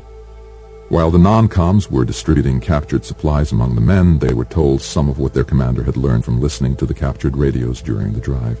The enemy kept speaking of them as paratroopers and assumed they were heading for a major military objective or some rendezvous point. They don't know who we are or what we're doing, and they're looking for us in all the wrong places, said the commander.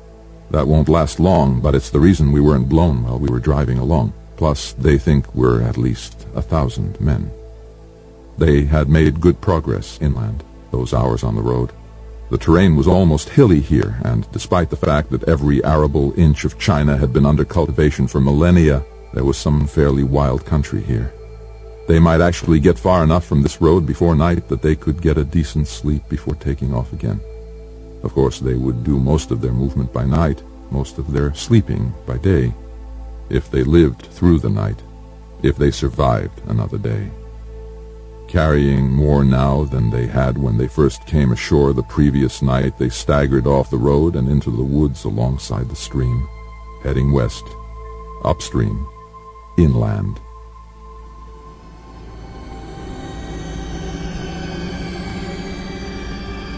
Chapter 19. Farewells. To Porto Aberto at batepapo.org. From Locke Erasmus at polnet.gov. Ripe. Encryption seed 9 characters. Decryption key 16 characters. Is this Bean or Petra, or both? After all his subtle strategies and big surprises, it was a petty murder attempt that tagged him. I don't know if the news of the shooting down of an IF shuttle even penetrated the war coverage where you are, but he thought I was aboard. I wasn't, but the Chinese named him as the smoke, and suddenly the IF has legal basis for an Earthside operation. The Brazilian government is cooperating, has the compound on lockdown. The only trouble is the compound seems to be defended by your little army. We want to do this without loss of life, but you trained your soldiers very well, and Suri doesn't respond to my feeble attempts to contact him. Before I left, he seemed to be in Achille's pocket. That might have been protective coloration, but who knows what happened on that return trip from China. Achille has a way of getting to people. An Indian officer at Mincall who had known Graf for years was the one who fingered me for the shuttle, because the fact that his family was in a camp in China was used to control him. Does Ashiel have a way to control Suri? If Suri commands the soldiers to protect Ashiel, will they? Would it make a difference if you were there? I will be there, but I'm afraid I never quite trusted your assurance that the soldiers would absolutely obey me. I have a feeling that I lost face when I fled the compound. But you know them. I don't. Your advice would be appreciated. Your presence would be very helpful. I will understand if you choose to provide neither. You owe nothing to me. You were right when I was wrong, and I jeopardized everybody. But at this point, I'd like to do this without killing any of your soldiers, and especially without being killed myself. I wouldn't want to pretend my motives are entirely altruistic. I have no choice but to be there myself. If I'm not on the ground for the penetration of the compound, I can kiss my future as hegemon goodbye. Meanwhile, the Chinese don't seem to be doing so well, do they? My congratulations to the Caliph. I hope he will be more generous to his conquered foes than the Chinese were. Petra found it hard to concentrate on her search of the nets. It was too tempting to switch to the news stories about the war. It was the genetic disease that the doctors had found in her as a child, the disease that sent her into space to spend her formative years in battle school. She just couldn't leave war alone. Appalling as it was, combat still held irresistible allure. The contest of two armies, each striving for mastery, with no rules except those forced on them by the limitations of their forces and their fear of reprisal in kind. Bean had insisted that they search for some signal from Ashiel. It seemed absurd to her, but Bean was positive that Ashiel wanted them to come to him. "He's on his last leg," said Bean. "Everything's turned against him. He thought he'd positioned himself to take my place. Then he reached too far in shooting down that shuttle, just at the moment that the Crescent League pulled China out from under him. He can't go back there, can't even leave Ribeirão. So he's going to make whatever plays he has left to make. We're loose ends. He doesn't want to leave us dangling, so he's going to call us in." "Let's not go," Petra had said then, but Bean only laughed. "If I thought you meant that," he said, "I might consider it, but I know you don't. He has our babies. He knows we'll come." Maybe they would, and maybe they wouldn't. What good would it do those embryos if their parents walked into a trap and died? And it would be a trap. Not a fair trade, not a bargain, my freedom for your babies. No, Ashiel was not capable of that, not even to save his own life. Bean had trapped him once before, forced a confession out of him, which led to his being put in a mental institution. He'd never go back there again. Like Napoleon, he'd escaped from one captivity, but from the next there'd be no more escaping. So he wouldn't go. That much both Bean and Petra agreed on. He would only summon them to kill them. Yet still she searched, wondering how they'd even know when they found what they were looking for. And while she searched, the war kept drawing her. The campaign in Xinjiang had already moved eastward into the fringes of Han China. The Persians and Pakistanis were on the verge of encircling both halves of the Chinese army in western India. The news about the Indonesians and Arabs operating inside China was a little more oblique. The Chinese were complaining loudly about Muslim paratroopers performing terrorist attacks inside China and threatening that they would be treated as spies and war criminals when they were caught. The Caliph responded immediately by declaring that these were regular troops, in uniform, and the only thing that bothered the Chinese was that the war they had been so willing to inflict on others had finally come home. "We will hold every level of the Chinese military and the Chinese government personally and individually responsible for each crime against our captured soldiers."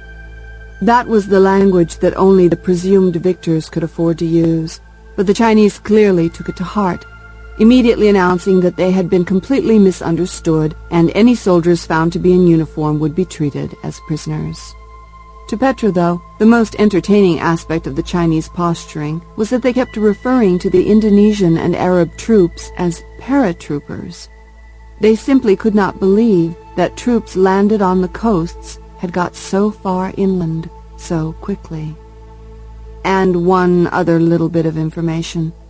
One of the American news nets had a commentary by a retired general who almost certainly was being given briefings about what American spy satellites were showing.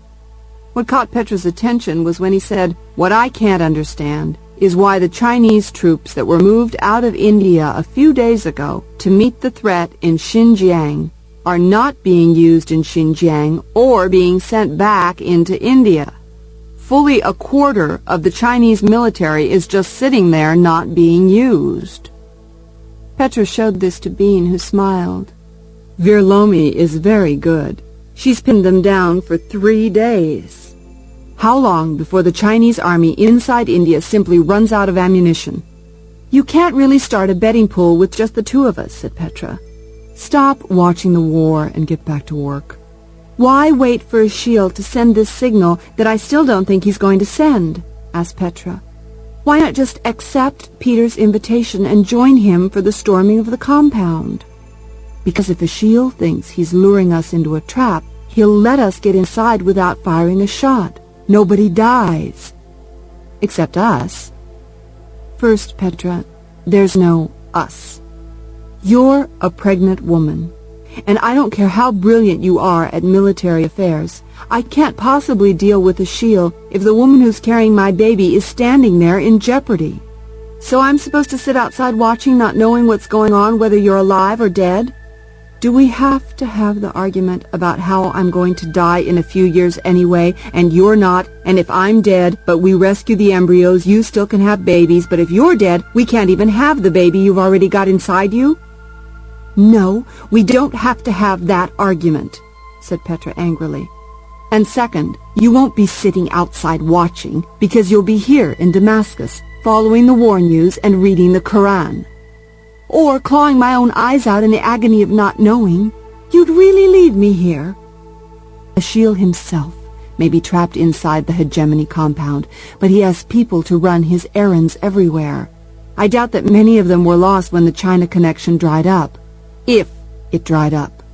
I don't want you leaving here, because it would be just like Ashiel to kill you long before you came anywhere near the compound. So why don't you think he'll kill you? Because he wants me to watch the babies die."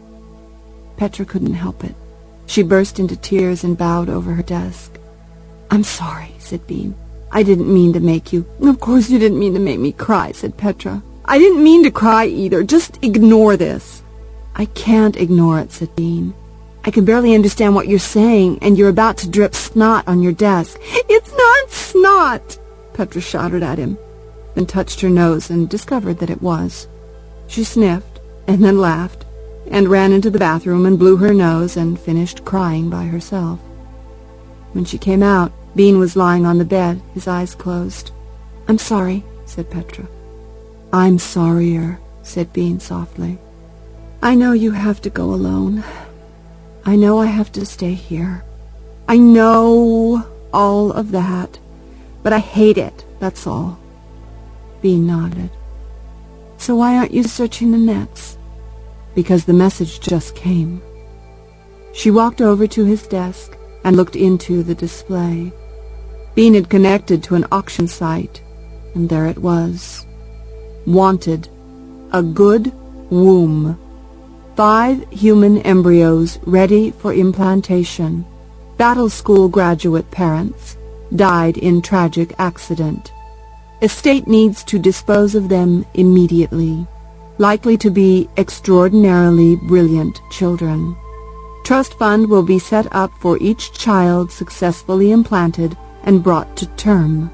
Applicants must prove they do not need the money.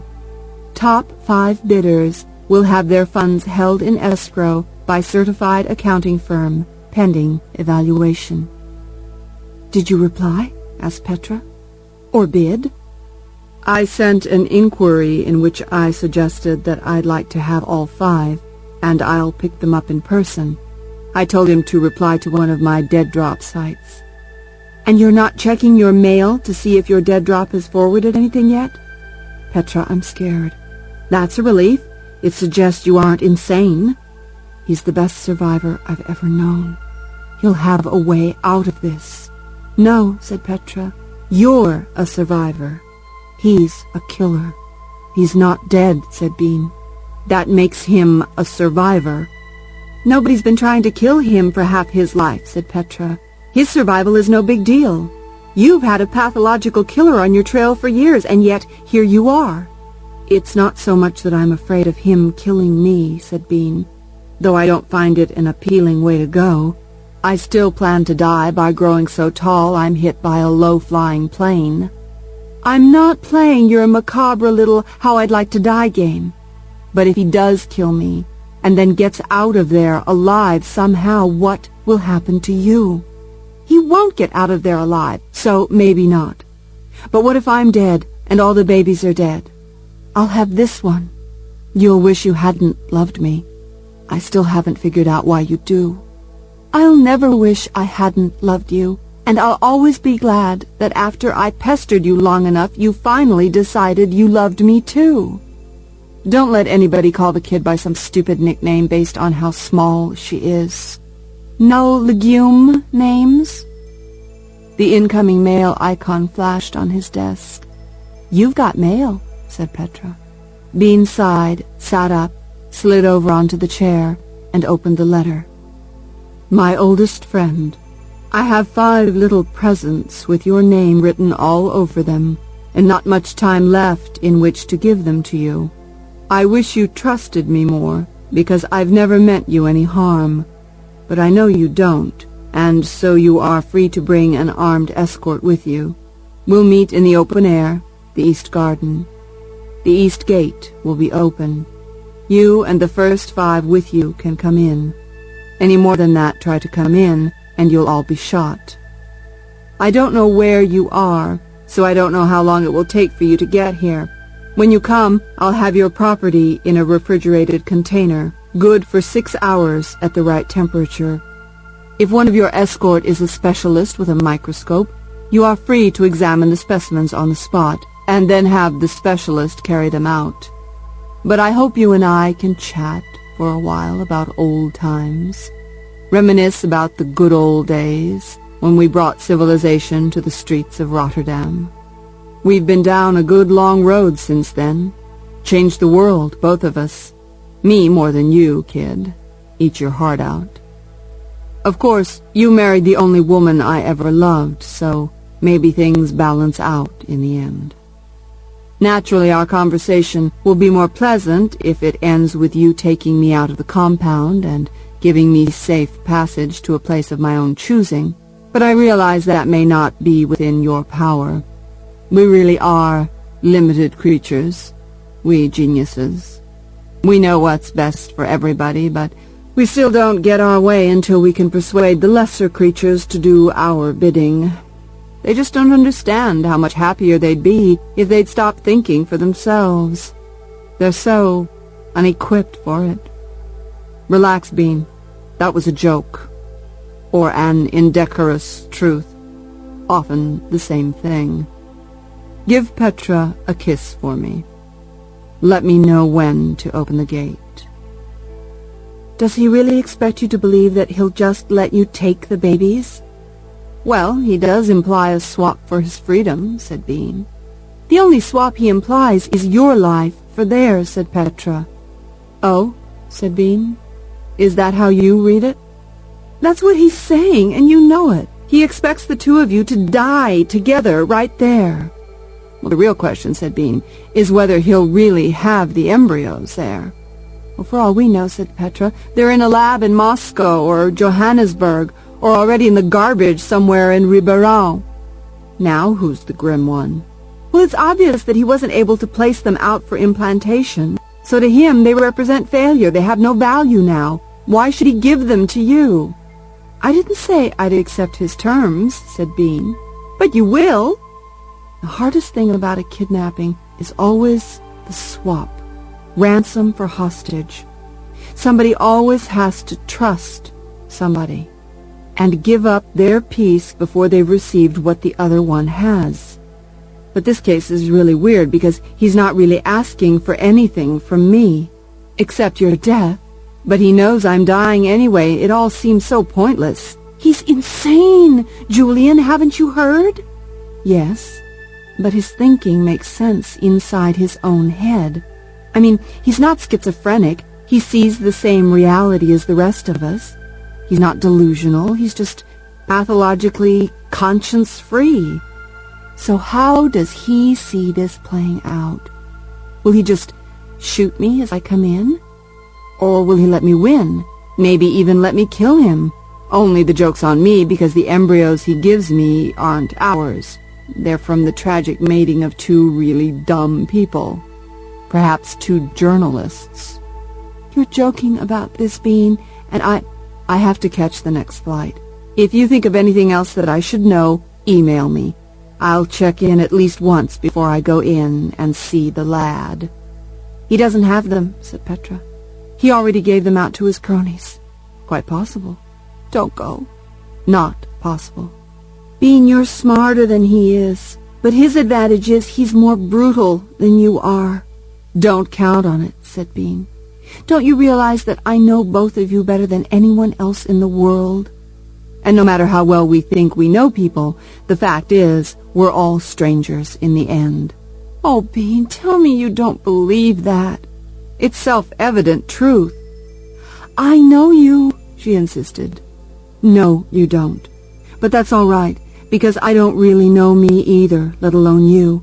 We never understand anybody, not even ourselves. But Petra, shh, listen. What we've done is we've created something else. This marriage. It consists of the two of us, and we've become something else together. That's what we know. Not me, not you, but what we are, who we are, together. Sister Carlotta quoted somebody in the Bible about how a man and a woman marry and they become one flesh. Very mystical and borderline weird, but in a way it's true. And when I die, you won't have Bean, but you'll still have Petra with Bean. Bean with Petra. Whatever we call this new creature that we've made. So all those months I spent with the shield, did we build some disgusting, monstrous Petra with a shield thing? Is that what you're saying? No, said Bean. A shield doesn't build things. He just finds them, admires them, and tears them apart. There is no a shield with anybody. He's just empty. So what happened to the theory of Enders, that you have to know your enemy in order to beat him? Still true. But if you can't know anybody, it's imaginary, said Bean. Ender wasn't crazy, so he knew it was just imaginary. You try to see the world through your enemy's eyes so you can see what it all means to him. The better you do at it, the more time you spend in the world as he sees it, the more you understand how he views things, how he explains to himself the things he does. And you've done that with a shield? Yes. So you think you know what he's going to do. I have a short list of things I expect. And what if you're wrong? Because that's one certainty in all of this, that whatever you think a shield is going to do, you're wrong. That's his specialty. So your short list, well, see, the way I made my list, I thought of all the things I thought he might do. And then I didn't put any of those on my list. I only put on the things I didn't think he'd do. That'll work, said Petra. Might, said Bean.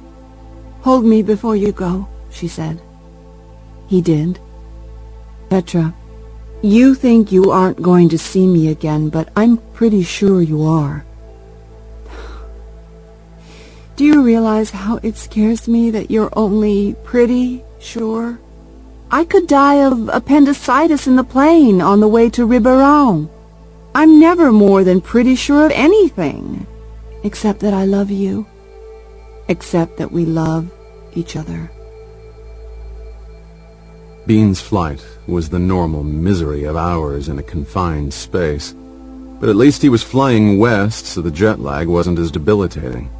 He thought he might just go directly in as soon as he arrived, but thought better of it. He needed to think clearly, to be able to improvise and act quickly on impulse. He needed to sleep. Peter was waiting for him at the doorway of the airplane. Being hegemon gives you a few privileges denied to other people in airports. Peter led him down the stairs instead of out the jetway, and they got in a car that drove them directly to the hotel that had been set up as the IF command post. IF soldiers were at every entrance, and Peter assured him there were sharpshooters in every surrounding building, and in this one too. "So," said Peter when they were alone in Bean's room, "what's the plan?" "You sound as if you think I have one," said Bean. "Not even a goal?" "Oh, I have 2 goals," said Bean.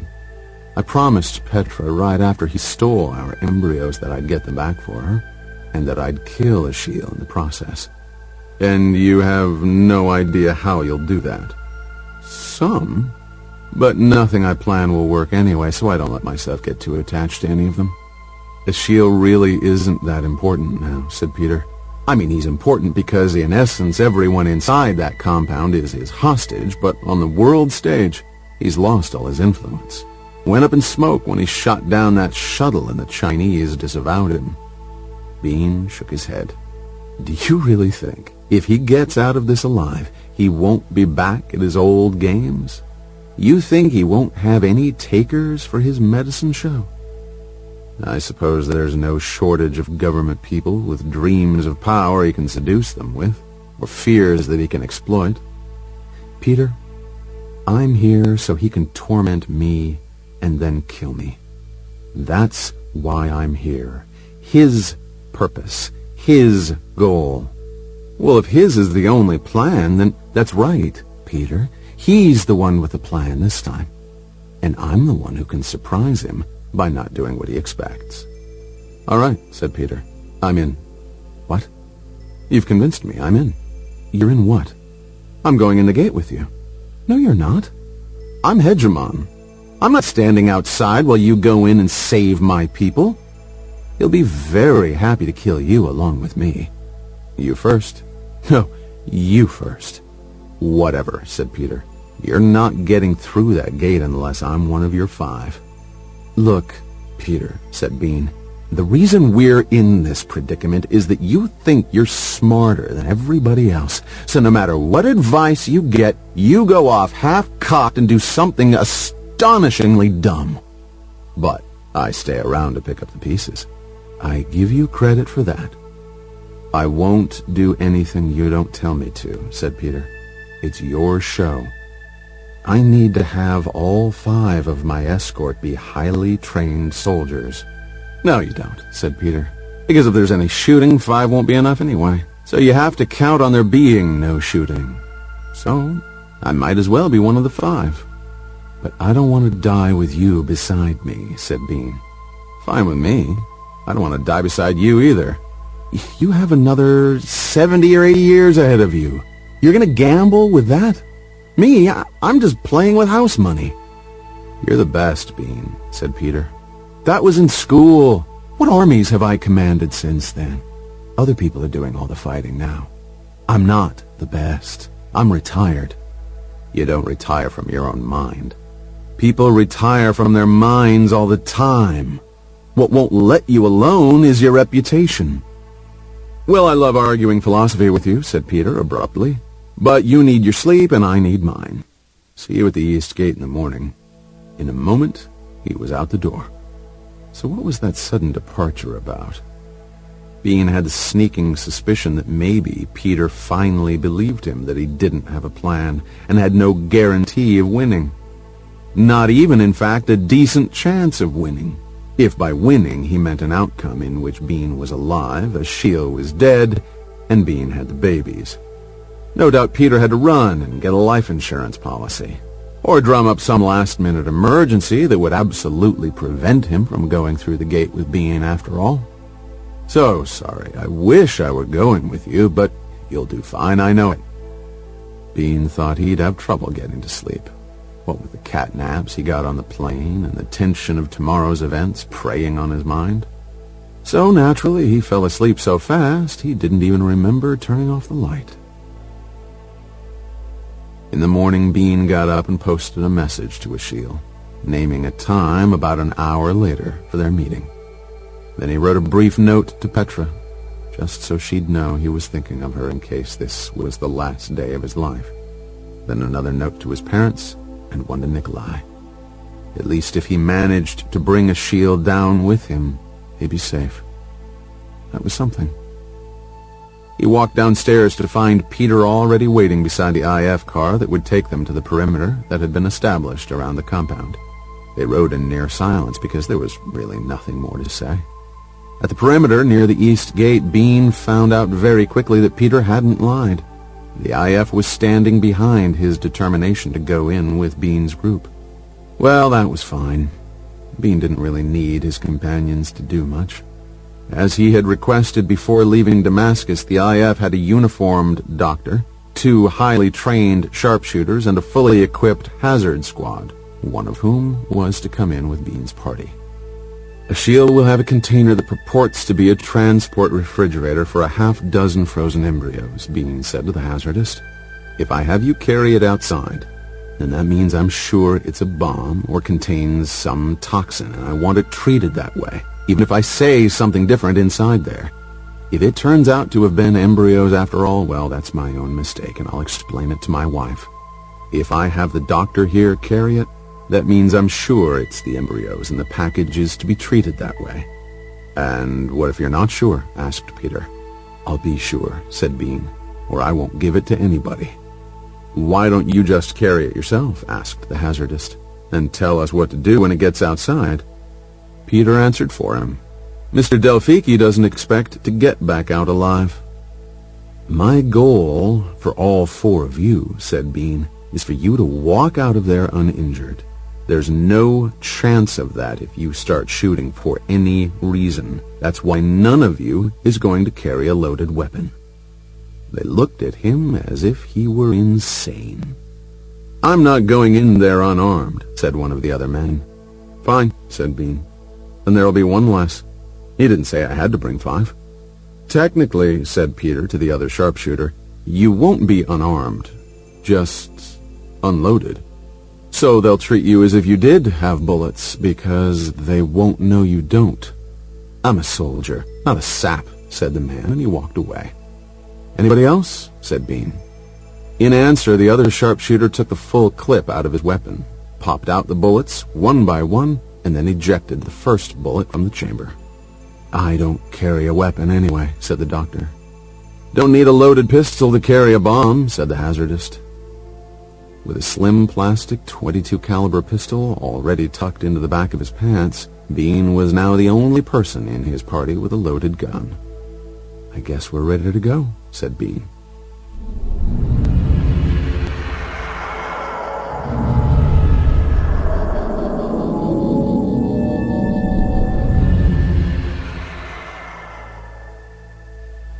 It was a dazzling tropical morning as they stepped through the gate into the east garden. Birds in all the trees ranted their calls as if they were trying to memorize something and just couldn't get it to stick. There was not a soul in sight. Bean wasn't going to wander around searching for Ashiel. He definitely wasn't going to get far from the gate. So about 10 paces in, he stopped. So did the others. And they waited. It didn't take long. A soldier in the hegemony uniform stepped out into the open. Then another and another until the 5th soldier appeared. Suryawang. He gave no sign of recognition. Rather, he looked right past both Bean and Peter as if they were nothing to him. Ashiel stepped out behind them, but stayed close to the trees so he wouldn't be too easy a target for sharpshooters. He was carrying, as promised, a small transport fridge. Bean, he said with a smile, my, how you've grown. Bean said nothing. Oh, we aren't in a jesting mood, he said. I'm not either, really.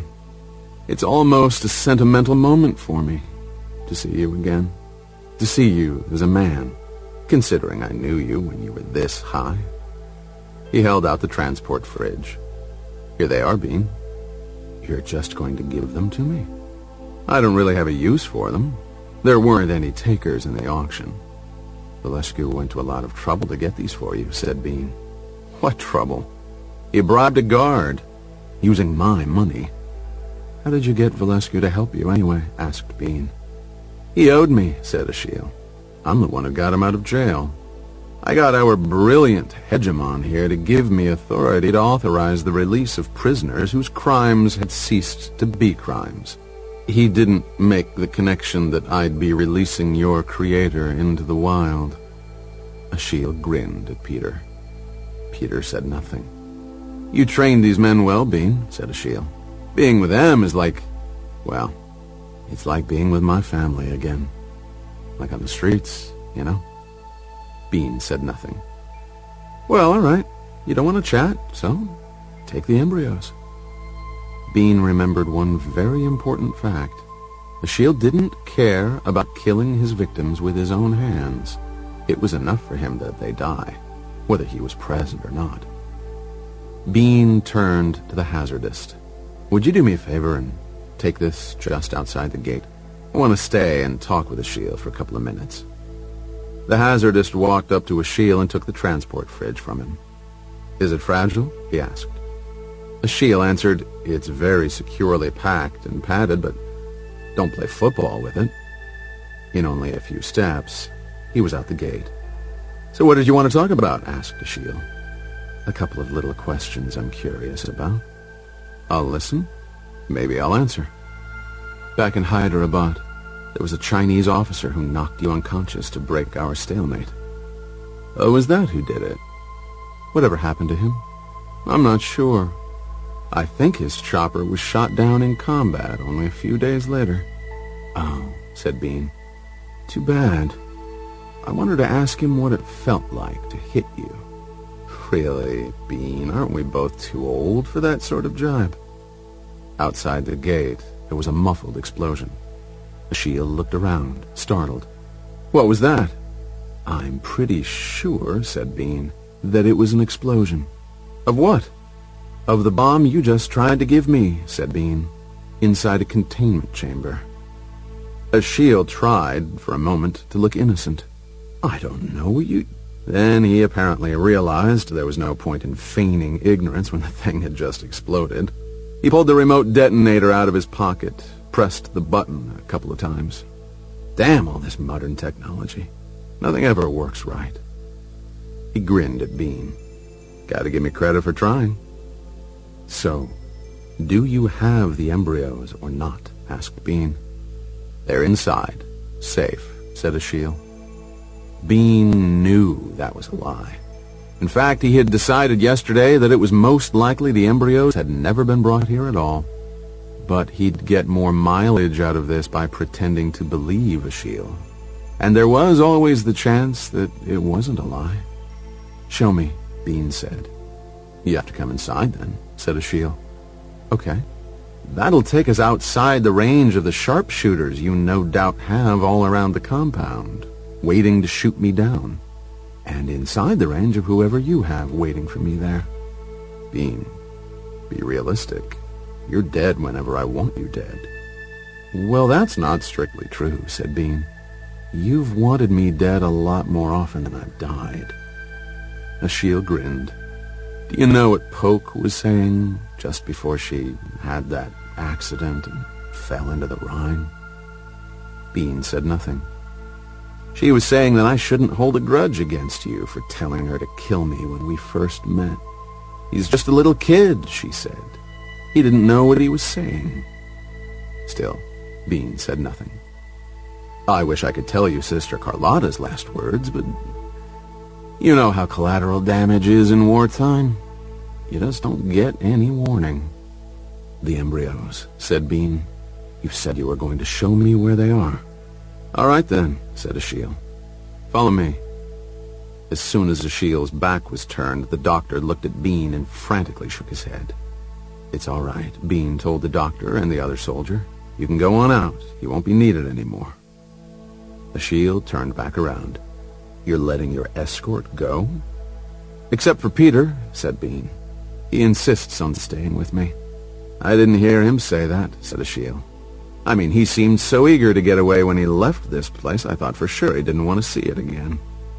I'm trying to figure out how you were able to fool so many people, said Peter. But I'm not trying to fool you, said Ashiel. Though I can see how someone like you would long to find a really masterful liar to study with. Laughing, Ashiel turned his back again and led the way toward the main office building. Peter came closer to Bean as they followed him inside. "Are you sure you know what you're doing?" he asked quietly. "I told you before, I have no idea." Once inside, they were indeed confronted by another dozen soldiers. Bean knew them all by name, but he said nothing to them, and none of them met his gaze or showed any sign that they knew him. What does Ashiel want? Thought Bean. His first plan was to send me out of the compound with a remote-controlled bomb, so it's not as if he planned to keep me alive. Now he's got me surrounded by soldiers and doesn't tell them to shoot. Ashiel turned around and faced him. "Bean," he said, "I can't believe you didn't make some kind of arrangement for me to get out of here." "Is that why you tried to blow me up?" asked Bean. "That was when I believed you'd try to kill me as soon as you thought you had the embryos. Why didn't you?" "Because I knew I didn't have the embryos." "Do you and Petra already think of them as your children? Have you named them yet?" "There's no arrangement to get you out of here, Ashiel, because there's no place for you to go. The only people that still had any use for you are busy getting their butts kicked by a bunch of pissed-off Muslims. You saw to it that you couldn't go anywhere in space when you shot down that shuttle. In all fairness, Bean, you have to remember that nobody was supposed to know it was me who did it. But someone really should tell me. Why wasn't Peter on that shuttle? I suppose somebody caught my informant." He looked back and forth from Peter to Bean, looking for an answer. Bean did not confirm or deny. Peter, too, kept his silence. What if Ashiel lived through this somehow? Why bring down Ashiel's wrath on a man who already had enough trouble in his life?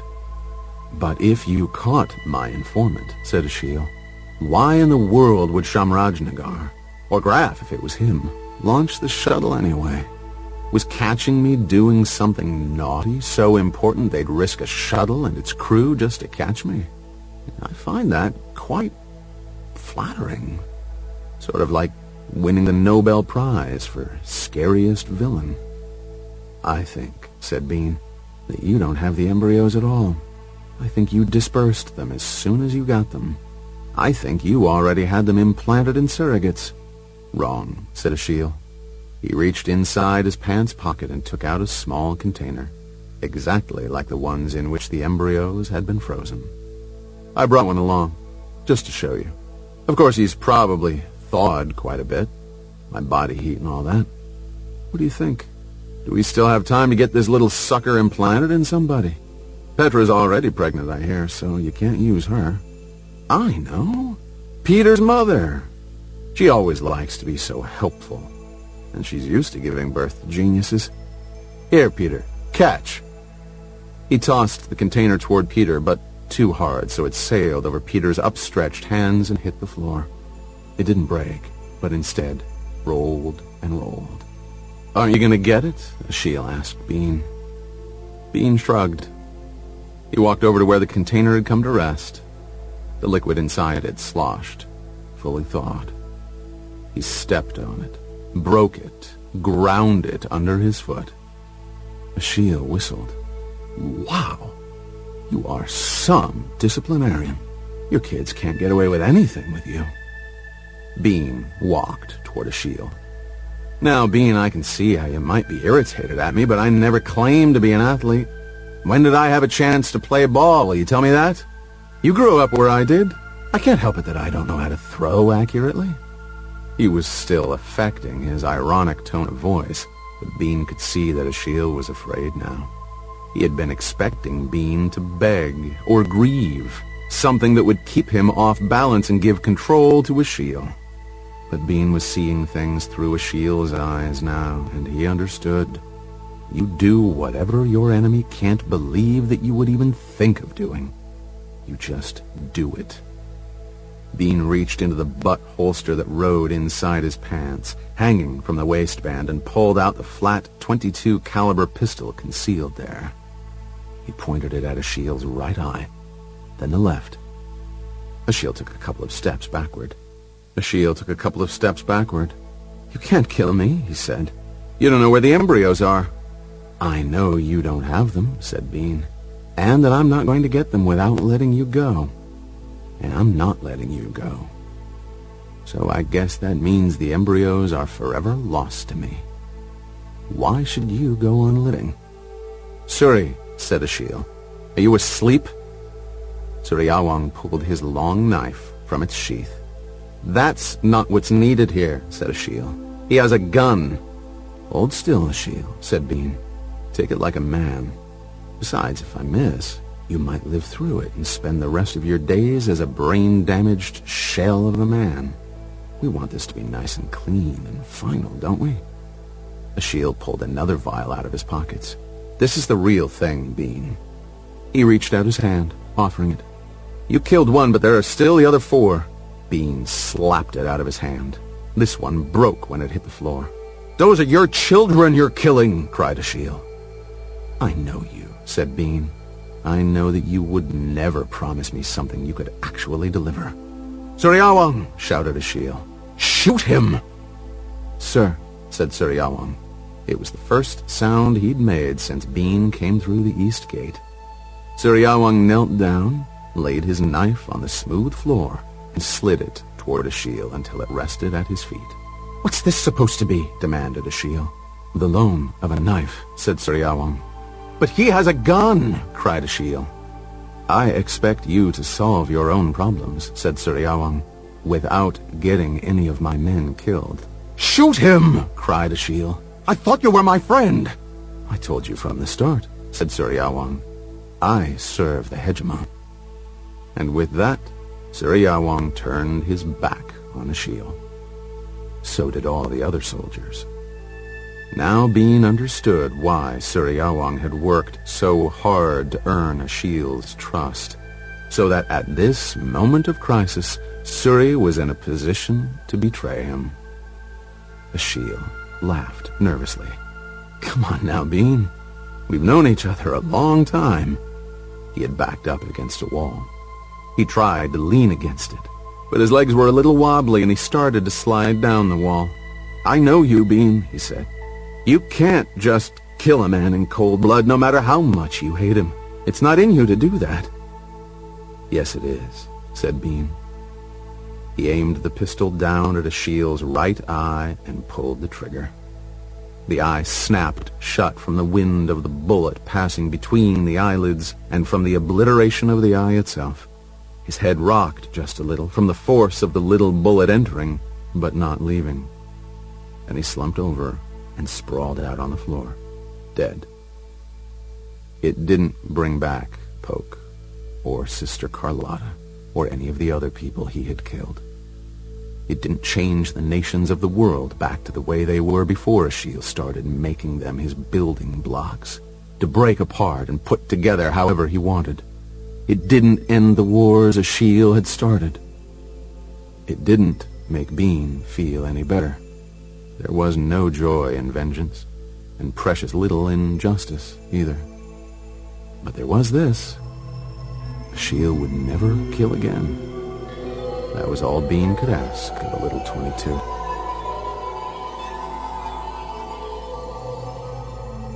Chapter 20. Home. From Your Fresh Vegetable at freebie.net to My Stone Maiden at freebie.net. Come home. He's dead. I'm not. He didn't have them. We'll find them, one way or another, before I die. Come home. There's nobody trying to kill you anymore. Petra flew on a commercial jet, in a reserved seat, under her own name, using her own passport. Damascus was full of excitement, for it was now the capital of a Muslim world united for the first time in nearly 2,000 years. Sunni and Shiite leaders alike had been declaring for the Caliph, and Damascus was the center of it all. But her excitement was of a different kind. It was partly the baby that was maturing inside her and the changes already happening to her body. It was partly the relief at being free of the death sentence Ashiel had passed on her so long ago. Mostly, though, It was that giddy sense of having been on the edge of losing everything and winning after all. It swept over her as she was walking down the aisle of the plane, and her knees went rubbery under her, and she almost fell. The man behind her took her elbow and helped her regain her legs. "Are you all right?" he asked. "I'm just a little bit pregnant," she said. "Well, you must get over this business of falling down before the baby gets too big." She laughed and thanked him, then put her own bag in the overhead, without needing help, thank you, and took her seat. On the one hand, it was sad flying without her husband beside her. On the other hand, it was wonderful to be flying home to him. He met her at the airport and gathered her in a huge hug. His arms were so long. Had they grown in the few days since he left her? She refused to think about that. "I hear you saved the world," she said to him when the embrace finally ended. "Don't believe those rumors." "My hero," she said. "I'd rather be your lover," he whispered. "My giant," she whispered back. In answer, he embraced her again, and then leaned back, lifting her off her feet. She laughed as he whirled her around like a child, the way her father had done when she was little, the way he would never do with their children. "Why are you crying?" he asked her. "It's just tears in my eyes," she said. "It's not crying. You've seen crying, and this isn't it. These are happy-to-see-you tears. You're just happy to be in a place where trees grow without waiting around to be planted and irrigated." They walked out of the airport a few minutes later, and he was right. She was happy to be out of the desert. In the years they had lived in Ribeirão, she had discovered an affinity for lush places. She needed the earth to be alive around her, everything green, all that photosynthesis going on in public, without a speck of modesty, things that ate sunlight and drank rain. "It's good to be home," she said. "Now I'm home too," said Bean. "You were already here," she said, "but you weren't, till now." She sighed and clung to him a little. They took the first cab. They went to the Hegemony compound, of course, but instead of going to their house, if indeed it was their house, since they had given it up when they resigned from the Hegemon service that day back in the Philippines, Bean took her right to the Hegemon's office. Peter was waiting there for her, along with Graff and the Wiggins. There were hugs that became kisses and handshakes that became hugs. Peter told all about what happened up in space. Then they made Petra tell about Damascus, though she protested that it was nothing at all, just a city happy with victory. "The war's not over yet," said Peter. "They're full of Muslim unity," said Petra. "Next thing you know," said Graff, "the Christians and Jews will get back together. The only thing standing between them, after all, is that business with Jesus." "It's a good thing," said Teresa, "to have a little less division in the world." "I think it's going to take a lot of divisions," said John Paul, "to bring about less division." "I told you they were happy in Damascus, not that I thought they were right to be," said Petra. "There are signs of trouble ahead. There's an imam preaching that India and Pakistan should be reunited under a single government again." "Let me guess," said Peter. "A Muslim one." "If they liked what Virlomi did to the Chinese," said Bean, "they'll love what she can get the Hindus to do to get free of the Pakistanis." "And Peter will love this one," said Petra. An Iraqi politician made a speech in Baghdad in which he very pointedly said, "In a world where Allah has chosen a caliph, why do we need a hegemon?" They laughed, but their faces were serious when the laughing stopped. "Maybe he's right," said Peter. "Maybe when this war is over, the caliph will be the hegemon, in fact, if not in name. Is that a bad thing? The goal was to unite the world in peace. I volunteered to do it, but if somebody else gets it done, I'm not going to get anybody killed just to take the job away from him." Teresa took hold of his wrist. and Graf chuckled. Keep talking like that and I'll understand why I've been supporting you all these years. The Caliph is not going to replace the hegemon, said Bean, or erase the need for one. No, asked Peter. Because a leader can't take his people to a place where they don't want to go. But they want him to rule the world, said Petra. But to rule the world, he has to keep the whole world content with his rule, said Bean. And how can he keep non-Muslims content without making Orthodox Muslims extremely discontented? It's what the Chinese found out in India. You can't swallow a nation. It finds a way to get itself vomited out. Begging your pardon, Petra. So, your friend Ali will realize this and not try to rule over non-Muslim people? Asked Teresa. Our friend Ali would have no problem with that idea, said Petra. The question is whether the Caliph will. I hope we won't remember this day, said Graf, as the time when we first started fighting the next war. Peter spoke up. As I said before, this war's not over yet. Both of the front-line Chinese armies in India have been surrounded and the noose is tightening, said Graf. I don't think they have a Stalingrad-style defense in them, do you? The Turkic armies have reached the Wanghe, and Tibet just declared its independence and is slaughtering the Chinese troops there. The Indonesians and Arabs are impossible to catch, and they're already making a serious dent in internal communications in China. It's just a matter of time before they realize it's pointless to keep killing people when the outcome is inevitable. It takes a lot of dead soldiers before governments ever catch on to that, said Teresa. Mother always takes the cheerful view, said Peter, and they laughed. Finally, though, it was time for Petra to hear the story of what happened inside the compound. Peter ended up telling most of it because Bean kept skipping all the details and rushing straight to the end. Do you think Ashiel believed Suryawang would really kill Bean for him? Asked Petra. I think, said Bean, that Suryawang told him that he would. You mean he intended to do it and changed his mind? I think, said Bean, that Suri planned that moment from the start. He made himself indispensable to Ashiel. He won his trust. The cost of it was losing the trust of everyone else. Except you, said Petra. Well, you see, I know Suri, even though you can't ever really know anybody. Don't throw my words back up to me, Petra. I wasn't. I walked into the compound without a plan, and with only one real advantage. I knew two things that Ashiel didn't know. I knew that Suri would never give himself to the service of a man like Ashiel, so if he seemed to be doing so, it was a lie. And I knew something about myself. I knew that I could, in fact, kill a man in cold blood if that's what it took to make my wife and children safe. Yes, said Peter. I think that's the one thing he just didn't believe, not even at the end. It wasn't cold blood, said Teresa. Yes, it was, said Bean. It was, Mother, said Peter.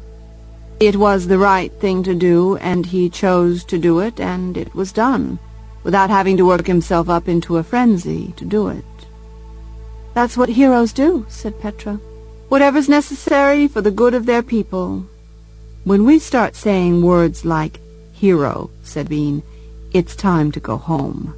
Already? Said Teresa. I mean, Petra just got here, and I have to tell her all my horrible stories about how hard each of my deliveries was. It's my duty to terrify the mother-to-be. It's a tradition.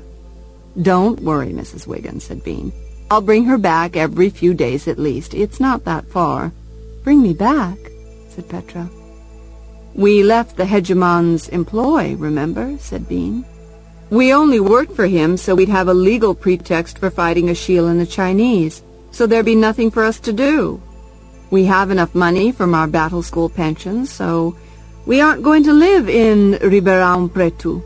But I like it here, said Petra. Uh-oh, a fight, said John Paul. Only because you haven't lived in Araraquara yet. It's a better place to raise children. I know Araraquara, said Petra. You lived there with Sister Carlotta, didn't you? I lived everywhere with Sister Carlotta, said Bean. But it's a good place to raise children. You're Greek, and I'm Armenian. Of course, we need to raise our children to speak Portuguese. The house Bean had rented was small, but it had a second bedroom for the baby, and a lovely little garden, and monkeys that lived in the tall trees on the property behind them. Petra imagined her little girl or boy coming out to play, and hearing the chatter of the monkeys, and delighting in the show they put on for all comers. "But there's no furniture," said Petra. "I knew I was taking my life in my hands picking out the house without you," said Bean. "The furniture is up to you." "Good," said Petra. "I'll make you sleep in a frilly pink room." "Will you be sleeping there with me?" "Of course." "Then frilly pink is fine with me, if that's what it takes." Peter, unsentimental as he was, saw no reason to hold a funeral for Achille. But Bean insisted on at least a graveside service, and he paid for the carving of the monument. Under the name Achille de Flandre, the year of his birth and the date of his death, the inscription said, "Born crippled in body and spirit, he changed the face of the world. Among all the hearts he broke and lives he ended far too young, were his own heart and his own life. May he find peace." It was a small group gathered there in the cemetery in Ribeirão-Preto. Bean and Petra, the Wiggins, Peter. Graf had gone back to space. Suryawong had led his little army back to Thailand to help their homeland drive out the conquerors and restore itself. No one had anything much to say over Achille's grave. They could not pretend that they weren't all glad that he was dead. Bean read the inscription he had written, and everyone agreed it wasn't just fair to Achille. It was generous. In the end, it was only Peter who had something he could say from the heart. Am I the only one here who sees something of himself in the man who's lying in this box? No one had an answer for him, either yes or no. 3 bloody weeks later, the war ended. If the Chinese had accepted the terms the Caliph had offered in the first place, they would have lost only their new conquests, plus Xinjiang and Tibet. Instead, they waited until Canton had fallen. Shanghai was besieged, and the Turkic troops were surrounding Beijing. So when the Caliph drew the new map, the province of Inner Mongolia was given to the nation of Mongolia, and Manchuria and Taiwan were given their independence. And China had to guarantee the safety of teachers of religion. The door had been opened to Muslim proselytizing. The Chinese government promptly fell. The new government repudiated the ceasefire terms, and the Caliph declared martial law until new elections could be held. And somewhere, in the rugged terrain of easternmost India, the goddess of the bridge lived among her worshippers, biding her time, watching to see whether India was going to be free or had merely changed one tyranny for another. In the aftermath of war, while Indians, Thais, Burmese, Vietnamese, Cambodians, and Laotians searched their one-time conqueror's land for family members who had been carried off, Bean and Petra also searched as best they could by computer, hoping to find some record of what Valescu and Achille had done with their lost children.